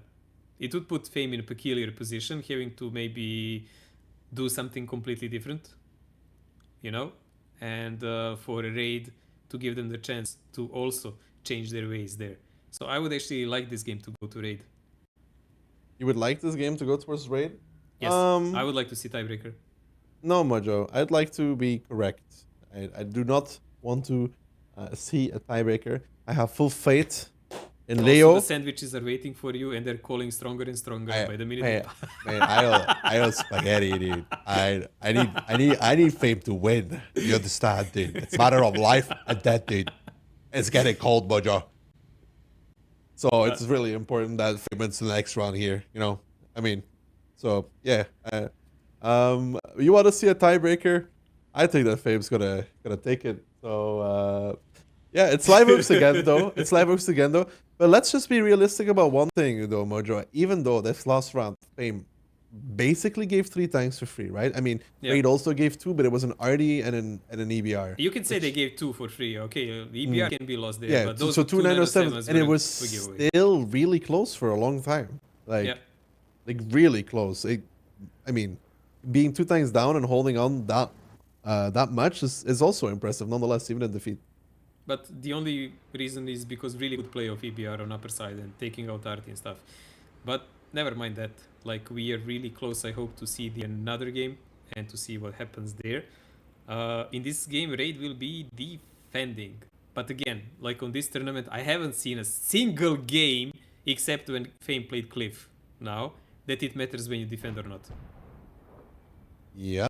Well, we'll have to see how it goes here for Fame and Raid as we get underway. We're cutting in a little bit early and can see Raid pushing towards the city and Fame coming up there. But this setup, this is what I've seen before from a lot of times covering Joseph and Consume here though, and a 279 as well. There's a big chance this push gets obliterated. Yeah, but there is also a big chance that they can pass. Like, we need to see who will actually do better crossfire, because Fame has a lot of tanks on the other side of the map that will not have shots once the main fight starts. There is also Artie on the Raid side that is focusing those chieftains in a hold, and Consume and Joseph are here in a pickle. They're in a big dark room with a lot of guys from Raid. They're deleted. Duck of Death is holding this corner. This is actually going really well for it. No, No. for HP. My eyes are deceiving me. Your eyes are deceiving you, Mojo. The HP lead here is 2k in favor of Fame right now. Duck is even playing around them with the buildings. It so far hasn't worked out that much for them though. Now that the kills are coming in, another early shot coming out as well. The Leo is still covering from behind. And Mojo, you have to remember, all this time in the meantime, the tanks are sniping from the south, and Raid will lose their base at one point. They lose reaction now. Not the biggest of loss, but in return, Raid losing so much for this up and over. They're getting stalled at every single corner. You can see these STBs coming in with shots as well, and Mojo is not looking good. Well, I guess our predictions will be right, no matter how it doesn't really matter. Faren and Kilatsi are getting deleted here. Nile still on 100% HP with his Leopard. I bet he'll have a game of his day here again. Permanently shooting them point blank with Leopard. That's a far and fast for a guy like him. Yeah, and those 3 chieftains there for Raid, not contributing that much to the game. And Mojo, I've actually seen Raid or Tilt or whatever do this exact same push against similar setup in advances. And I was already wondering then, I don't think this will work against a team that properly sets up. And yes, Well, this is where we are now. I guess same as Invil, they deluded themselves that some of the tactics that work in such plays can work against anyone. But Fame is proving us that even after not playing for a while, they're still above, man. They are. And here comes the repush from Raid, trying to pick up Shokish and Kaizu, who are having a tea party near the water. Shokish now trying to hold on for dear life, trying to show off while he's on camera. Gets one more, but I think it's going to be all she wrote for Shokish as Baron picks it up. It's going to be Papa trading on towards Ricochet that leaves Baron and Hannes. Baron is on fire in multiple ways than one. Nile is going to set it out from the back lines, and that leaves Hannes all by himself. And that means that we have our first finalist, Mojo, for the tournament, right? Pretty much. Like, we finally have who plays the final. Fame will be chilling tomorrow, entire day, and watching everyone else struggle in the lower brackets, seeing what plays they will have to put out, because there is nothing tomorrow to hide. You have to put everything you have out of your closet and use it the best way you can. And Faye will be just like chilling, eating their sandwiches or spaghettis or whatever, and watching. Yeah. And a strong showing here. Our predictions being right, Mojo. Nile and that Leo 5k. You got to farm them at first step. 5k, okay. Bro, it's really hard to overtake those positions, especially because it's 2 277s and a 279 you have to kill first. Then afterwards that, there's some chieftains waiting for you there. And then after that, even if you're pushing on the chieftains, you're already getting shots from the south. The Leo is farming you from the side. Like, it's so many stops, man. It's like a bus with 100 stops, Mojo, and you have to get off at every single one of them and go back on and then try to make it towards the end station. I thought like they will have a couple of guys going behind those chieftains, but then I remember there is a crossfire from another side, and these guys are actually hitting their shots. So it doesn't work like that. I can only notice in this kind of brawl. Val is not playing Also, 268. Luna with 490 damage. I don't know what Massive happened. contribution. I think Luna was too busy. Are you still looking at the what tactic? He's like, Insane, this timing, they're crossing here. And Insane's like, Luna, they're already spotted. But yeah, 490, we're going to have to see more from Luna in the future. Well, we'll not give away anything from him. Pej did like 1200 also, and he had a lot of balled up chieftains to shoot. But I guess they couldn't even fire that many shots in this kind of game. Yeah, no, it wasn't really an arty player's game, to be honest. And Badger did have the better shots on those bunched up chieftains. But all in all, I mean, Fame showing that they don't YOLO, Mojo. They're kind of playing split. They're kind of playing tactical, and it seems to be working for them. And we have to see if somebody will figure out the answer against it at one point, because what works for Raid against Invil and what worked for Raid against CSA, let's be honest, did not work to the same extent here. I'm gonna have to ask Insane later, when did he prepare tactics? Because last time he prepared it pretty much evening before the tournament. Tactics. I can tell you that Leo told me that he spent 2 hours on them together with Luna. Dude, much preparation. Maybe he did some more in the last 2 nights. I mean, he played advances yesterday, Mojo. He's training, dude. He played like, what, 3 advances, 2 advances? That's like 2 hours, Mojo. That's hardcore. It is. I mean, you know, he has to eat baguettes as well, get un café. You know, it's not that simple. Hard gamer's life, man. Especially in Paris nowadays. Well, 5k for Nile there. Like, really reliable hand. Like, he played his Leopard like a champ entire day, penning and doing massive. Yeah, he had damage. really good Leo games, to be honest. Like, really good. Not just in this match, but before as well against DV. What was it, like 4k, 5k? Yeah, it was a constant. He was around 4k. Like 4, 3, and 5 for most of the games. So, quite a good performance there. A Romanian cousin of Kerry Berry. Man, Barry, dude, I don't even want to talk about it because he was full HP this last game, dude. Redlining the whole time. Like, I mean, you could have put reaction in the same spot and he would probably have done more. You know, it's like a typical Barry advance. You know, Barry's just somewhere in the back. Not bad tactics, you know. I mean, I'm just saying, dude. He even said it himself. Full HP on the red line. What do you want me to do, dude? But yeah, distance travel. Oh, rate equal, dude. In the other departments. Not that much, sadly. Well, I believe this would be the segment for analyst segment, much more than for us. But never mind. We like to be on camera all the time, talk ourselves all the time, you know? Been a while. But yeah, Mojo, tomorrow we have the whole lower bracket, which is going to be super, super interesting, to be honest, to see who can climb their way out of that. The funny thing is about it that everything begins... And again, you know, it starts from zero, basically. This time, the only difference is that if you lose now, you're completely out. But outside of that, everybody's back to square one. Yeah, like everyone, as we said, like it's really cool for me to see that the tournament is played like this because no hard losses, no one is out of the tournament yet. They have 1 day to reset, to change some strats, to re-up on new things, to see what mistakes they've done, what better things were played by other teams, and maybe try to incorporate something. And tomorrow, very important, I think, like the match between CSA and DV, because on last tournament in semifinals, CSA took out DV with 4-0, man. So this is going to be a kind of... it's going to be an interesting match after the way both of them played today. Yeah, considering they both fell out with a 0 from their matches, I even don't know what to expect from that one. Seriously. I'll have to see, dude. It could be both teams bringing some... spectacular strategies, Mojo's, to be honest. But Mojo, any final words of the day before we head it over to our analysts? Super surprised by Trust. I congratulate them. Like, we underestimated them collectively, I think, here, and I'm always actually happy to just do a massive mistake on predictions like that. So really big congratulations there. So big kudos to Trust today, and let's hear what Kihan and David have to say. Hello, welcome back, everybody. Thank you so much to Daki and Mojo for a phenomenal amount of talking today. When we were rehearsing and doing all this setup and practicing, it was like, don't worry about it. We're not going to be on camera. We're going to be on like 30 seconds, maybe a minute through the whole day. And then it's just like Daki and Mojo show. Bless them. So they've definitely carried a lot of these problems we're having. Again, I want to highlight this is the very first time. It's the first time we're doing a stream like this. Essentially, we have all the talent. So myself, Keyhand, Daki, and Mojo are all in different countries. And then we send all of our signals to the main place, who is getting a signal from other places that send it to us. And then we send something back. And then we send it out to all of you. So there's a lot of steps that things can go wrong. Hopefully we can fix it all tomorrow for you.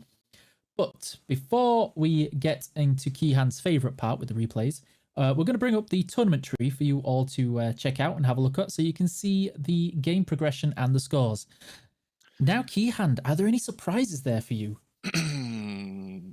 There definitely are. I mean, Fame advancing to the final through the winners bracket, I did not put that into my prediction game, to be honest. there's more than one surprise here. Obviously, with Fame, you can never be sure when they're actually gonna get into that tournament form, which apparently after the first match they have gotten into. Other than that, I have to say I was quite disappointed with the performance by some other clans. With Trust's performance, there is nothing to say about that. They were actually super on point, taking the most games that we've seen today off of Fame. But yeah, CSA not showing at all against Raid, Davy not being able to put one on the board against Fame, and then Invil just getting smacked by Raid with their own weapons, basically, right? It was pushes against pushes, and Raid just with the better end and with a convincingly better end. That was yeah, I don't know. Some clans may be in better shape than I expected them to be, while other clans, they have clearly deteriorated or not been practicing enough. Who knows? Yep. So we do have a replay to show that that Raid aggression not necessarily working out against Fame.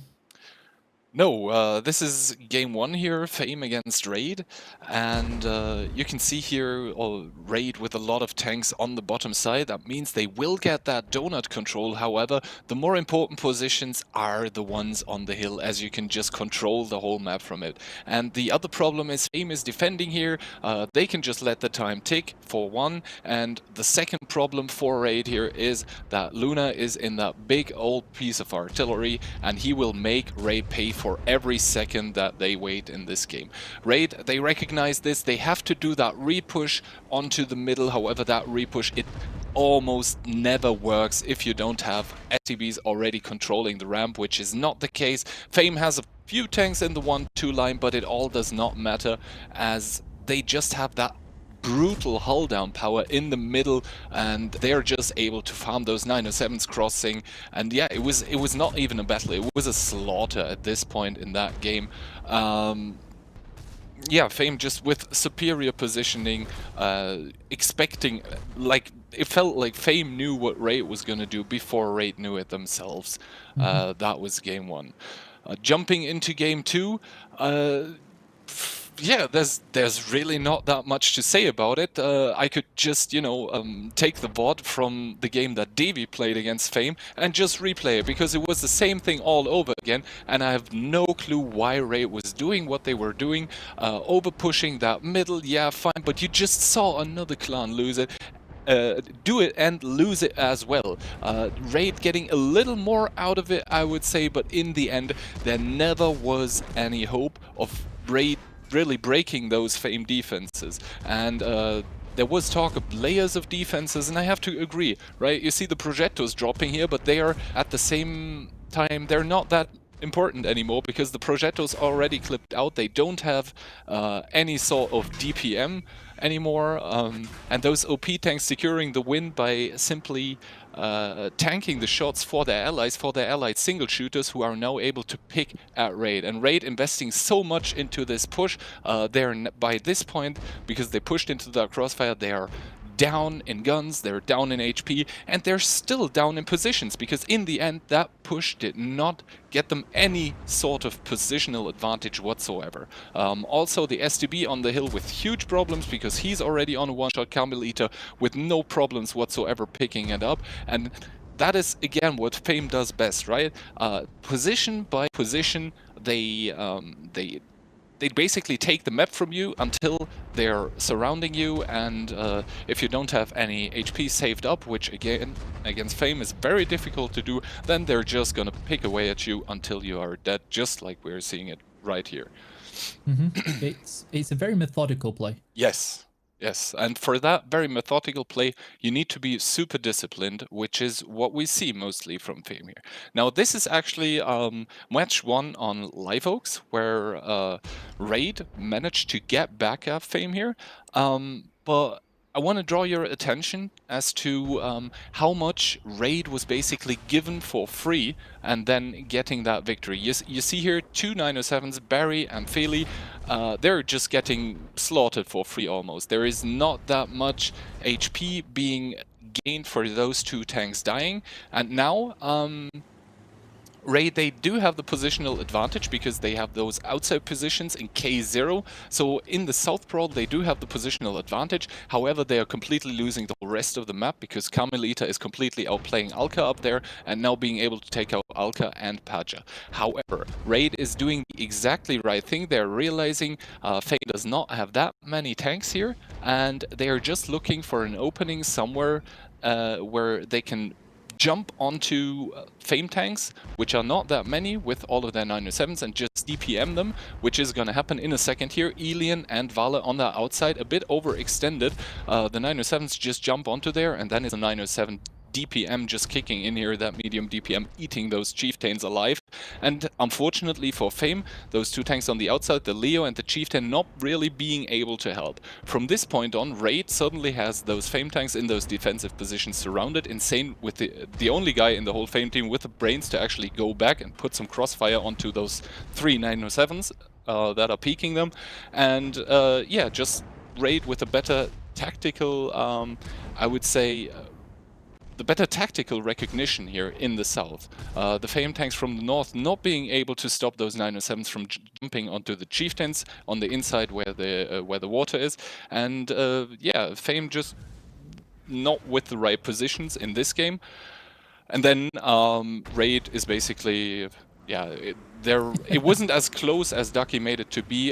It was always gonna be Raid tanks decapping, because as soon as the Chieftain gets spotted, due to RNGs, some shots are going to fly onto that Leopard. That being said about this map, Raid reacting very well in the last game we just saw. I believe they made some grave mistakes in this one and get punished very harshly for it. They see those 277s and the 279, they decide to directly jump onto it. However, the Chieftains in the back that are going to be farming the mediums, they were spotted way before that push even happened. And the problem is now we are jumping onto heavy tanks with your medium tanks, and you're basically trading the HP that you have on the mediums against the HP that the heavies have. And I don't think that's ever a good thing on Live Oaks, because Live Oaks is just an open, just such an open and drawn out map that having HP on your mediums is going to matter much more in the end. Since a low amount of mediums is going to win against a low amount of heavies due to being able to outspot those heavy tanks. The medium push goes on here, and they try to overpush the Chieftains, which is successful. However, Nile in the back, perfect position with that Leopard. Whenever he's on Live Oaks with a Leopard, you know he's going to put out big numbers, as he does in this game. I believe he had almost 5k damage. And yeah, it's just Fame at that point countering whatever Raid was going to throw at them. Remember what I said, Raid now only has heavy tanks left, so and Hannes in the EBR. So basically Fame can now choose where they want to engage those heavy tanks. The medium tanks, they are getting pushed now here by Raid, but obviously at this point, Raid's so down with HP here that basically it doesn't even matter, because Fame can put crossfire from everywhere with those 907s, Leos, EBRs, whatever. The Chieftains are not going to see them, and thus, yeah, Fame with a convincing victory in this game. Yeah, I was hoping for a little bit more out of the fourth game on Live Oaks, having seen Raid. It was very aggressive, it was brave, it very nearly didn't work, but I was very hopeful that they maybe could pull out some of that magic again in the second game on Live Oaks against Fame. But unfortunately, it was more decimation again. It was like Fame read everything that they were going to do. Yeah, it was this war of attrition, right? And Fame Yeah. was just not getting attritioned as fast as Raid was. The other thing to keep in mind, what I said, was in the first game on Live Oaks, managed to win. Fame donated 2 to 3 tanks almost for free, and it still kept being close. Yep. So we've had our replays there, and now we have the giveaways that I need to remind people to do. We have a t-shirt voting giveaway that you definitely need to go for, because you will have a chance of winning a t-shirt and a tier 8 premium tank. I will be going through any clips on Twitch today, although based on the amount of lag and some of the games, these titles are going to be fun. Where we're going to give away some of the free styles to those people that I can find.